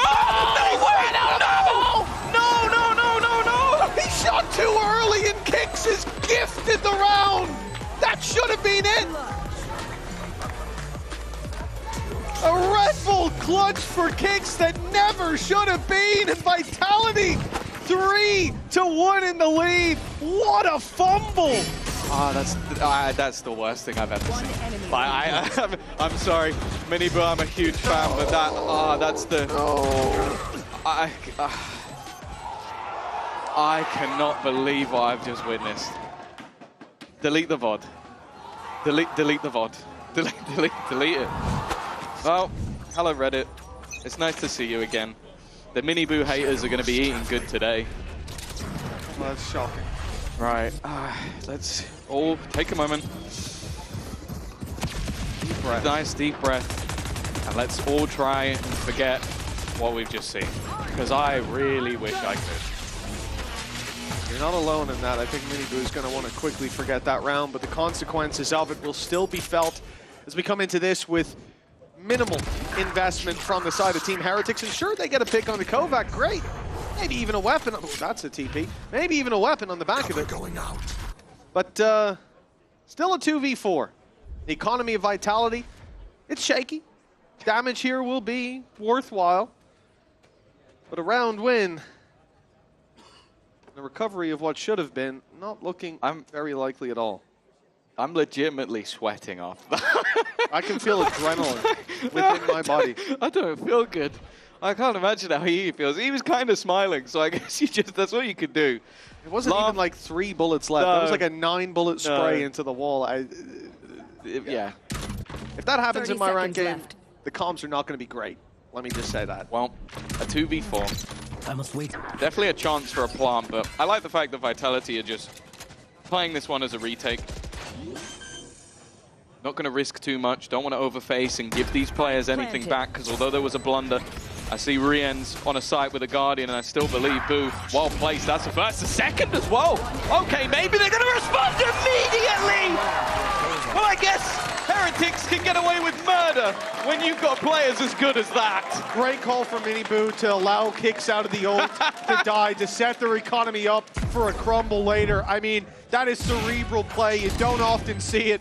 And I'm sure he's going to stick with that storyline when we go to an interview later. I wish I had a big brother like Boo, where I can do something like that, and he's like, don't worry, bro. I'll just clutch a 2v4 in the next round. All is forgotten. Not really, but... What is going on, man? 3-2. 5 rounds in. Yeah, I'm already at full head loss, like 100%. I'm not even, like, close. Well, a chaotic game. Neither coach seeing need for a pause at this point. Probably for good reason. Now it's Vitality, who don't have a lot to work with, but they have got 1 week that Lauren's not here, and I need a pause. Hey, we had one earlier. Don't count your lucky stars. Go on, Cairo. Nibble some cables for me. Ult online, rifle to play with as well. You're not going to put that in many rounds at this point, but if you find a pick or two, perhaps it could be considered. What is going on? Unfake's got a double. Now there's a chance. That ult could be invested, but Kovac's not in the spot to do so. Ooh, he's in a better spot. He's just going to walk around the trap set too deep. He's already past it. He's got the sight line onto Benji Fishy. And Heretics crumbling after that previous round. It's a 2v4. And those weapons, very recoverable for the remaining Vitality members. Oh, already though. Miniboo and Boo. Back-to-back 2v4s. I'm here for it. Decoy. Got themselves the dimensional drift, but not going to be used now. Miniboo needs to defend Big Bro, and he's already been caught by the paranoia. He's managed to fake the steps out, catch their gaze instead, and oh, doesn't quite manage to win the fight. The shield keeps one alive, and redemption not there to be had. Kovac with a triple. Vitality respond immediately, and it's safe to say this game is getting weird. Yeah, we're only There's on the more way. to come. I've seen the at script. that line. Unfake grabbing 2 there. 2 corners to clear, and he lands his shots too quickly. Kovac's flank perfect, puts pressure on these players, but that double hold down below, it looked like it could have found some success, but Kovac having the shield, being able to survive that initial fight and thrive in that later trade, gives Vitality a 4th, puts us 4-2. The timer's frozen for good reason. Heretics, Neil Zinho down there is not going to be happy with what he's seen unfold in front of his eyes. So they'll take a moment early on map number 1 to touch base with their coaching staff. Good luck, Neil. It's got to be I don't want to say fun conversation, but a conversation is happening. Definitely not a fun conversation right now. You know, they're on their own map choice. There's been a blunder or 2 or 3. But after the pistol, you know, conversion, maybe we're kind of where we should be. Vi's coming in for the next round. Ultimates on either side. Kovac didn't even need his ult in that last round. The opportunity for the 1v1, he didn't take it. The kill contract not used and dimensional drift for either side. But it's that combination with Rien's on that Hunter's Fury that could definitely make things a little bit more interesting. And yeah, that is true. The first time, I think it was an absurd amount of times in a row as well that we actually saw them lose. That goes there. For the first time that Heretics managed to beat Vitality was back in stage 1. And I think they come in as favorites here as well. They're the team that I'd expect to come out on top. Even with how the season's gone for them so far, they're 2-0. They haven't been defeated. That is a bold move from Kicks. Kovac needs to make up for it here, catching one, but it's the decoy that he pulled into his ultimate. Good reaction by Miniboo to so quickly put that down. I hate that works, I'll be honest with you. And while Miniboo, he's definitely lived to tell the tale. He's even caught Durka as well. Kovac looking for a response, and Boo just waiting on the corner. Finally, Vitality have found their first kill of the round, but now less. Boy, it seemed like they were going to go back and try and pressure him. I guess wary that he was going to continue his push forward. Instead, though, they group back up towards A, and Fake, he managed a cheeky double in the last round. I'll be interested to see how committed, and especially with the ult now, no value in it. They'll sit outside. Recon online for Unfake could make the difference. A few shots through the smoke to turn the tide in their favor, but the weapons in their hand perhaps more valuable. Sure, both of these players have money. It's all good, but take a look at some of the others and it's a little more shaky. Those 2 weapons being dropped over could certainly help out when it's only Les and Kovac that have that deep bankroll. And so the call is made. Fleeing the A site, going to the safety of the Cypher setup on C. Giving a 3rd round to Heretic success after the pause is called.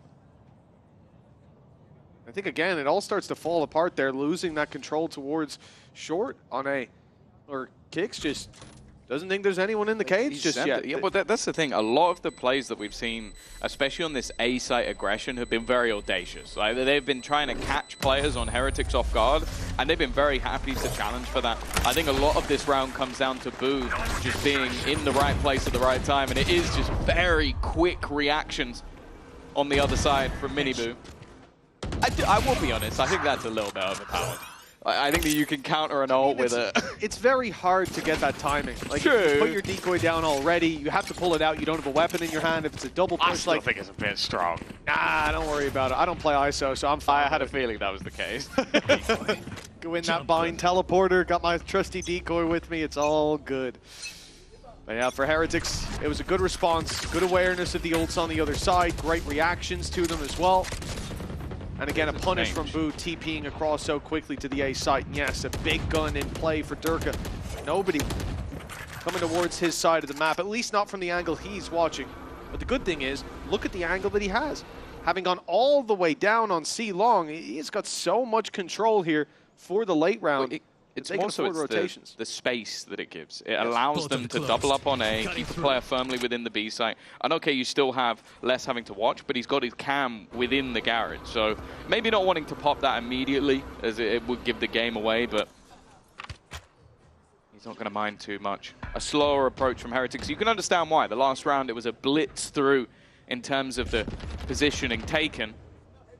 And with them still having a Hunter's Fury online, they can leave things a little bit later to try and find that opener. Now it becomes a bit more difficult. The cam was activated. Durka, or Miniboo rather, waited it out, destroyed the cam, and now opens up a little bit of space for potential push through. Obviously, Garage is being watched deep, but they could 30 come seconds through left. Garage to the C site. So Durka has to back off. Now playing towards B. It's going to be a tough fight for Kicks. He can't find one before going down, and the rest of the squad locked out, or so you would think. Kovac goes in for the battle. Even with one side smoked, his teammates couldn't help out, but he wins the fight anyways. Less on the Miniboo. Numbers starting to fall off for Team Heretics as Kovac finds another one! His third of the round now on the board! A shock dart, well, there's little that will do to help 3 players swinging him. Vitality, they found another round, a beautiful retake of the B site. Yeah, Kovac seems like one of those players, especially when he gets to reactivate that shield once, it's going to happen a couple more times. Like, it just feels to go into the flow state, and he's looked incredibly good so far in this matchup. 8 and 6 versus a squad we know run this best in the world at the moment.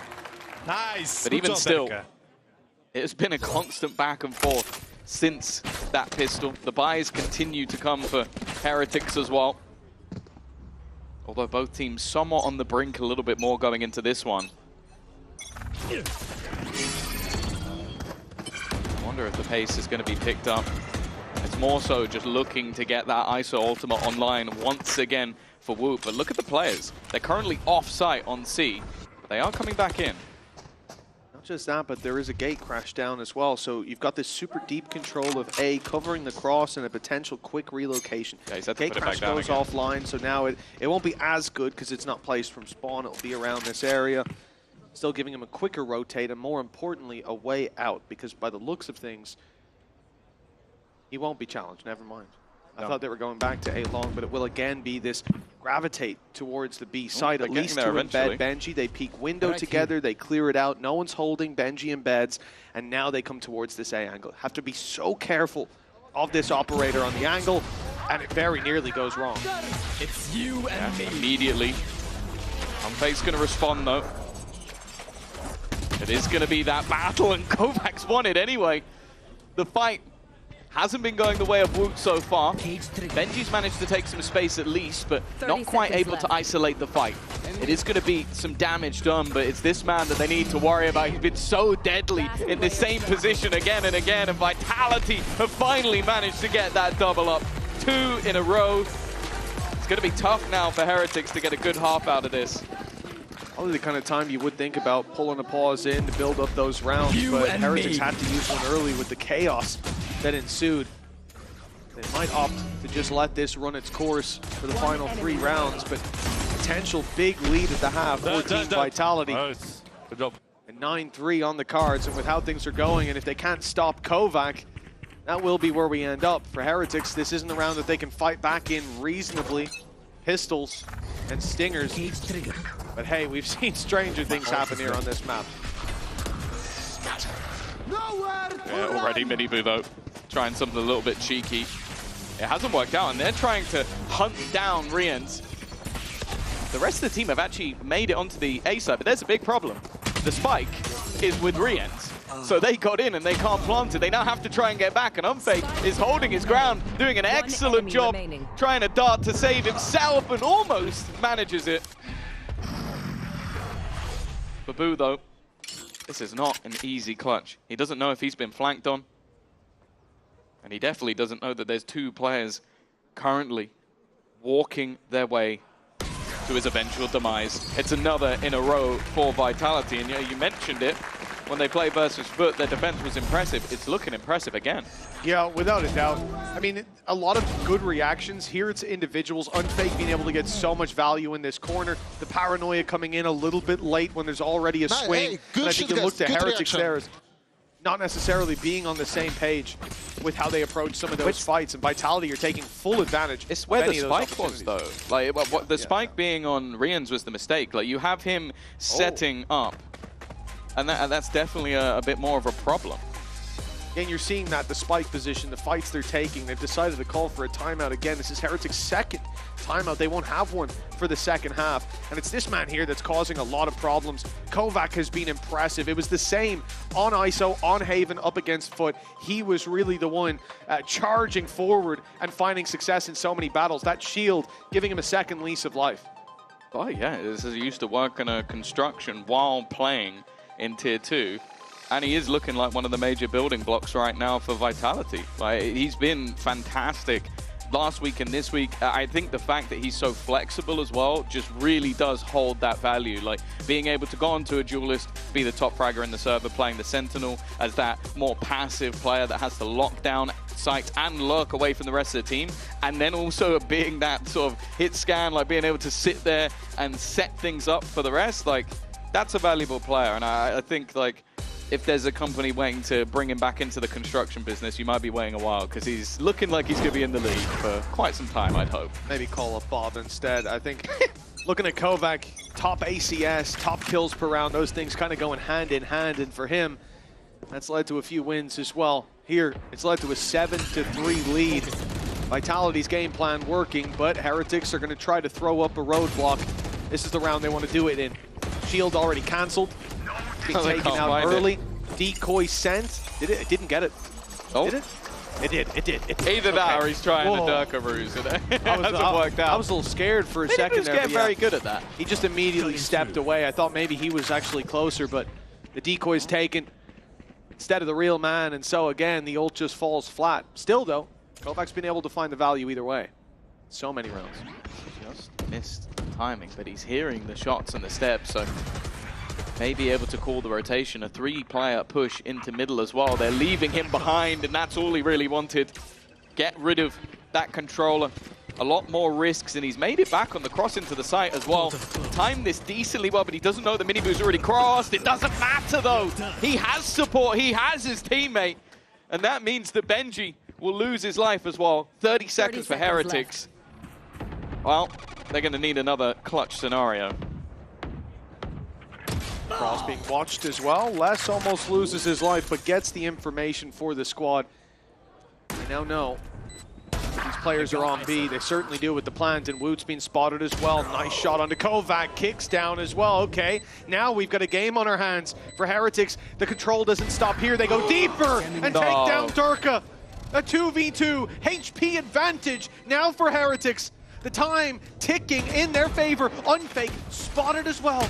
They haven't seen Les until now. Woot's picked him off, and the advantage firmly in Heretics' favor. Unfake, he's had some good rounds, but last time they had pistols. They didn't peek together, but this time it's different. Heretics, they'll take the round and push up to 4.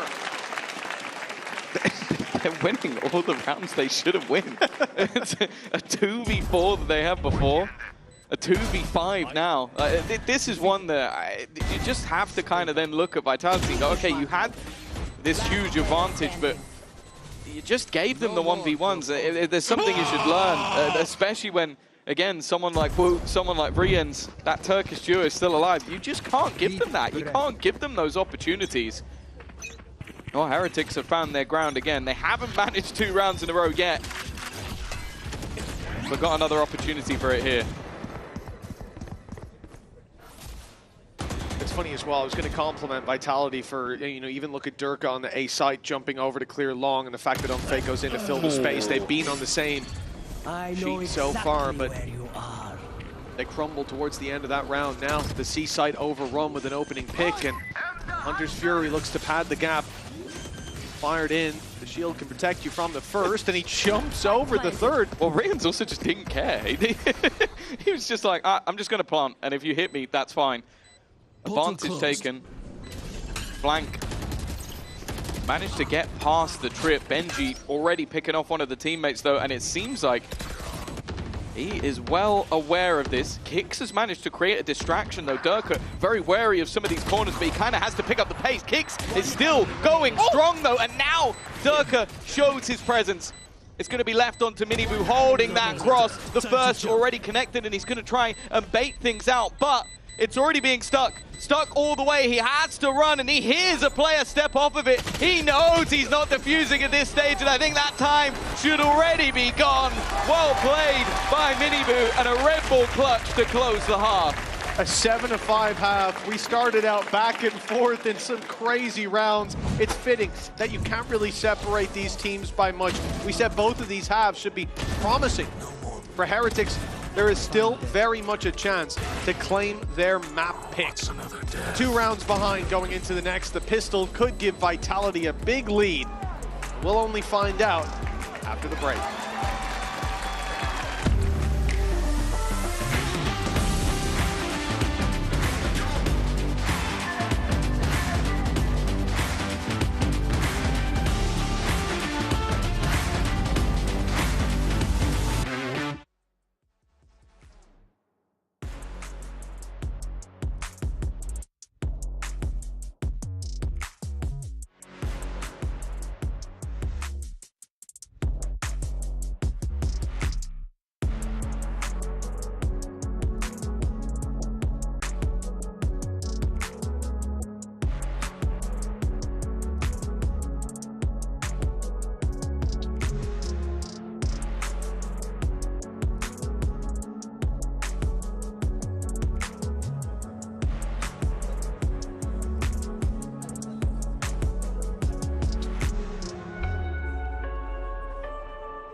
Seven to 5 at the halftime, and now it's time to kick off Vitality's attack side. They'll face Heretics on the defense, something that can certainly be spooky, and we'll see if Woot can reach the same highs that Kovac did in some of those rounds. But Unfake, the man topping the scoreboard as we leave that first half, he had some big rounds.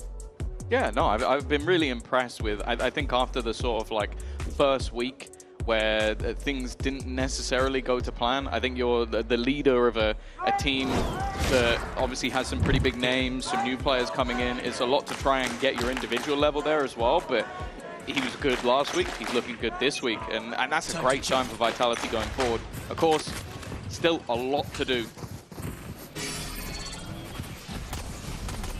Here in the pistol, it will be a pacey start, or at least that's what they want Heretics to think.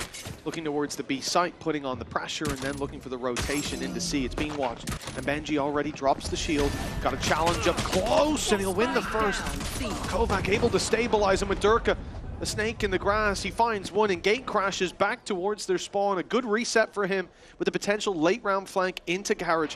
While the spike is being planted uncontested, Heretics now a man behind, have to try to find some answers to this problem. Durka slipped the net. He's made it through the B site. They're watching for him, but only here and there, and he catches the timing perfectly. Standing ahead. It's all right though. These are the scenarios, if anything, that Heretics have been better. Put them into 2v4s, and somehow they managed to steal rounds away. Rien's already with a nice start. Kovac covered under pressure. And now the remaining two playing from afar. The problem is that time. And they don't know exactly where they're playing from. Rien's trying to hold the line as that diffuser's already been half. And they're just going to try and stick it. Rien's has almost managed to do it. The shock dart, it's going to lean in. And he's managed to find the kill at the end.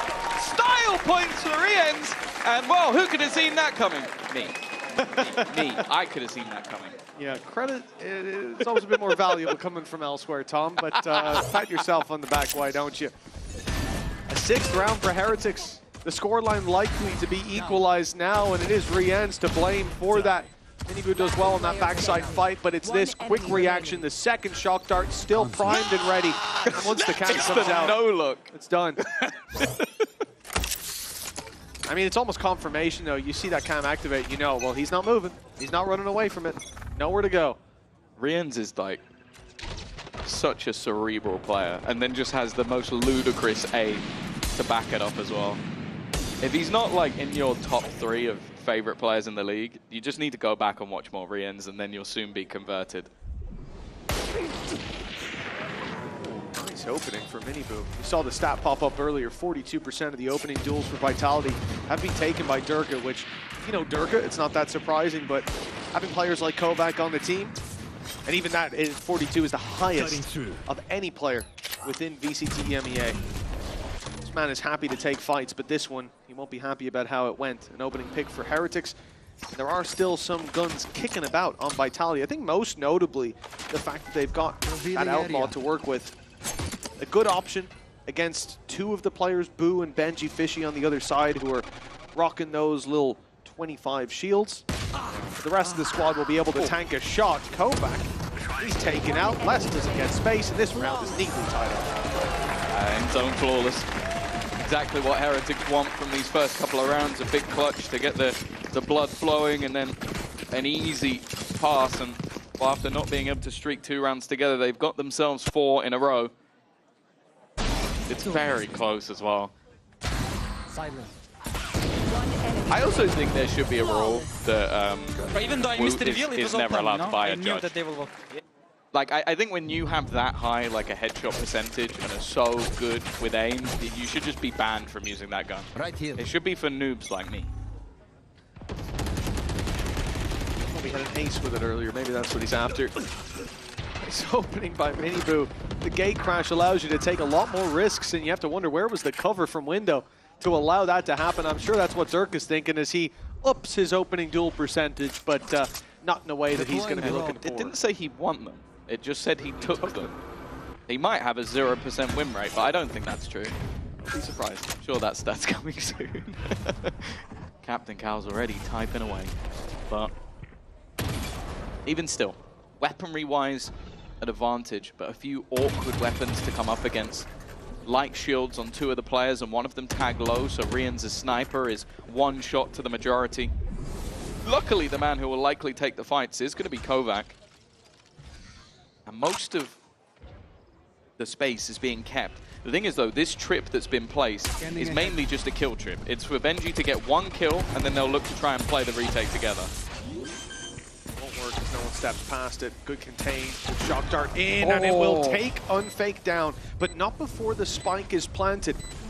Vitality now have time on their side, but Kovac has to have that same backside performance that we saw from Woot earlier, but he won't fly under the radar. He won't get 3 picks handed to him. Instead, a fight for his life right away, and one that he loses.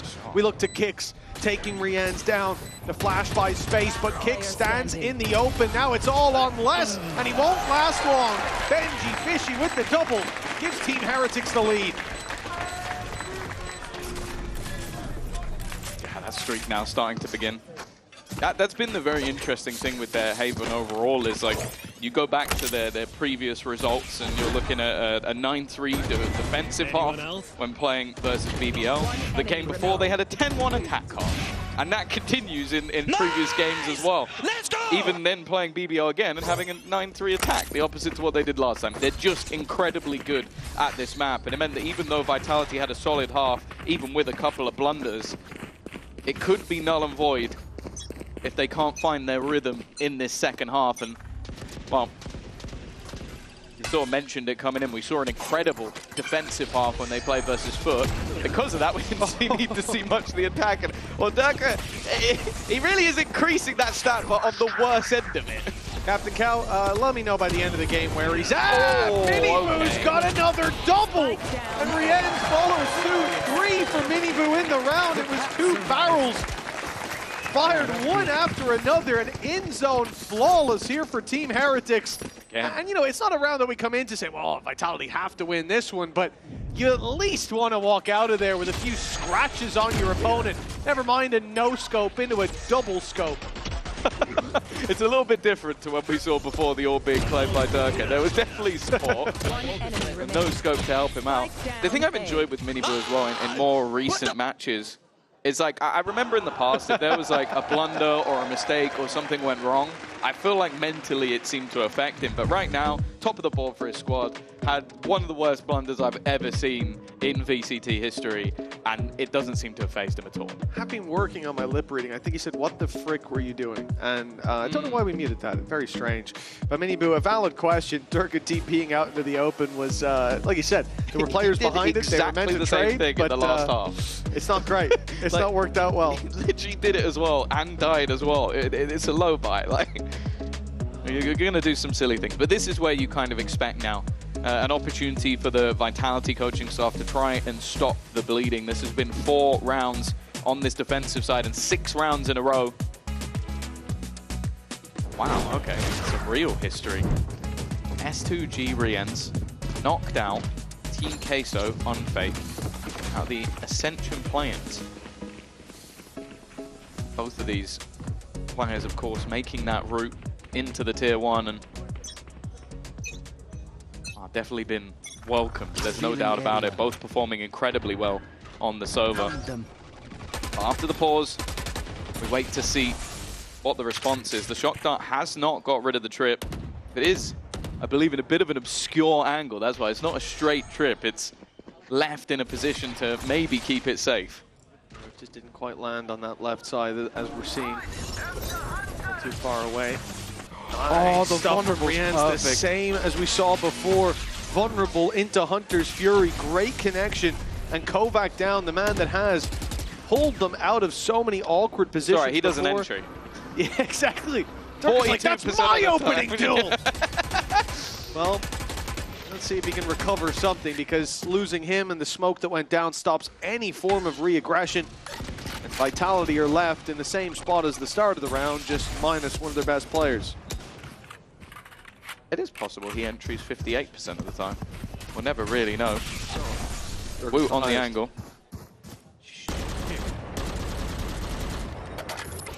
On that, they now have 30 seconds left. 30 seconds left. See?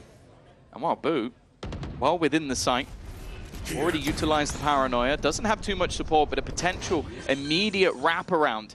And he's just looking to try and hold on to the back of the site. The first fight already going his way. Les needs to hold the line, and he's tagged low. Shield going to be activated, allowing Woot to just take over.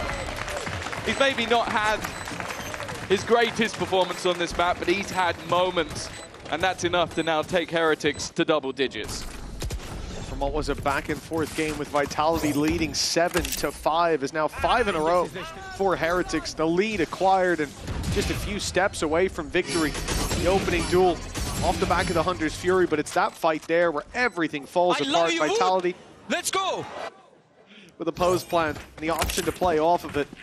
One man stood in their way, and he was still standing when the barriers came back up. 10-7, 3 rounds between them. And for Heretics, it seems like they're going to bring the operator in the same format on re-ends, and it's on the A site. Vitality, they're going to pressure C early. An easier fight for them, perhaps, without that Hunter's Fury round. Oh, it's an immediate TP in from Miniboo. I was going to say, the first weapon he bought in this round was a shorty, so I was like, he doesn't plan to come back alive. Just diving in early. I think to be disruptive, like you're coming up against a squad that had 5 ultimates available, or maybe 4 at the beginning of the round until the orb was taken.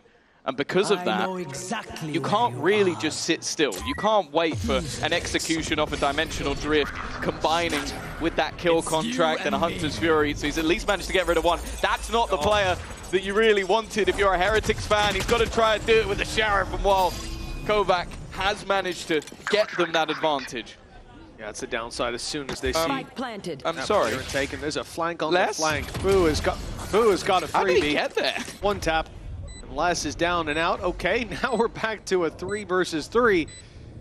Vitality not going to be too happy about how this has happened. They're back now open. A potential flank could be in play, but Woot has ult as well. Luckily for them, that's not the case. And indeed, the ult likely to be used. Good angle to use it towards short, still catching players deep on long.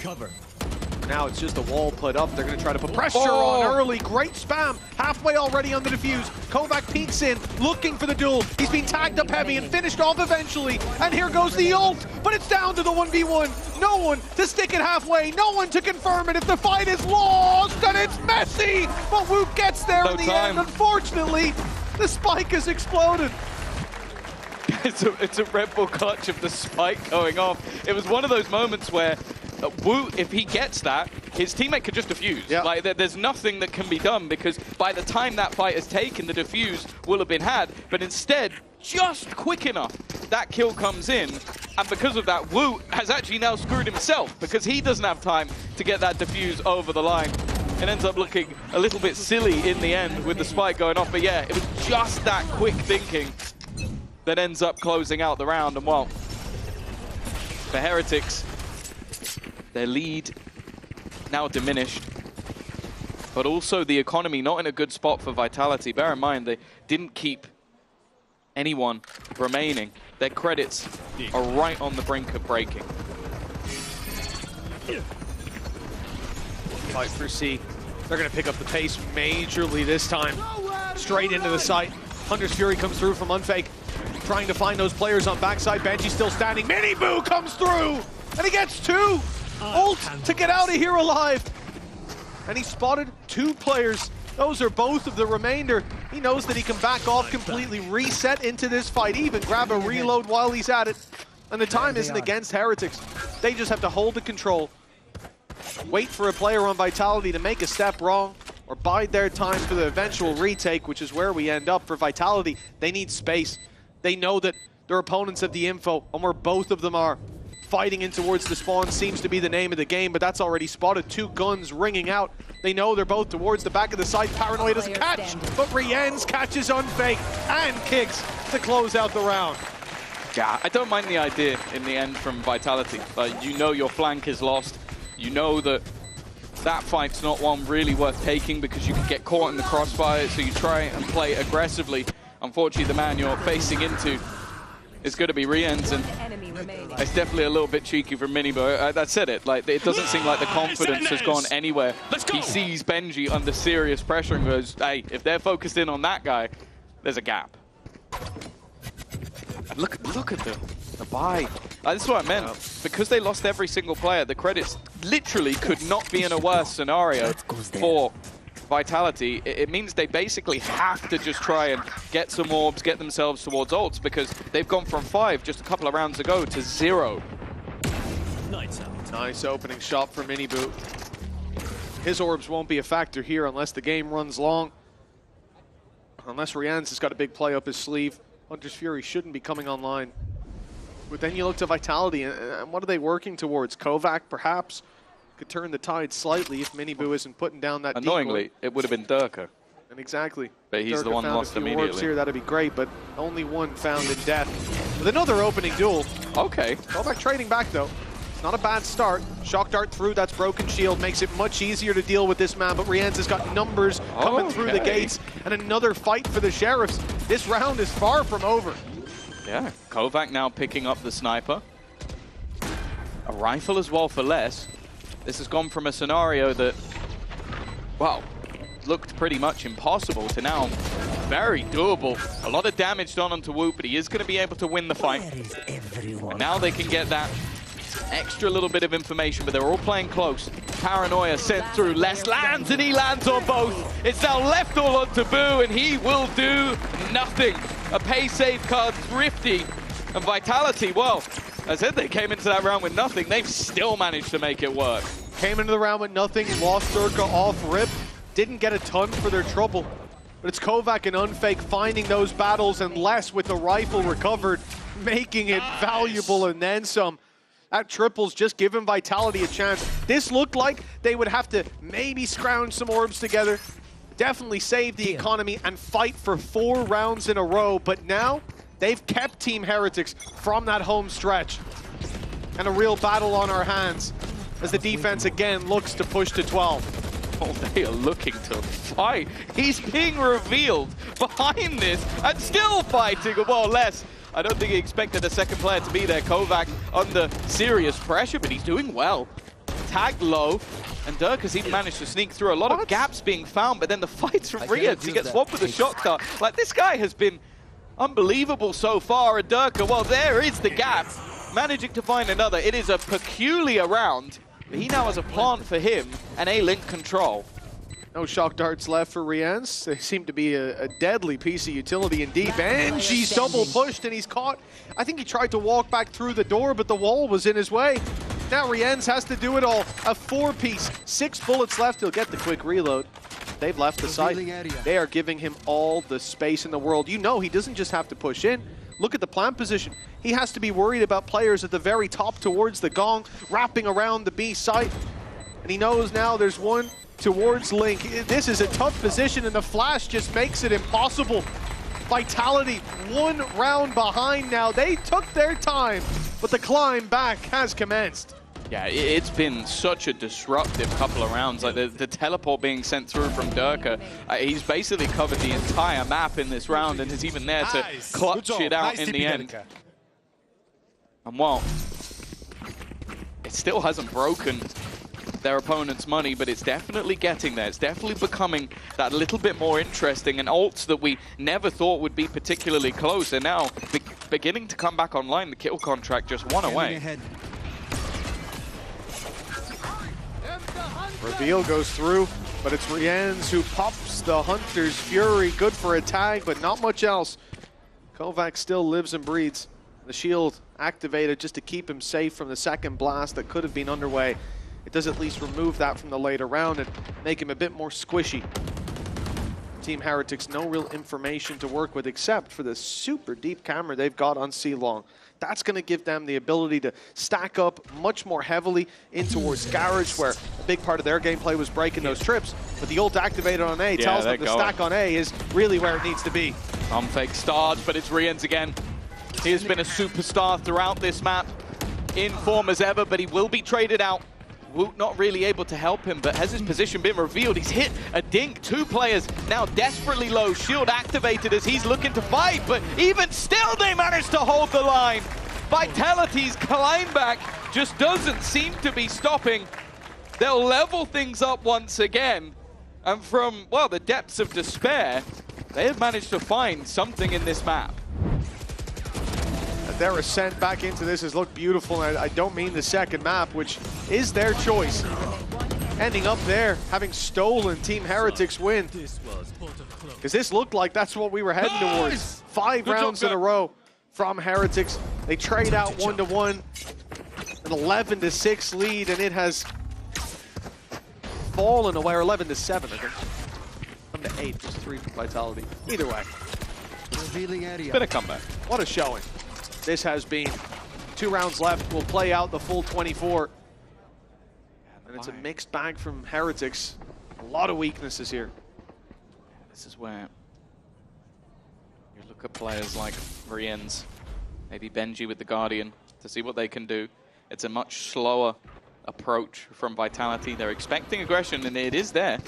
But Boo has not been cleared. And well, because of that, he's going to get away with a freebie onto Durka. Now, in the last few rounds, Durka's been alive in a lot of the late round scenarios. He has not been that first point of contact, and his survival has won them those rounds. So him being lost early, not a great sign.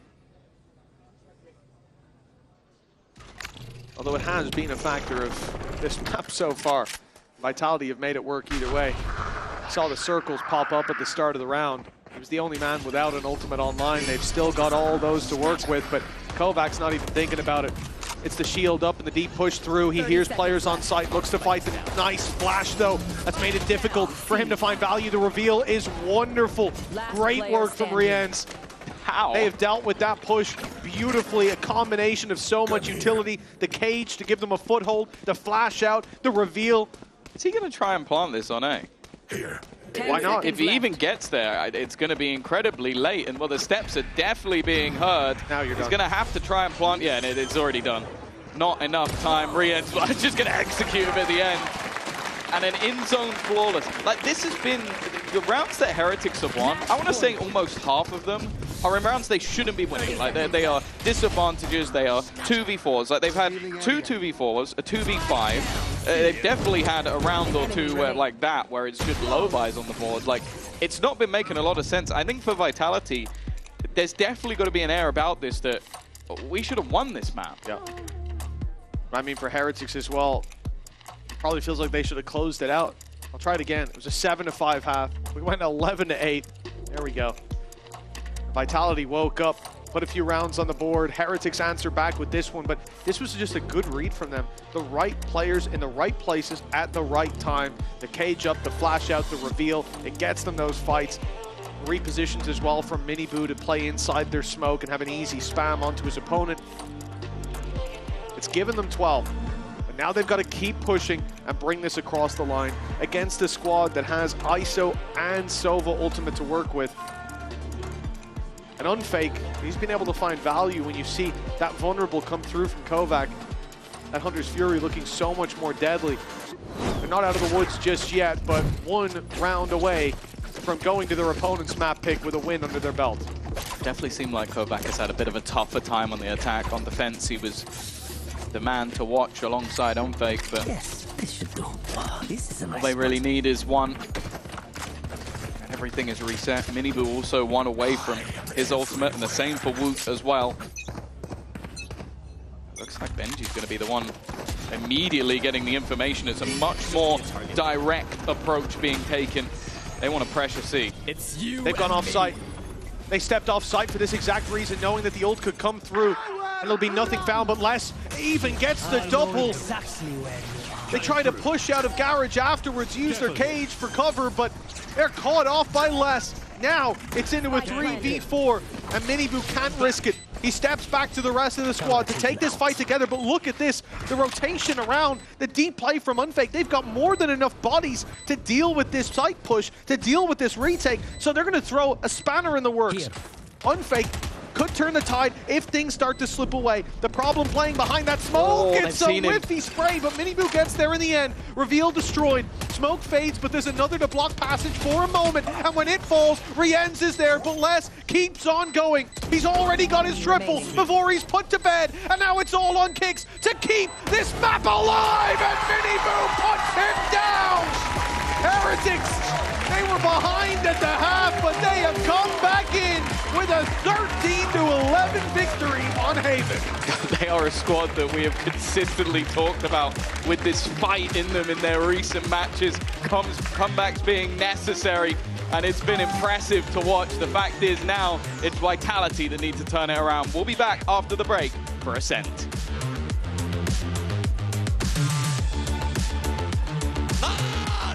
What the f are they doing? Nice, good job, Tommy. Nice! Nice! Nice!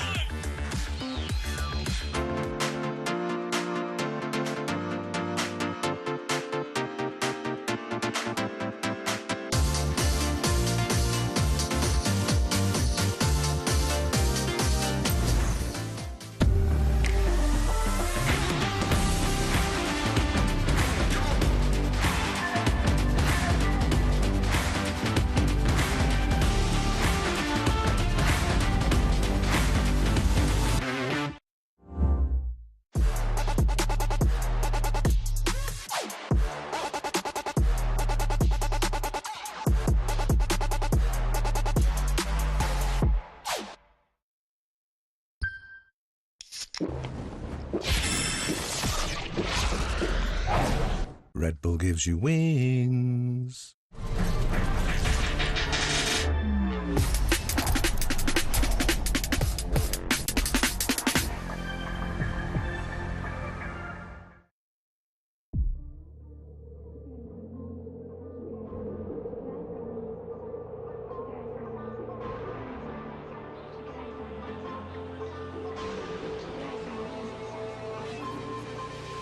Anytime you crack a butterfly, I flip a switch, keep a secret, let you come inside. When I run the gamut, but I could never plan it. I keep on breathing when I land it. When I run the gamut, but I could never plan it. I keep on breathing when I land it. If you give me a piece of your heart, you keep easy when you are a part of two worlds. It could be nothing, maybe it's something. Keep your eyes on me. Keep your eyes on me. Keep your eyes on me. Me.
We are destined for bangers only, it seems, today here at VCT EMEA. I'm your host, and I'm back here, joined once again by Meg and Billy. Billy, every single map we have seen has gone down to basically the maximum amount of rounds. I don't ever remember us having a day like this. This is great. It's great, yeah. We're here on the beach, enjoying it, living the best life, getting to watch some amazing Valorant. You're right, though. It's been so competitive. I think we kind of expected that with the teams that we're playing today, and this has proven to be a banger as well. Yeah, what a great day to be a Valorant enjoyer, right? They have been incredible games so far, and as expected, that was just a highly competitive game. Back-to-back rounds, so much happening, and of course, it really could have gone either way.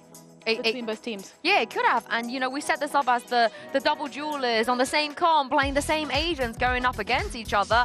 In this instance, Meg, it was VIT and Miniboo coming out on top. Yeah, they were incredible. And I think it's definitely something that I saw sort of coming through on that defense as well. It almost felt like both halves, they were so incredibly confident together. And I guess that comes down to the fact that they have played together for so long. Their synergy is incredible. And they know exactly what each other's next move is. And you could see that in today's game. Yeah, when we had this kind of double duelist chat the other day as well, I was kind of like, come on, Miniboo and VIT, they clear everyone in our league. But yeah, I think they showed just that. But that's not to say that Darkla and Kovac weren't performing great, right? They were doing their best, they were trying their damn hardest. I think Kovac has looked amazing on the ISO, as we've been screaming and shouting about. But yeah, you can just see how much fun they have, not only in the server, but outside of the server as well, which is one of the great things about a roster that decides to stick together. For a second, I thought they were shooting Rians. I was about to step in and be like, none of that. None of that. I mean, they could try, but not many people have been able to take Rians down. So, in safe hands, but how about some of the more technical things we saw, Meg? You know, round 18, for example. There was something I spotted, and I think this is a real testament to the experience that Team Heretics have picked up, especially this year, going to those tournaments, playing against, you know, a plethora of different teams. They were ice cold on their defense. Everything sort of that they've been learning over the past year came to fruition because the way that they chose to take duels was as a pack. So for example, this round here, round 18, they trade out that kill on C Long, and you can see Benji and Boo walking towards that B site off the information of the cam.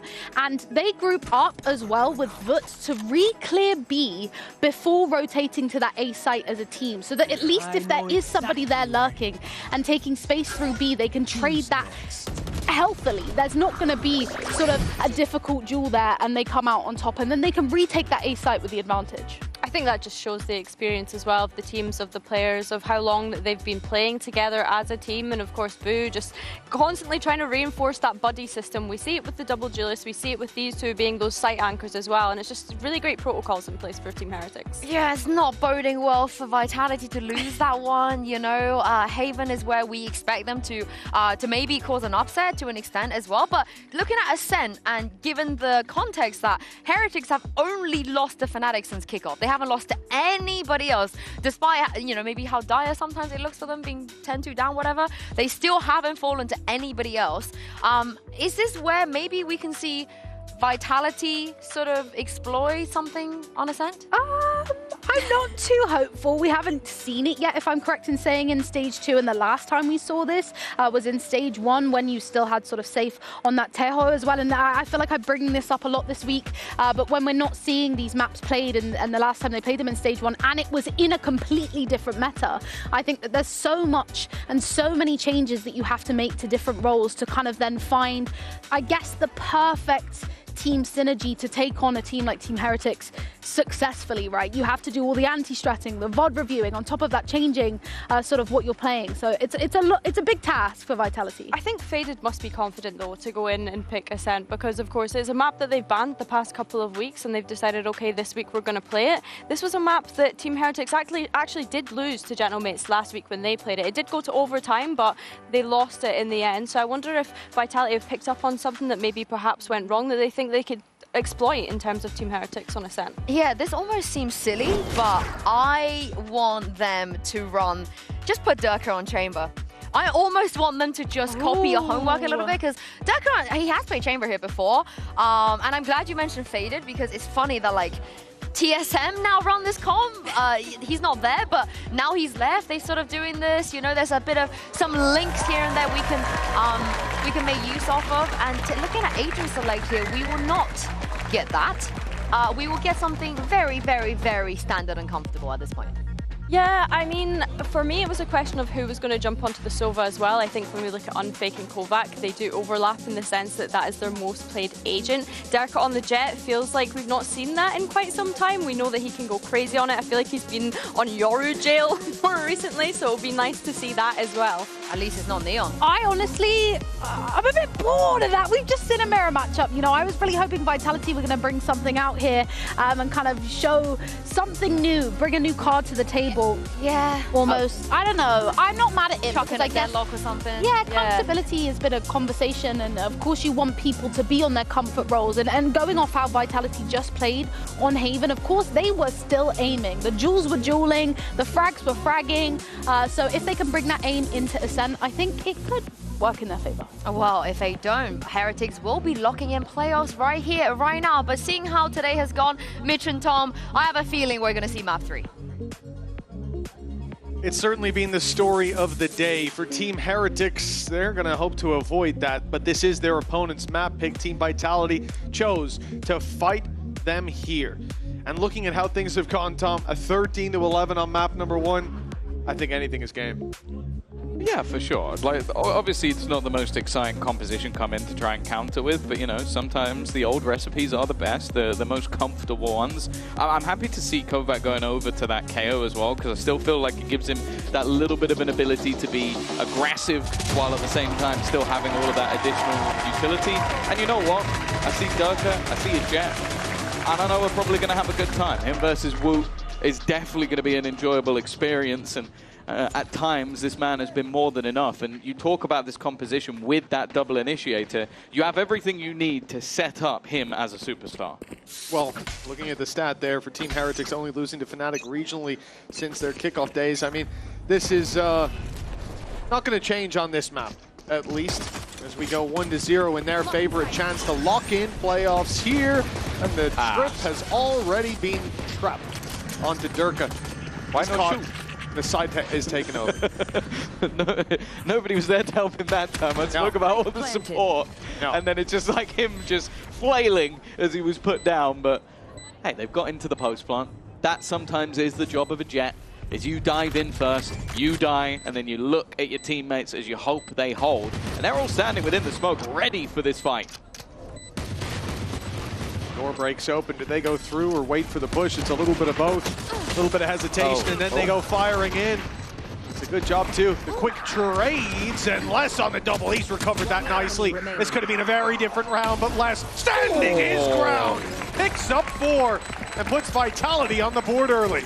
Yeah, you put this man on an angle, holding with a pistol, and I have the utmost faith that he is going to do the damage. 4 kills in the pistol. Another solid start to the map from the side of Vitality. Oh, that was really crispy as well. And I think it's going to be important that they get off to these starts. Like, realistically, you look at the composition that's being run by Heretics, they're constantly going to be pressuring, causing issues. Wu on that Jet, as terrifying as the man on the other side. There's been calls for him for a long time to be a primary duelist, and a lot of the comps they're running now involve him picking up that star role alongside Minibu. You see Durka go down early. It's a good time to talk about that first map. I believe he was 3-6 in opening duels.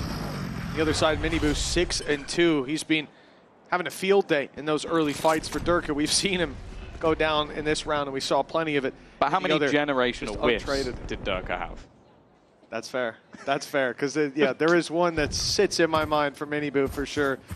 It's so funny, though, to see Vitality being so casually cruel in the name of taking space, just sending him in to his death, and oftentimes not capitalizing on it. Yeah, but that's just how quickly Heretics have reacted to those fights. Yeah, I think as well the real damage you expect from Dirk will be on the defense. Getting him that operator, being able to have that, like, the supportive flashes for aggression. This round, though, not mass expectations. The only worry is the time starting to tick, but they now look to make that move. He's already tagged up as well. The run through, not going to find anything. Decent cleanup from the remainder, and the last 3 are very far away. May even just die to the spike. Yeah, it could be the call at this point. You take a look at where Ult Economy's at. Unfake, who was the polar opposite. I think he was, gone off memory, 5-2 in those opening duels. He was having a field day. He had some incredible plays. He came out of first half, top of the scoreboard in the previous map. Well, he is currently sitting 3 away from a Hunter's Fury. And although you won't have that vulnerable being delivered from your ISO, neither team having one, still an ultimate you want to respect, and one that they don't want to have online for their opponents. Revealdo is going to grab the info, and forward he goes. 1 away, or 1 kill, sorry, 2 away, and there's the orb found. He might have that online with an early pickup in this next round for Vitality. 2-0 with only 1 player lost. That's just fine, especially with the pistols brought in. Yeah, and obviously Ascent as well with the orb placement. It's a very good map if you're 1 away to at least challenge for one of those orbs, especially on the A side of the map. It's needing quite a lot of aggression to challenge for it, but it does look like we're already seeing Woot look to try and fight across that side. Vitality, though, they're looking to capitalize off of that potential ultimate as they have all 5 players. No luck, nothing else. They are all setting up to try and fight for this A orb. Early on, Woot's not going to have an option to keep on swinging that angle. He is sent backwards. Vitality's utility dump with a lot of refresh in util gives them the space. Keeping control over mid. The risk here is a B push. But Heretics doing that in this round, not looking likely. Sat back, waiting to re-aggress towards Wine, towards A main, and quick TP out from Kicks is going to get him to safety. They'll concede the space. The thing is that they don't really get a lot for this other than the orb claim. Yeah. And Unfake now having Hunter's Fury, I think he's going to try to find a target on this B site. Most notably, he still has his drone to work with. And so finding someone, tagging them up and making it easy connections is very much in their playbook. Well, he got exactly what he wanted. That was the only goal. The fact is, though, 3 players already within this B site. Shock Dart being set up as well. And that time starting to get that little bit lower. A chance for some real chip damage to be done as they now look to try and execute. Paranoia reveal, that's going to get them info. Durka grabbing a kill off the back of it, and the Hunter's Fury flown through, catches Rienz, but Benji Fishy comes in to fill the space. Only good for the 2. Usually it would be good enough, but Vitality with those opening picks, they've come ahead, they found the plant, and a 3 versus 2. Look what Heretics are going to be made to do. A retake, rifles in hand, low credits though. But with only 1 player to the good for Vitality, it's worth the risk for this defensive side to try to get back in here. The drone coming from main alerts them to the fact that there is still a player there. Now they look to clear the site while those 2 are isolated. A smoke gives good options. 2 Kicks and Kovac, a flash out. Woot. Oh, he's got one through the smoke. Numbers even. Unfake has to hurry his pace, but Kovac's buying time before he falls. And Woot doesn't have any left on the clock to play with. Trying to get out, but he's caught. And the damage to Heretics Economy here, well worth the losses taken by Vitality. Round 3 is theirs. Yeah, I think a nice game plan from start to finish. I don't think a lot of teams would commit all 5 players to fight for an orb, but it was something that they wanted within their game plan. The initial combination as well, as they enter into the site, utilizing the Paranoia to set up Durka, and then everything else. Okay, Benji did as well as he could, but once it gets into that post plant, avoiding another 2vx scenario was always going to be difficult. Back in as barriers are up. Well, it's just a slaughter immediately. He wants that ult back. He's on his way, that's for sure. Halfway to the Hunter's Fury the next round. Hell of a start. The judge on Woot. The sheriff on Boo. That's all that stands between Vitality and the round. Losing Durka early. Hell, Vitality are used to this. Yeah, I guess so. It seems like he doesn't mind too much. Still put up a good performance on the last map, even if it seemed like when he got into the late rounds, he was so valuable for the squad. When he got into the late rounds. Yeah. But it is, he's doing his role. We used to have these conversations back in the day. You think about when Raze was primary entering and you're just blast packing into your death, hoping the guy behind you trades. And this you gotta do. Was always the pinnacle of it. Yeah. Like if you're playing a Jet, if you're not dying first, it probably means either you're having the best game of your life or, well, maybe you're not the best Jet. For now, though, just patient stuff and Vitality. You have such an advantage, and we've already seen some pretty big blunders in the previous map. I'm sure that was the main talking point as they went in from the break was, it is not really that they were massively better than us. It was we had 4 or 5 rounds that we should have won and ended up only losing 13-11. And if they can avoid all those blunders, which right now they are doing, it's going to set them up wonderfully well. It's far enough back there that I don't think they heard the updraft, but they certainly have an idea. Maybe they did actually dumping a flash around that corner. Someone might have been within earshot. It's getting dangerous. Wood is put down before the round can spiral out of control. 4-0, a solid start for Team Vitality on their own map pick. The attack is building up nicely.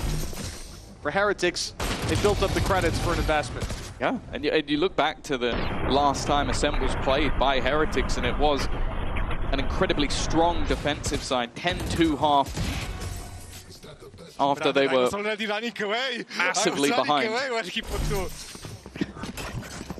Well, always nervous when Woot's left standing. So far, so good for Vitality as they look to try and respond. Minibu in an aggressive position. All he really wants is one, and that's what he'll get. Got the flash sent over, it delayed his peak, but that almost worked in his favor.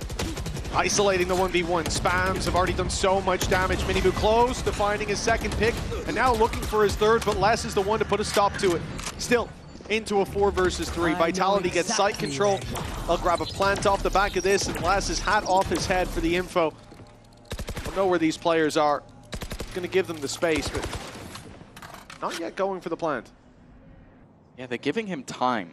That's what it is. They know if they plant, the execution back into the site is likely to begin, and they want him to be just that little bit closer. A chance that maybe as well the opponents have already gone to clear this with how much time was left on the clock. He does need to get a move on though. The other 2 players starting to get closed in on. Les has done his job. That is the flank, and he's done extra already. His 3rd kill of the round, but his teammates are dwindling, are falling. It comes down to the 1 versus 1. But he knows that he has the time on his hands. Always clever in these scenarios, and he'll be there to close it out again. A 4K in the pistol, a 4K in round number 5. Les is looking unstoppable. Just an outlandish read from him as well. You said it, they delayed the plant, and maybe for a moment Heretics thought about that, the flank potential. Why are they delaying? But then they set their sights on the site, and that's exactly when Les struck from behind, catches the Omen off, finds a second, his 3rd of the round as it was, and even uses that camera. You see him hold on to it for a moment, wait for the tap, see if he's sticking. You know if he shoots it, he isn't, and then looks for the fight right afterwards.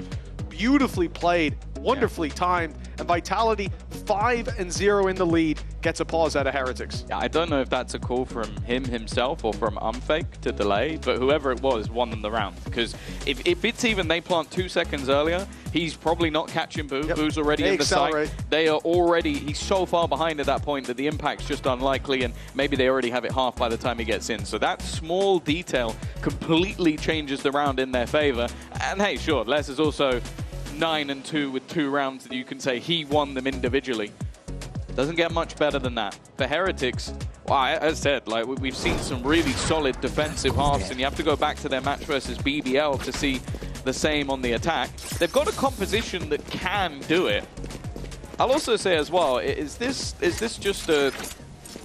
Are we just showing times that Unfake lost? Like, do we have a toast of Unfake beating someone? Can we throw that one up next? He lost to, yeah, he lost to Mini, but lost to Rienz on S2G. If you're going to tell me he lost to Benji as well, well, it's been a tough time, but maybe that's a bit of inspiration for revenge. Durka certainly on that arc as he's found an opening pick. Unfake answers up onto Minibu. It is weaker weapons here for the defensive side. They try to go back and deal with what they expect is a less lurk. As they find it to be the case, they lose their life in trade. Rienz and Benji last alive. See if they can group up and make something work here with the Sheriffs, but really the question is damage. You don't want that economy to get out of control for Team Vitality. We've seen how hard it can be when teams get those back-to-back in-zone flawlesses, and it might not quite be that with Kovac going down, but it's damn close. That's fine for them.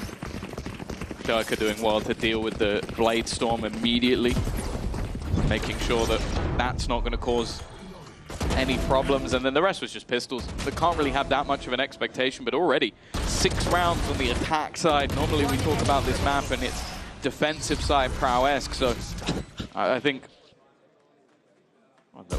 right now, Vitality are going to be very happy with their position. And sure, their opponents are coming in with some strong ultimates, but so are they. Vitality are coming in with clear intention. A trip behind and the rest of the squad moving towards the A site. Flash already in, dash on the back of it. Durka's got a little bit of space. He'll wrap around the Gen. Nade pushes Woot out into the open, but Durka goes down. Boo's got him covered. Woot's already taken one. Re-ends with the Hunter's Fury, finds another, and this is a wonderful stop from Team Heretics. They've not even taken a blow, VALORANT or Woot. And Unfake, good as he's been, hungry for vengeance as he may be, he's not getting out of this one really, is he? Time to jump. Even if he gets Miniboo, there's plenty more to find. Yeah, I don't mind the idea. I think this was sort of the round where you expect that big buy to come in, expect the changes that Heretics look to implement. So you pick up the pace, you try and catch them off guard, you try and be incredibly direct, and well, that's about as low as a player can be. 3 HP from the operator shot. Well, eventually, Miniboo will get the job done. And in zone flawless. Surprising after the 6 rounds in a row from Vitality that the first is incredibly clean from the side of Heretics. But this now needs to be the start of a big comeback for them rather than just a flash in the pan. Yeah, they've already been pushed pretty far on this defensive side. Whatever was said in that timeout better be airtight. Think about that round. Time to jump. Boo providing a lot of cover. I think he was on 1 kill going in. It was a big round for him. Kept Woot alive, which allowed them to drop Kovac. It was a sleeping beast at the moment. Okay, so I think when we go to the defensive side, there'll be plenty of challenges for Heretics, and going in with 6 rounds will at least give them a leg to stand on. Operator in play for Miniboo, holding down on mid, but Vitality are conceding that space entirely. The rotates are coming in through the spawn, the early pressure on A with the hope to drag a rotate. The drone is being heard, they'll step back, only showing the Cypher. I like that. That could easily be the lurk. In fact, I think they want to sell that exact idea. Yeah, and Durka's Bladestorm is just going to be that entry point. An immediate dive through into the site, but the hope is that maybe there wasn't anybody else there from above. Oh. He attempts to take out Benji, and he does get pretty close. The shields will at least regenerate. Miniboo is trying to hold on that cross, but there are 2 players deep within the site that might not necessarily be expected, and the TP brings a third. But Vitality are now going to go back the other way. Yeah, they've made the read. You hear that TP, after putting pressure towards this B site, you know exactly what you're running into. A stacked up site, not one that they necessarily want to fight. But even the baited rotation, it seems to be all this comes down to. With 20 seconds left on the clock, they hope that someone from Heretics will step off that site, will start running towards A, but they won't. They stand strong there, 12 seconds. Now the spike hasn't even made it to the site. The clock is strangling them. They need to run. They need to get in here, and they are shut out. The time, too far gone. The round 1. The question is, how much will it cost Vitality? And with only 1 rifle left standing in the end, they've got to be disappointed with how that one went. Yeah, I think the main thing in that round was actually the deep position of Woot. Like, he's holding such a horrible cross over on the A site, deep, with so much information, that he can basically mean that, okay, I just need to catch someone and hold on to that ground in A main. Even if it comes down to retake, they were fine with that. They were okay with that. So what they called to do is just pause. They just sit there, they just wait. And while Vitality, again, I don't mind the call, it's just the fact that Heretics don't react whatsoever was their undoing. Here. Patience rewarded for Team Heretics. I like this control. B main, late trip reposition. It's going to give them a lot of options, but losing Miniboo, that's going to limit them. Paranoia is through the push up from Woot, but he doesn't know about the player in the corner. Now he does. Good suspicion. Dash over for the reposition, and that has caught kicks off. That's given the spike to Team Heretics. Now they're the ones defending on the other side of the line. Boo will be forced forward. Not out into the open, though. That nade not shallow enough, but Woot tries to help him. ends up losing his life, and they know exactly where that last player is. They've got Boo boxed in, but they need to move that spike to site. I didn't say which one. It's going to be taken all the way to B, and a 1 versus 2 will be left in the hands of Boo. It's already been a weird round, and the conclusion could be something very surprising indeed. Like, Boo is still convinced. This time, it's almost the burden of what they did in the last round, pausing, being patient, waiting. And now he's got as far a rotation as humanly possible to try and get back in to the other side of the map. A million angles that need to be checked. There could be a snake in the grass at any turn. And even when he finally gets into the site, you're going to have that Cypher utility ready to try and stop him.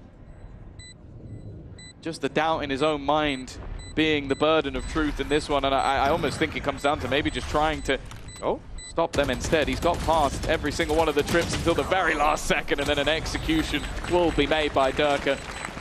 It was a blunder, or a problem, I should say, at the beginning of the round, but Vitality react well.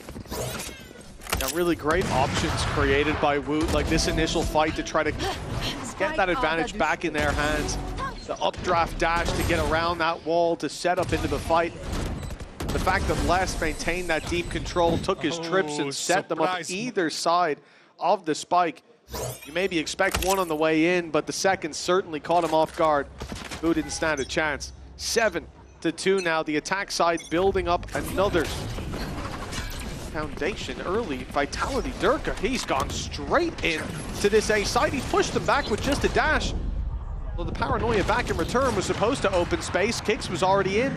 He catches Woot. It doesn't blind you, it just near sights you, and he was real near to his opponent. A 4v4 though with the trade back, and the smoke causing problems. Rienz has got to bail. That should give the plant over to Vitality. All the while, there is a snake in the grass yet again. Yeah, he's always been in their back. They're going away. TP to the other side because of how much ground he's cleared. The only problem is the rest of the players can't just TP in the same direction, and that's going to give a pretty hefty advantage to Heretics now. But even still, less in the post plant, a divided defense as they look to conquer.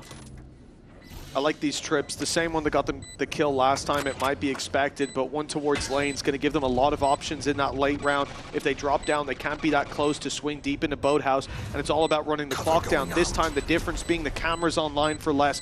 Even if those players get close, there'll be that second line of information. It's the decoy that trips the first. Shorty's in hand. This is dangerous to deal with, and Team Heretics managed that very nicely. The time is quite low, though. It's gonna be close and not close enough. Vitality get it across the line. Yeah, it's back-to-back rounds where the clock has definitely helped them out, just forcing players into more aggressive positions. And in this case, the time was enough just to close out the round on its own. It's a second pause called, but ultimately, like, it was a big gamble from Vitality, like losing this advantage. It was just the time that was taken to get back in again, having to try and clear all of this space, and Les being able to hold on for such a long time. 8-2 up now on the attacking side. Like, realistically, this is a very damning looking scoreline for the side of Heretics. Without a doubt. We expect this defense to be coming out with the lead. We said 6 might be enough, but even then, that's a pretty hopeful estimation of the situation. Now we're looking at an 8-4 at best. And those 2 rounds they streak together, and sure, this one comes desperately close. Less than 0.3 of a second in it. But it's not enough. For Vitality building up these attack rounds, do we expect them to slow down when they go to the defense? I expect someone like Kovac to have a much easier time there. He's going to be stood in his own to take those fights, using his utility as well, much more proactively. Durka's not going to have to dive into his death so often. This is going to be difficult for Heretics, even if they get 4. And that's up to question right now. Yeah, they're a squad that you look at this double duelist and you're always going to have that faith that individually they've got the stars that could bring them back into the match. But this isn't like Haven. This isn't a map where they have been like truly unbelievable. They've had some very good results on it, but a lot of that did rely more heavily on a strong defensive side. Vitality so far have managed to pick that apart.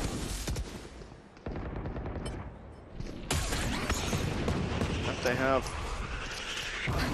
Vitality are pushed back this time from their A control, but they've given themselves options. There's a camera in middle somewhere that has been left open by both sides. With the exception of when the AWP was in play for Heretics, which, you know, quite obviously it isn't at this point. Pretty mixed bag of a buy. So there's a camera here spotting all the information, containing that space. You have Less sitting over towards B main, looking for the aggression. Now the reveal goes up. Reveal inside of B main. Nobody there. Slight rotation starts from Rian's. That could have been a gap, but he's thought twice about it. Yeah. Not seeing any pressure on A. Nothing on short. He goes back. Luckily, there'll still be 2 players here for the push. But the gamble is that they're going to have more players on one side and then the weapons on the other. And they're currently walking into the weapons. It's still going to be a difficult hold. The rest of the players are so ridiculously far away, and sure, that TP can be taken and will be. So that's at least a third. And the time has been a burden at times, but here we go. Hunter's Fury into the back of the site. That's going to make things awkward. Rienzo still does well. 14 seconds now to make this move. They've already found another. Still, 2 players sit at the back of the site, and they've managed to drop another. The spike not being stuck, and because of that, the clock now goes against them once again. The round already over, and Heretics, once more, a round that didn't look like they should get, but they managed to make it work. That looked like it was going to be a mistake. For a second, Rian's leaves the site. It looks like it's wide open. Just one player, Benji, in their way. But he goes back to help. Plays behind the trips. Rotate in from Boo's ultimate as well. He emerges from the shadows to a well-defended site. Rian's, he gets hit by the Hunter's Fury. It's an easy kill. He's revealed. But those other players on backside, they buy enough time. Root coming in to drop the planter. That seals the deal. And the round is done 8-3. For Vitality, they're doing it again. They can stop this at 9. It would be wonderful indeed. But Woot's already picked up the opening. Durka quickly coming through shorts, trapped Woot in the corner. He's going to try to get out of there, but there's someone waiting for him. Kicks is dealt with. A flash from Miniboo buys him another fight. Those players blinded. A second goes through. He finds himself and ends up going down to Durka. The spam, close but not close enough. And we're back to a 2v2. The second player still not spotted. Durka once again. Oh, it is a dangerous game. Just about surviving, but they have to be careful.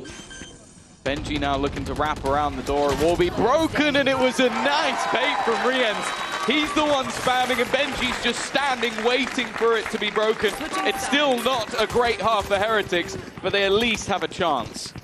Yeah, they do, but it is going to be a tough second half with only 4 rounds on the board. Vitality may have given over 4 of the last 6, but they've built up enough of a lead that they could be bringing us to map number 3, Lotus. We'll see if that's the case after the break.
Welcome back, 8-4. Team Heretics certainly have their work cut out for them.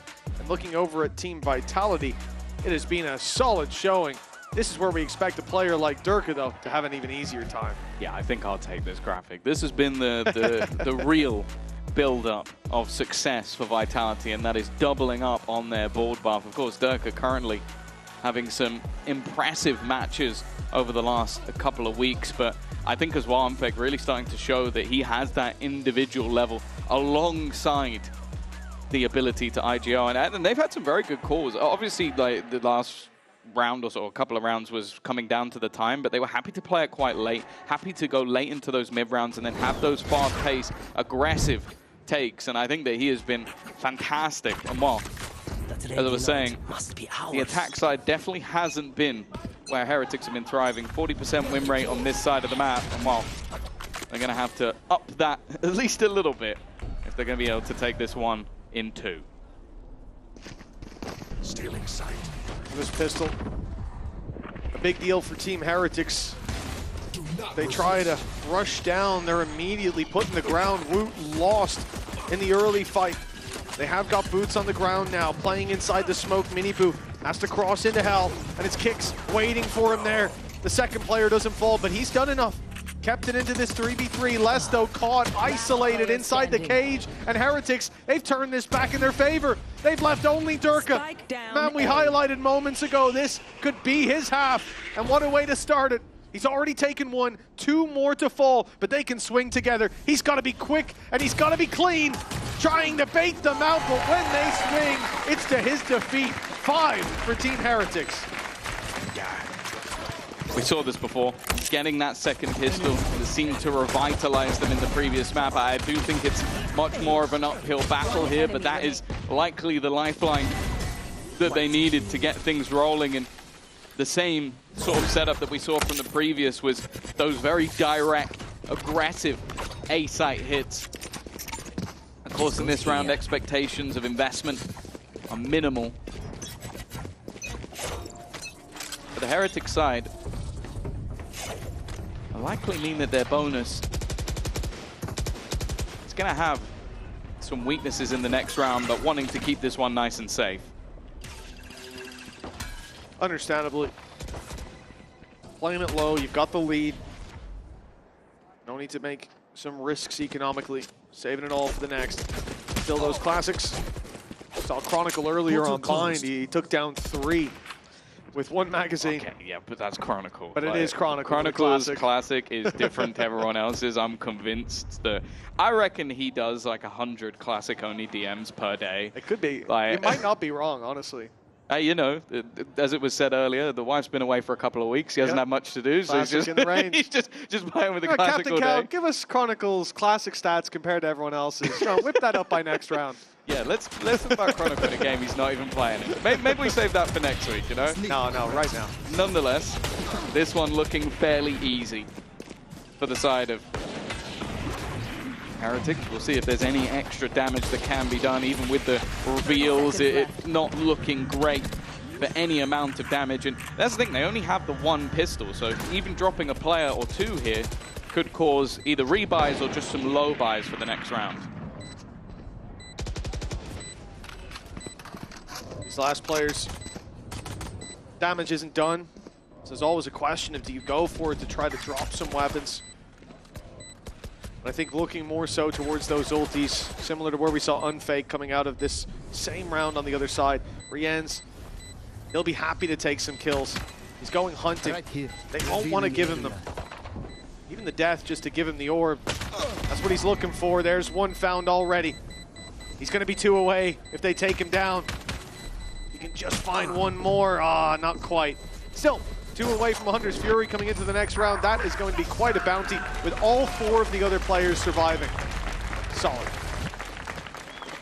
Yeah, at least 1 will be dropped, but this is now likely where things will get that little bit more interesting. Of course, someone who has definitely had some quieter weeks thus far when it comes to VCT EMEA, but is having a great game right now, currently 15-9 in the server, top fragger overall alongside Les.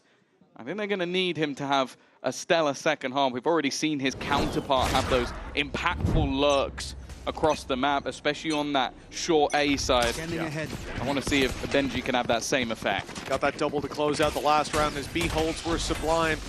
And indeed, it is now Les's turn to take up that mantle. Torch is being passed. Let's see if the light is fading. On Vitality's side, it was Heretics trailing at the half in the previous map, but they managed to climb back up into the lead and then take it across the line with a photo finish. But now, round 15, they'll have to make it happen again. Damage getting out of this. If they can drop a couple of players, that's fine. They've got their eyes set on victory, and with the disadvantages they came into with this half, that would do a lot to boost them back up into this game. I must wait a moment. The only thing I'm a little bit sad about is that Riens doesn't have himself one of those Guardians in hand. It always seems to be a pivotal part. But Unfake being tagged, have to be that little bit more careful. Spreading the net early, but with trips still online in middle. I think the defense will be relatively comfortable. But they are going to be able to bypass that. 30 seconds left. Found it and broke it.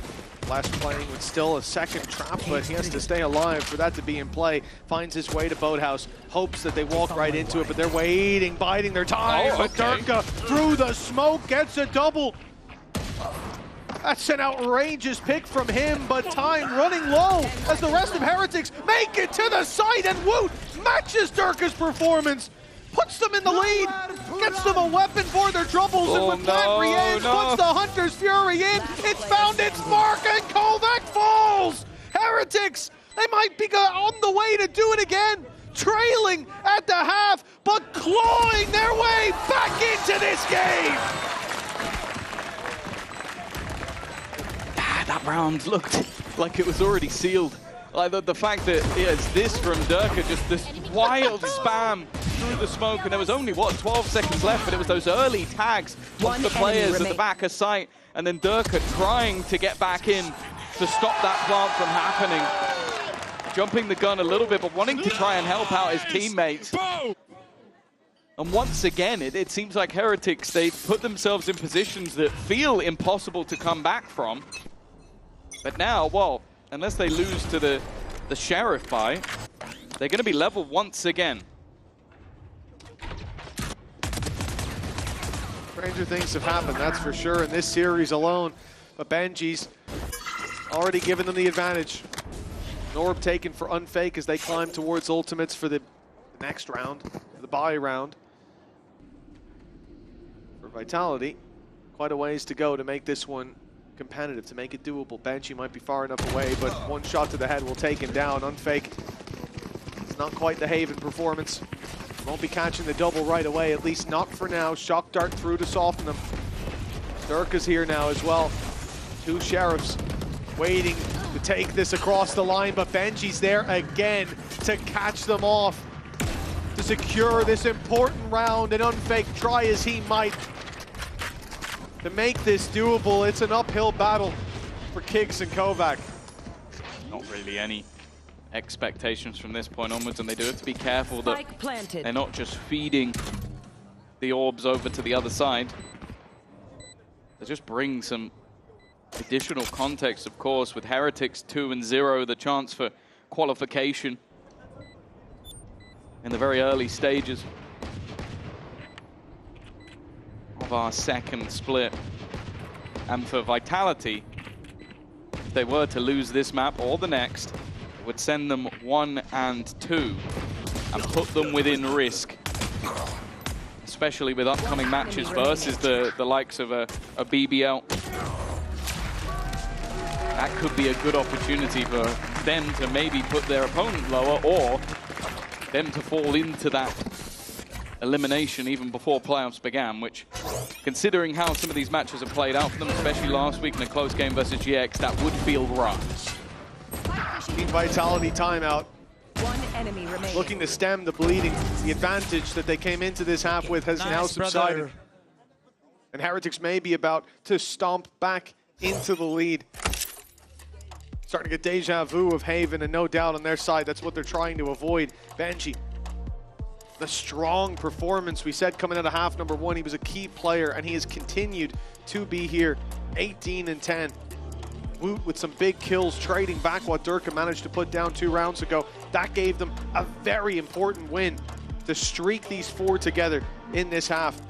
And you look at coming out of that round, set ult economy for Vitality. They'll work towards a couple of orbs. Benji's got the neural theft. Got some big fans in Neural Theft on the talent team.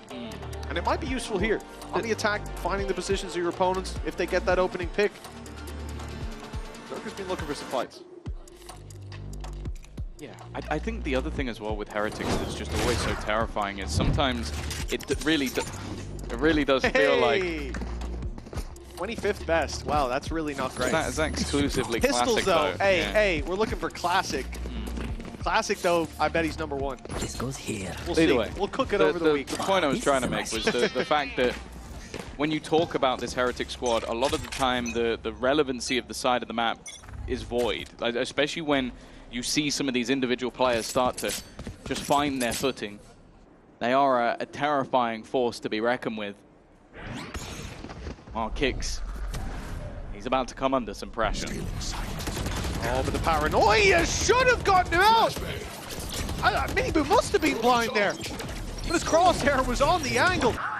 His reaction's perfect. Hunter's Fury is put through. The attempt here from Unfake to pull back an advantage, and he'll get a tag at least. It's Benji low, but they've already made their decision. The rotate coming through. The cross on mid, already secured. The trip, sure, it gets them some info, but nothing really. It all relies on Unfake, finding something from main. Now they've gotten less back on the side as well. That cage giving him safe passage to the site. And what would have been a wide open site, now not so much. And the main thing is, Tom, look where the spike is. They can't really afford to split this through without main being clear, but on the way back, they're going to be caught by Durka. Well, the bigger thing is the fact that Benji has managed to now just walk straight into the A site. He's found that information that even though they had some pretty deep footholds on B, they can now rotate into this side of the map. No Hunter's Fury to deny the plant either. It will have to be the retake, but they can also leave a player or two behind in some pretty aggressive positions. Yeah, I love this double setup. The high-low in towards Garden. They've snuck through the Garden gate, and they're cutting deep down to the bone as Vitality lose another at Minibu! No, he doesn't get two here, surely! The Classic even comes out! It's a disaster class from Vitality, and the lead is now lost! Oh, we spoke about the mid-round calling from Unfake, and I think we're now starting to see the mid-round calling from Boo. Like, it definitely, it definitely came off the back of a little bit of luck, but also just, you could understand the gamble. You've lost completely that market control. You want to try and get back in and help the team. I think Durka even catches one as they try and rotate away, but just that spike actually being kept meant that they had to double-check to see if Unfake was there, and realize, okay, there's at least 3 players around this angle. Pace change, Durka's ult, going to be a pivotal part, trying to take the fight, and somehow he's been sniped out of the air by a shock dart. Yeah, that's an opening duel he's going to want to forget. Vitality losing a player, they've still got rifles on the rest. Okay. No. And Unfake, he's brought them the advantage. He's dropped the spike inside of main. Now they have to go fighting, and that they will, but Les is still waiting. Minibu. He had the gate crash, and now he has the spike. But 3 opponents to take down the lead for Heretics, but it doesn't look like they'll keep it for long. Oh. I've seen him win a clutch like this going the other way. From the A site to B. Back soon. And a disgusting little clutch. Instead, he's left the gate crash behind. Maybe able to go for a late flank. Instead, he's going to take the early fight. Main thing will be the timing on it. That gate crash is running out soon, and I think he end up just having to leave it. They've all gone past him, so this is a real opportunity. So sneaky, just like he was before on that B side. Nobody checking the back too. Could be for free, but it's a little whiffy. Even still, though, he's managed that burst. He's breaking the window to try and bait, try and get them to look the other way. The swing is well timed, but again, hasn't quite been able to capitalize. He has taken them off that spike, but the second they tap this, he needs to swing, and Les once more will be a safe pair of hands. Oh, he gave himself the opportunity to take that across the line, and at least he gets the one up in heaven. Brings it into a doable scenario, but that was spooky, Tom. I was really hoping we weren't going to see another blunder after those first few shots. We were there. I remember it all too well. I'm sure he does as well. Nice. Let's go, guys. as he puts their HP low, and considering how that round starts with unfake stubble, with less spamming through the smoke for one. Kill all your opponents. He definitely had a good shot of it. 9-9, tied up. Economy not looking great for Vitality, and there's still a safety net for Heretics to fall back on. Woot, though, he's down to 10. That was a wonderful spam. I think just a 140 headshot from the Phantom on range. It's the only thing that's kept him alive. Those few extra meters. Been important on the attack side, so him being low already is a problem. Seeming like we're going to get some re-aggression into B main from Durka. May allow them to gamble a player back, but do have the information that Boo is lurking. Once more, though, Heretics have been very happy to be patient. In fact, both teams' attacks have been a mixture of pacey hits and these slow defaults. For now, though, they're at least baiting out a little bit of that utility.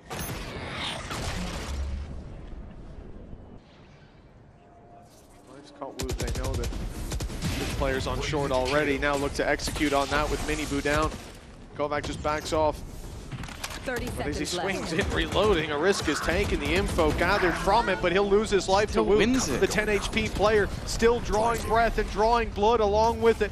A 4v4 as they close in on the site. The tap of the spike, attempting to bait them out into the open. It's Les again, finding 1-2, in fact, from up above. 12 seconds. The spike has to be stuck soon. They'll actually get it down.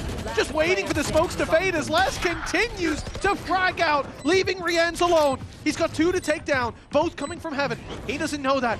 He knows about Jet. When it is Durka with an off in hand, he'll bait for the other, but it ends up being their downfall! A Red Bull clutch for Rienz! And the lead back in Heretics' hands!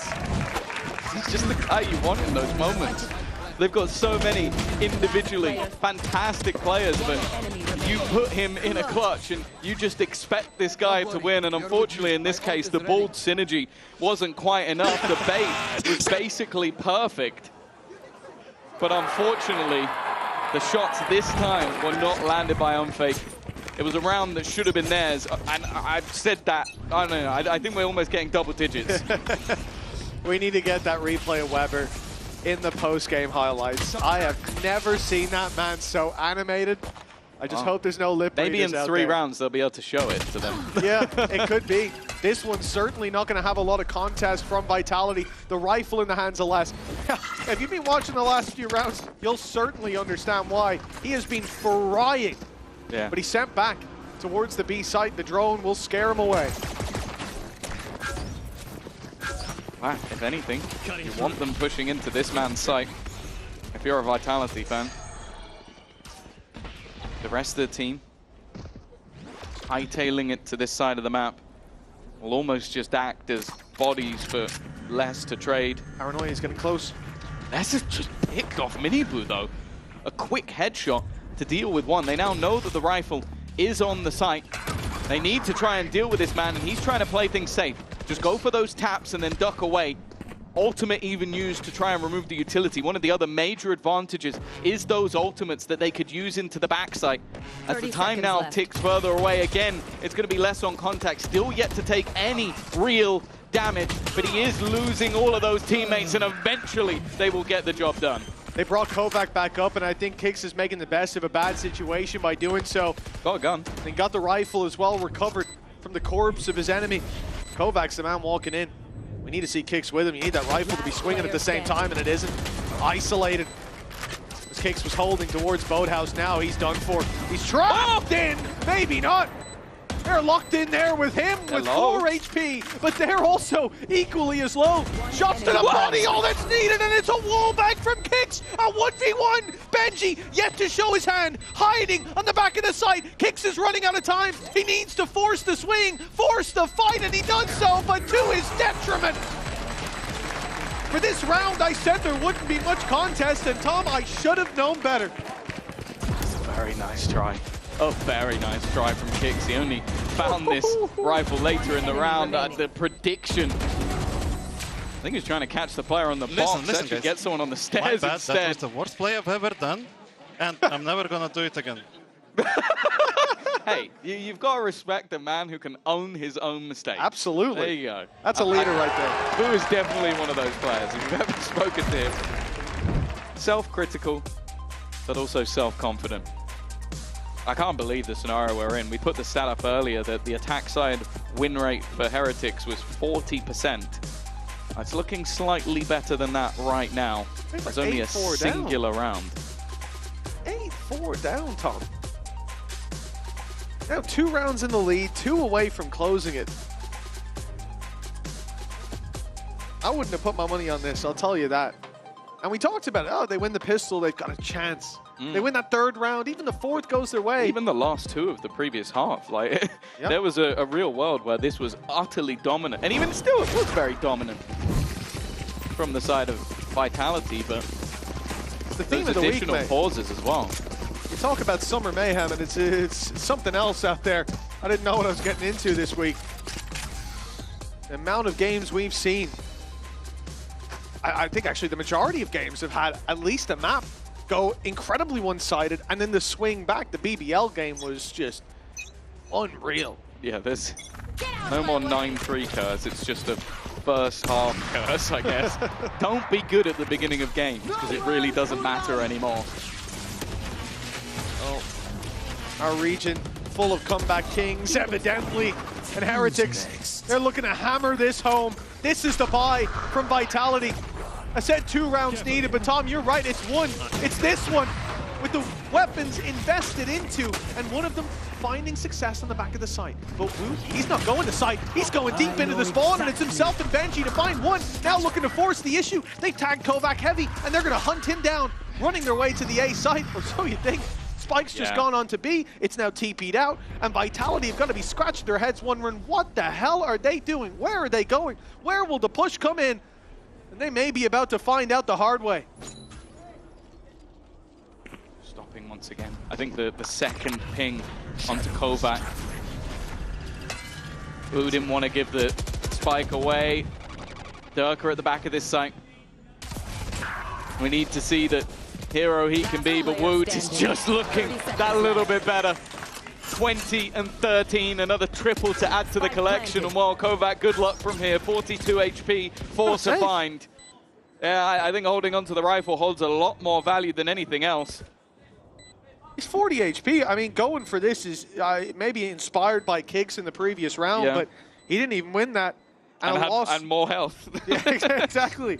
A loss of that rifle means they're screwed for the next, and how they might be anyways. Nowhere near the Blade Storm. You can hope Unfake pulls something out with the Hunter's Fury, but this has to be 3 in a row from Vitality, starting with the most difficult piece of the puzzle to fit in. Without this rifle, I just can't see it working. It's also as well, like, a team that's come in with new pieces to the puzzle. The victories they've had is when they've been incredibly dominant and then just close down from there. You go back to the foot game, it was not even remotely close. 13-2, 13-5.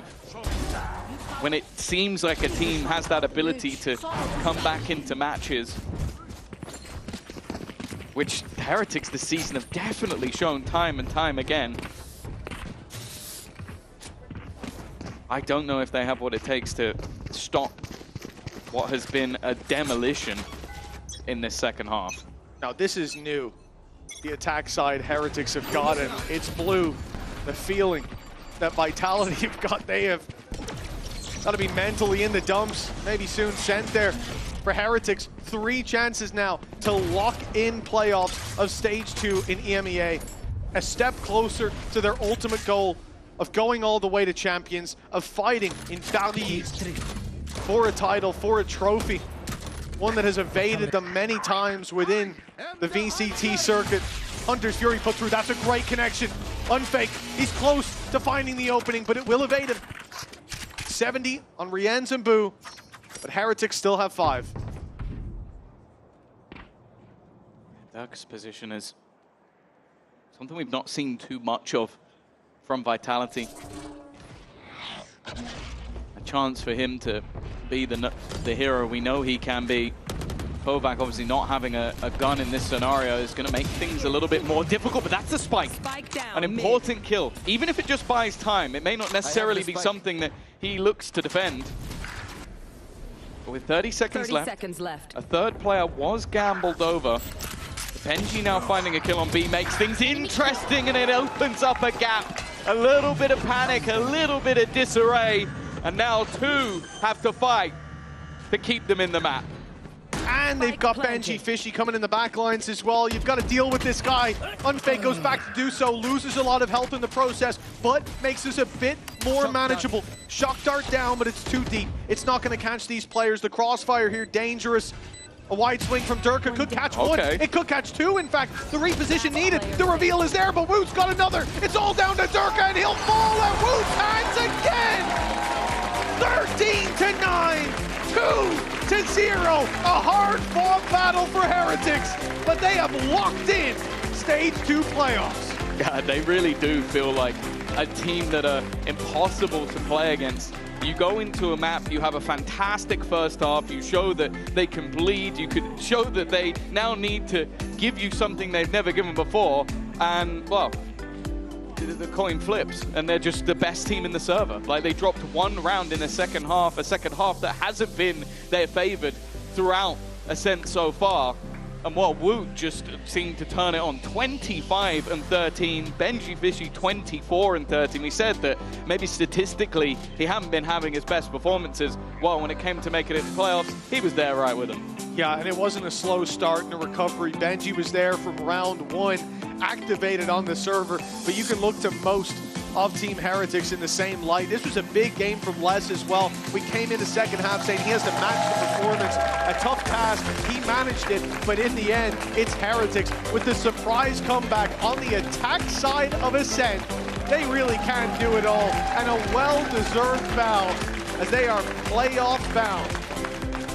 No, it's been enjoyable. I think seeing their resilience, like I don't think they've started a lot of games as well as maybe they would have hoped at times. I think especially looking versus the likes of a Gentlemates or close fought match versus BBL. But they're winning series in ways that I don't think most teams could. Like just utterly dominant second halves, and well, that was just an absolute trouncing to close out after what was a very close start to the game. Well, that was one hell of a game from Team Heretics. I thought we were in for a long one, at least a 3-mapper, but we've closed out early, and it's all thanks to Heretics. Riens and Woot will be joining the post plant, who are standing by right now. They will be indeed, but for now, it's me, your hosting, so I'm joined by Billy as well. We will get Vut and Riens, but I think before that, I think we need to revisit a little bit of what's been going on this week, in case you guys forgot this incredible play from Batu for our Pay Safeguard play of the week. It was on Ascent, so I guess it's fitting that we finished the week on Ascent, and we're going to show you guys a cool Ascent play from Batu. And honestly, the stakes are getting crazy, crazy high each day that we're here. Billy, and if Batu can do more clips like this, maybe Apex have a chance? Maybe they get a win. Yeah. Maybe they get a win at some point. Yeah, I think Batu looks incredible. I think especially on the Sheriff, right? I think that through that game, there were so many pivotal rounds where we just kept saying, can he just play Sheriff? Like, can he literally just, can we see it? Can we see it, guys? Yeah. I want to see the clip. Roll the clip. Honestly, clip's so good, I'll tee it up twice. Pay Safeguard Player of the Week, Batu. Let's go. Let's run it. I'm down to also say it 3 times if need be. But yeah, this was, given the context of 11-11 as well, from a youngster like this, you have to give him some credit. And I really, really hope that he continues to have these sort of performances. And we finally got to see him on the double duelist this week as well. Oh, it was just so nice to see his return to Euro. I think this is a very well-deserved Pay Safeguard Play of the Week. So, I mean, we had a lot of choices. We had so many choices this week, and I think that one kind of sums it up. But we will see Apex, of course, next week too. For now, though, let's talk about Vitality super quick. That was a little bit underwhelming, I think, towards the end. I think so. I think we kind of came into this and we're still questioning, like, are they back? Are they so back? Are they a super team? You know, I think I was quite excited after seeing them have that stomp against Foot last week. But I think time and time again, Team Heretics just always come through and show that why they are one of the best teams in our region, why they have so much global experience, and yeah, we're just able to go and win it in the end. Yeah, and again, the record, they've only lost to Fnatic since kickoff. That's just going to keep going. They're not in the same group, so who knows? We get to playoffs. Maybe that's when Heretics get nerfed a little bit, but also the map pool looks good now. Because there's one thing to hear VIT being like, you know, we play Ascent, we love it, we have a really deep map pool, but to see against Vitality, I think Heretics fans take a breather, chill, relax. Your team is doing good. I mean, you say that, but I would have almost loved to have seen us go to that Lotus because that's been their second ban these past couple of weeks. So maybe they wanted to get it done in those 2 maps to make sure that we didn't get to see the Lotus. I think I hear some chatters. Yeah, here we go. Here they come. Look at this. EMEA production. More to come, by the way. I love this, what's been going on this week. Please, Wood and Rians, come and join me. I have a little surprise for you guys. I hope you like it. As you know, it's a tiny bit cold out here in Berlin, summers. Would you like to put on some wingman onesies? You don't. This guy cannot do that. Oh, why not? He just doesn't like it. You don't like the wingman onesie? Why not? I mean, I like cold as well. I mean, do we need to just put all the... I mean... You don't have to. You don't have to. I can do something like this. Okay, we stick your arms through. Yeah. Get the hat on. Hold on. Get the hat on. There you go. How's your wingman impression? I love wingman. Yeah, can you do a wingman impression? That's actually pretty good. Yeah, I am actually decent. That is really decent. But welcome, you two. Now, before we get into everything, I wanted you to maybe help me settle a debate. First of all, I apologize. This morning I said that Durka and Kovac were the best double duelists in the league. I was wrong, okay? Sometimes I'm wrong, and I apologize. But I wanted to ask you guys to maybe help me rank the double duelists in the league, because you clearly know more than I do. So obviously we've got you and Miniboo, Durka Kovac. We have got Camo Kiko, Alpha Kayak, Aves Martin. Am I missing anyone else? I feel like those are the the ones that we're excited about. So could you maybe help me out in the tier list? I will start, yeah. First of all, it's Wood and Miniboo. They're the best, yeah? Yep, you're right. For sure, top one. And completely right. Top two. In my opinion, I would say Kayak and Alpha. Of course. Because Kayak is, like for me, Kayak is one of the best duelists. So even if Alpha is so bad. But when has Alpha been so bad though? No, he's not. I'm just joking. Yeah. I think they're top two. Okay. And then top three, I would say Camo and Kiko. I think they're good. And Kiko, I agree. Clean, he has good aim. As a fourth, I would say KC. Yeah, me too. Aves and Martin. Yeah. And then Kovac and Durke, I think they're the fifth one. I'm really surprised. Do you agree? No, I'm really surprised. You agree? You agree? Okay.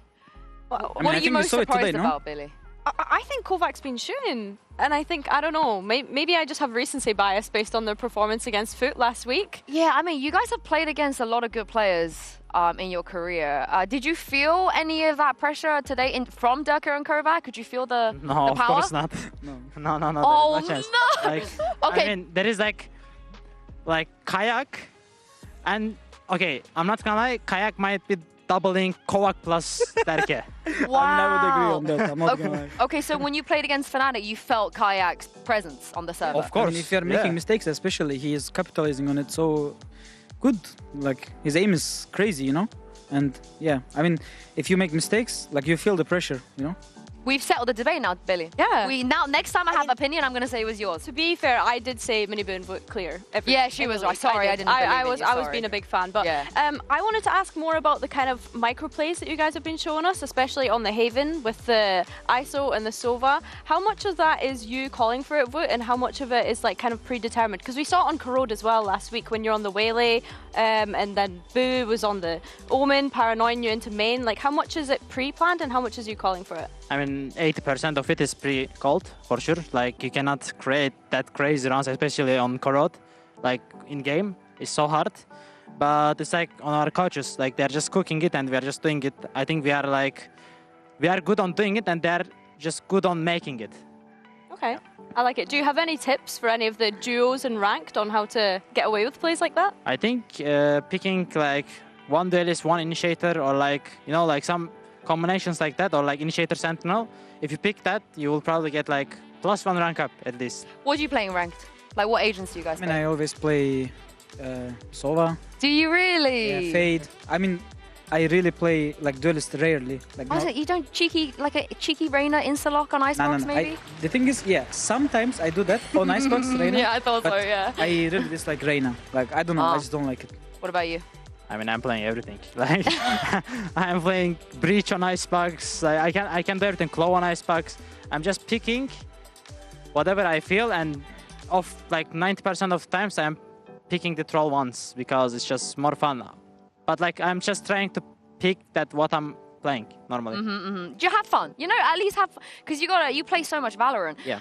You will be playing against Foot next, and recently in EMEA, we're hearing a lot of comms from players, and there's a lot of like, who's the best Turkish duelist now? You know, like BBO is saying that. We hear from Fnatic, we hear from Foot. We hear from every team that has Turkish players. First of all, for people that aren't, you know, super familiar with the Turkish scene, can you explain a little bit why, you know, where the pride comes from being a Turkish player and why everybody wants to be the best in Turkey? I mean, I think Turkish people like likes to represent our country, you know? So everyone wants to be like, I'm the best, you know, Turkish duelist. Everyone wants to prove themselves. And that might be the reason. Yeah, and do you guys care? Are you in? Do you want to be the best? I think we are showing in game, in servers. Ah, you don't need to tell people you're the best. I mean, yeah, You're like already it's the just best. not needed, you know? Like, I'm not gonna say I'm the best. I think when we play, we are just showing it as a team. I think we I are can best. say that Wout is the best Turkish player. Astaghfirullah, bro. Do you know what's really funny? I think you guys, you're in that conversation a lot. Whenever you ask people best Turkish player, they say one of you or Alpha. I think that's the most popular answer. Yeah, like we are in top 3 as a like as an achievement, and at the same time as a like player.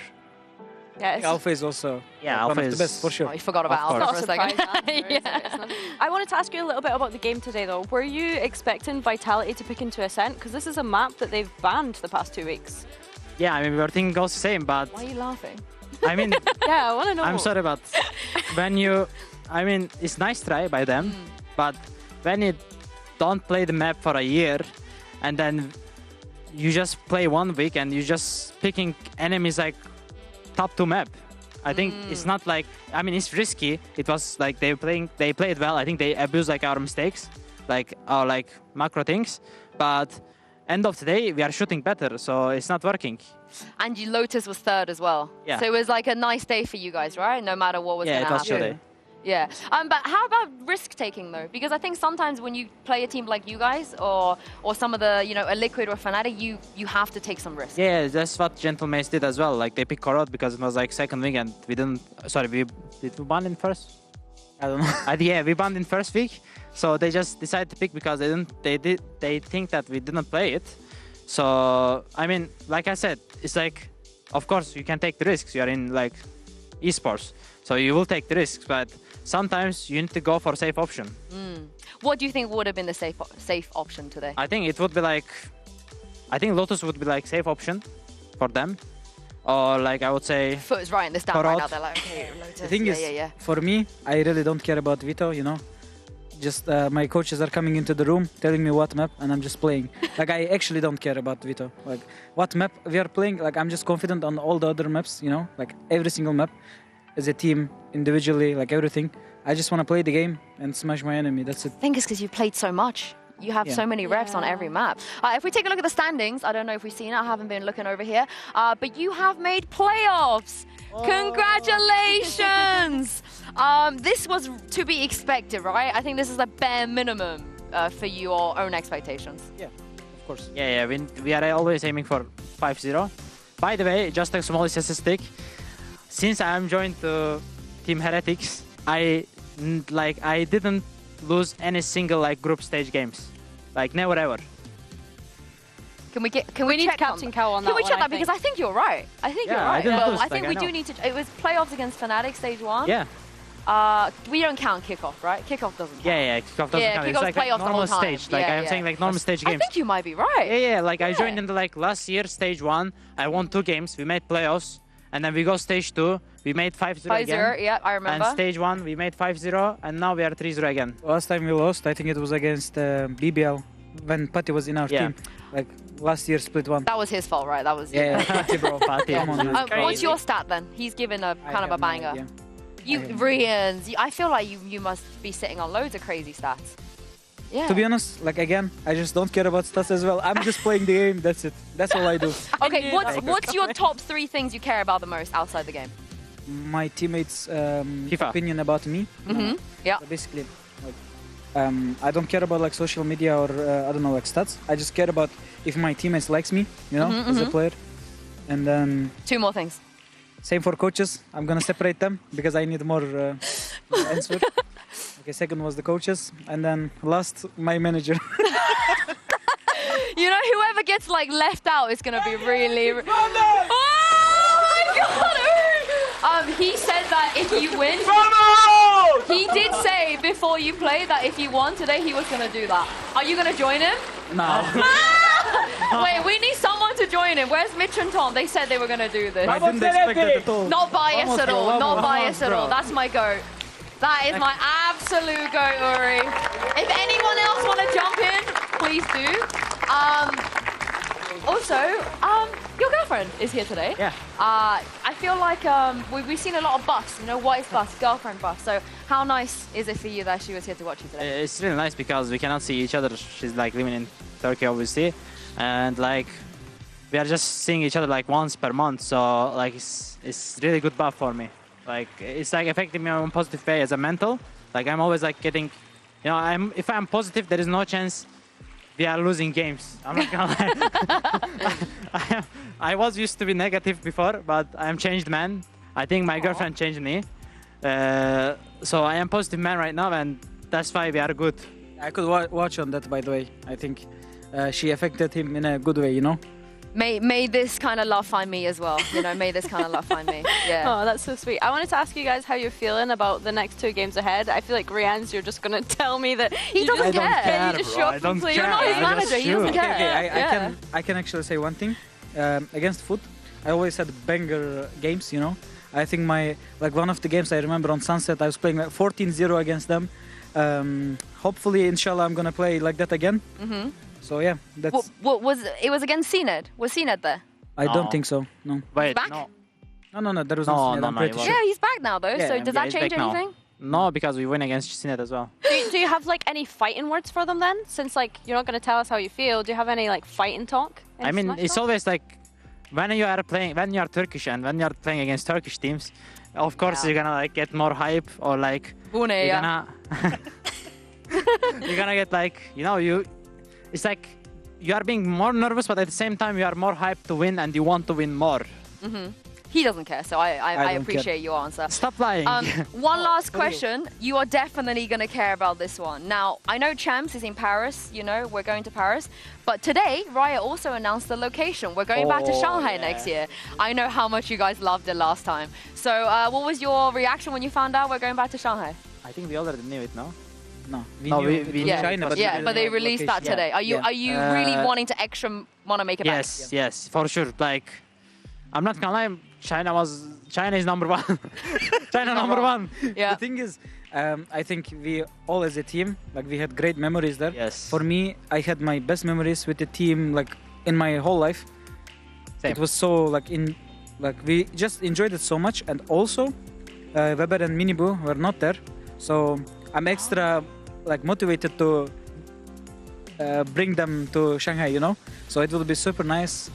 Next year we will go to Champs. They love you there too. Yeah. Are you still streaming on Bilibili? No, my Crack contract open is the ending. stream, but crack open the stream. I mean, it's like I'm not streaming in normal times as well. Like I'm just CBA. I mean, I feel like Rians, you cared about this one. So are we gonna get you streaming? You know, when you go to China next year, because you will make Champs again. I mean, that guy is just in my daily life. I also don't stream. Like he just doesn't care about content at all. Like he just like Leo. plays. What do you do? Yeah. Just play Valorant. Yeah. That's why he's the best player. I mean, like prags are finishing, and then I just go ranked, and then I wake up, go ranked, go prags. I mean, lately I also care about my life. I go gym and stuff, you know. So that's important, I know. But for me, what makes me better and better is just playing the game more. I love that. I love that. I might take a page out of your book there. But thank you very much, you two, for joining us. Thank you. Congratulations once again. Thank you, Billy. And to all of you guys, I can't believe you're still here with us outside. If we could get a shot of them, I don't know if you guys can see. Yes. Thank you to all of you for stopping by and Thank you coming. guys. We really appreciate it.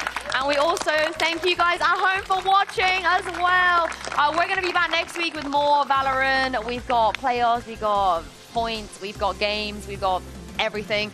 Maybe we don't have the summer week anymore, so make sure you guys go get your SplashX skin when you get home. You too as well. You know, I want to make sure that you guys be rocking it when I see you next.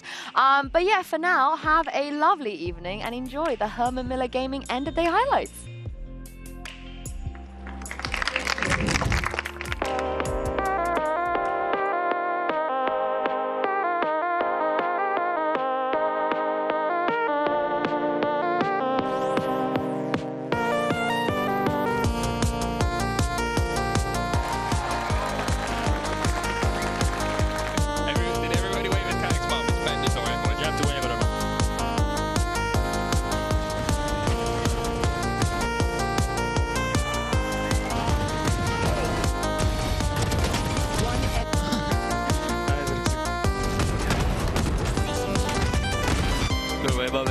My mum is so happy, bro. The dagger hovering above their shoulder blades, and Fnatic will strike first in this series, and these old gods are still alive.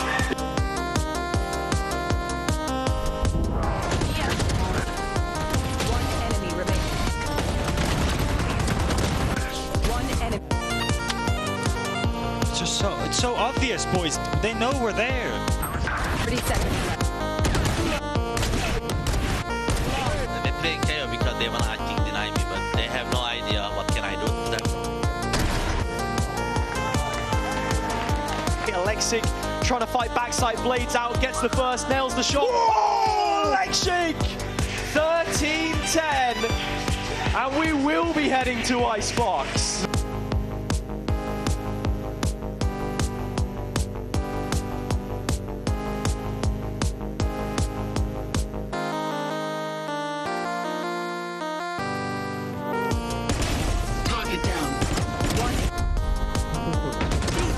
I love you, Wood! Let's go! Nice!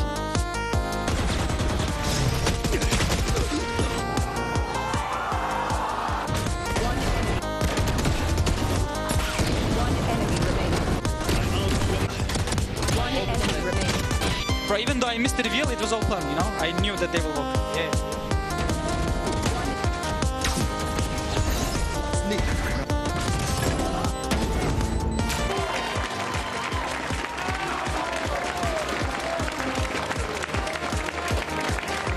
I don't know, we're probably going to have a good time. Him versus Wu. This is the best Cypher, brother. Gate trigger.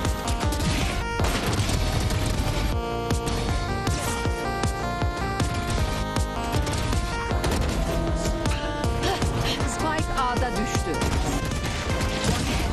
Nice! Oh, that was so fucking sexy. One enemy remaining. Nice, brother. Good job.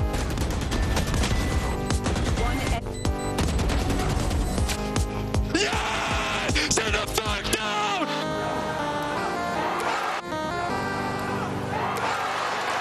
The reveal is there, but Wu's got another. It's all down to Durka, and he'll fall at Wu's hands again. A hard-fought battle for Heretics, but they have locked in Stage 2 playoffs.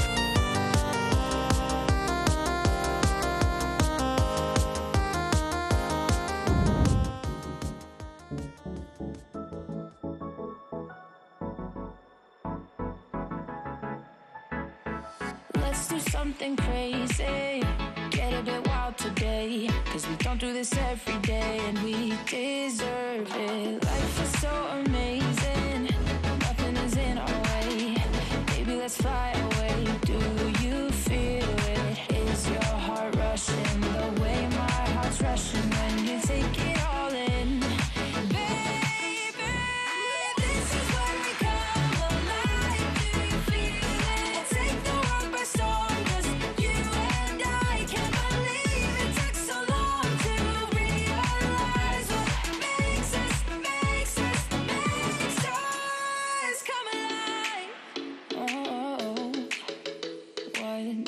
makes us come alive.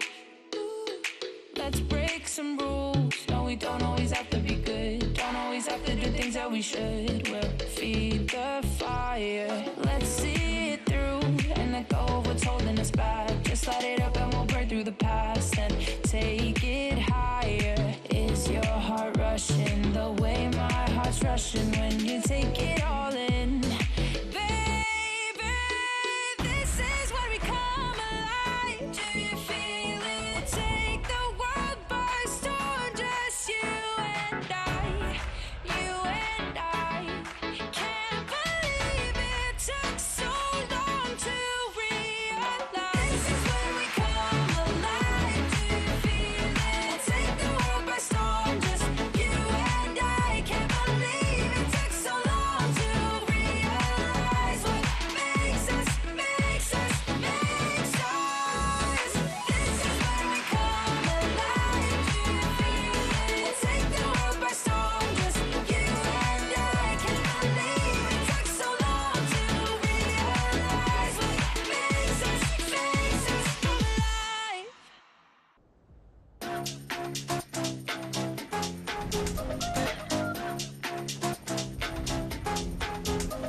나의 속도가 돈이라면 벤 미 더 세게 괴롭혀봐 나를 rain on me 다가서면 뱅뱅 전부 걸어 게임처럼 너의 고개를 떨굴 때는 댄서니 모두 몸에 걸어 눈이 빛나는 걸로 전부 걸치고 난 이 노래는 것들일 거야 발밑에 쫓아와도 너는 절대 못 껴 넘어질 배포도 없는 애들은 no 따라오지 못하는 건 내 알바가 아니지 그래서 the voice not my type 아니 거리동이 틈에 판이 바뀌지 이기는 건 당연하니 cause my type 시시하게 겉으로만 판단하겠지 웃는 얼굴로서 저렇게 잘 봐 날 멍청한 애들이 여기 차고 넘치니 바닥에 선이 목숨 내 못다 짜증나면 killer I don't like being cool 랠리스 night to night girl들만 불러 money on the fool I'm a boss lady or shiro 뭐든지 다 내게 cruise 말했잖아 내가 뱉는다면 내가 touch look nice Told them myself I'm so bossy I'm so bad I told them myself I'm so bossy I'm so bad I told them myself I'm so bossy I'm so bad I told them myself Told ya 느리게만 보여